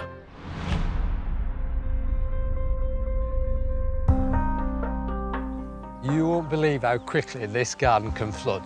Within the matter of 3 hours, it would have rained up in the catchment, and the whole of what you're seeing in front of you will be under 2 metres of water. From where it is now? We're at the mercy of the river. Is that kind of a scary moment? Yeah, I mean, there's no control. It's a deluge. You can imagine what the aftermath is like? I can. Filthy. Untamed, the forces of nature can wreak havoc, but occasionally they create something captivating, as historian Dan Jones discovered. This is the Giant's Causeway on the County Antrim coast of Northern Ireland. It's the National Trust's #1 attraction, with more than 500,000 visitors every year. Legend has it that a giant called Finn McCool built the causeway from Northern Ireland through the North Atlantic Ocean to an island in the Scottish Hebrides you've probably never heard of. On a damp, grey day like today, this uninhabited island can feel like one of the remotest places in Britain. We're in Scotland's Inner Hebrides, on our way to Staffa. Just like the shafts of rock at the Northern Ireland end of the causeway, it's easy to see how the columns of basalt on Staffa reinforce belief in the legend.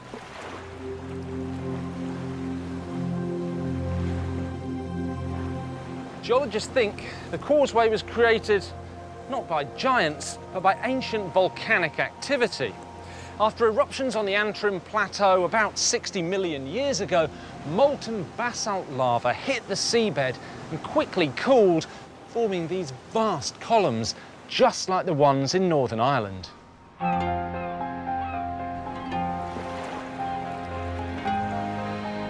Scientists are reinterpreting the island's human history too.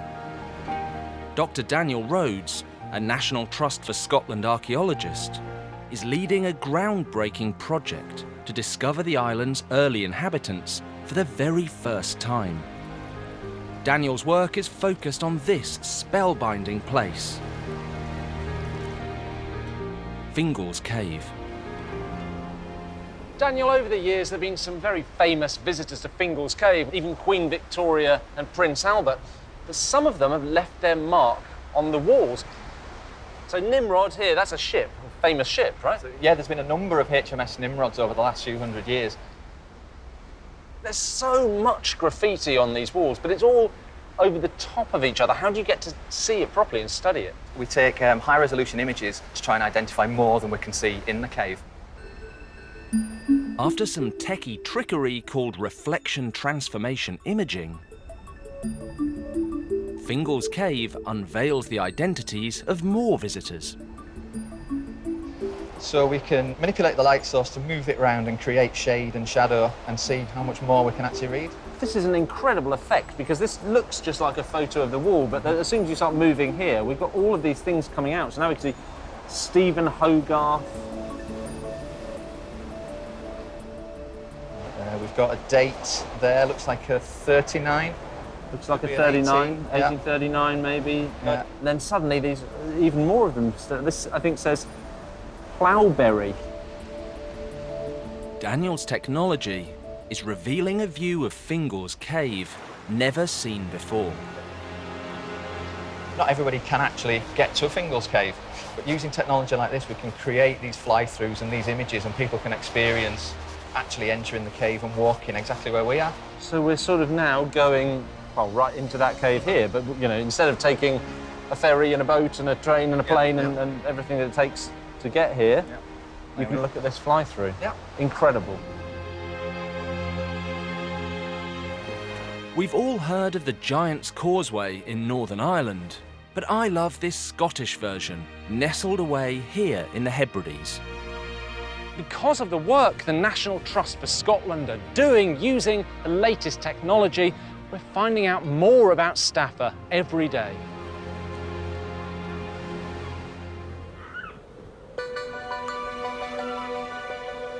It's rare for somewhere to capture your imagination as much as Fountains Abbey.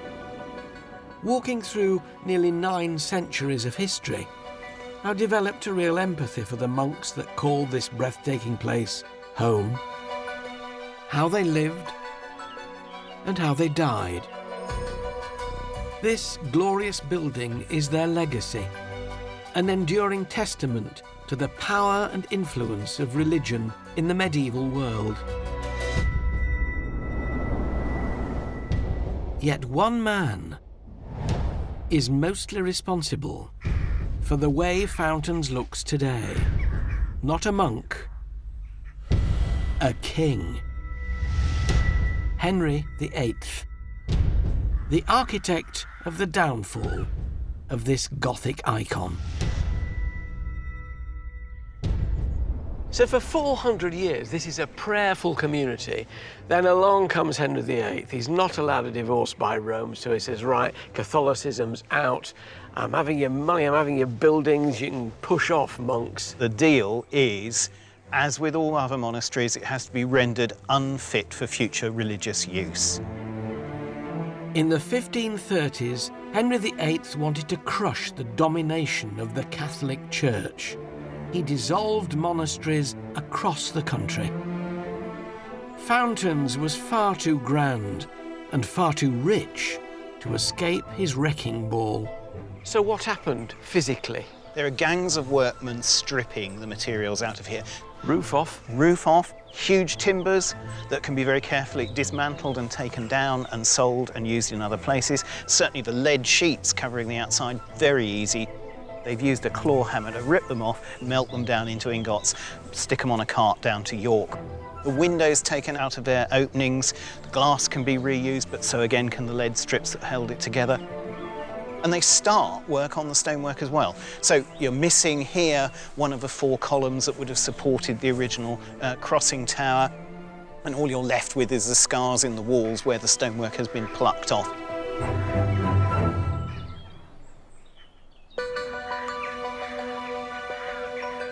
From being somewhere the monks revered and beautified, Henry VIII's destruction created another kind of stark beauty.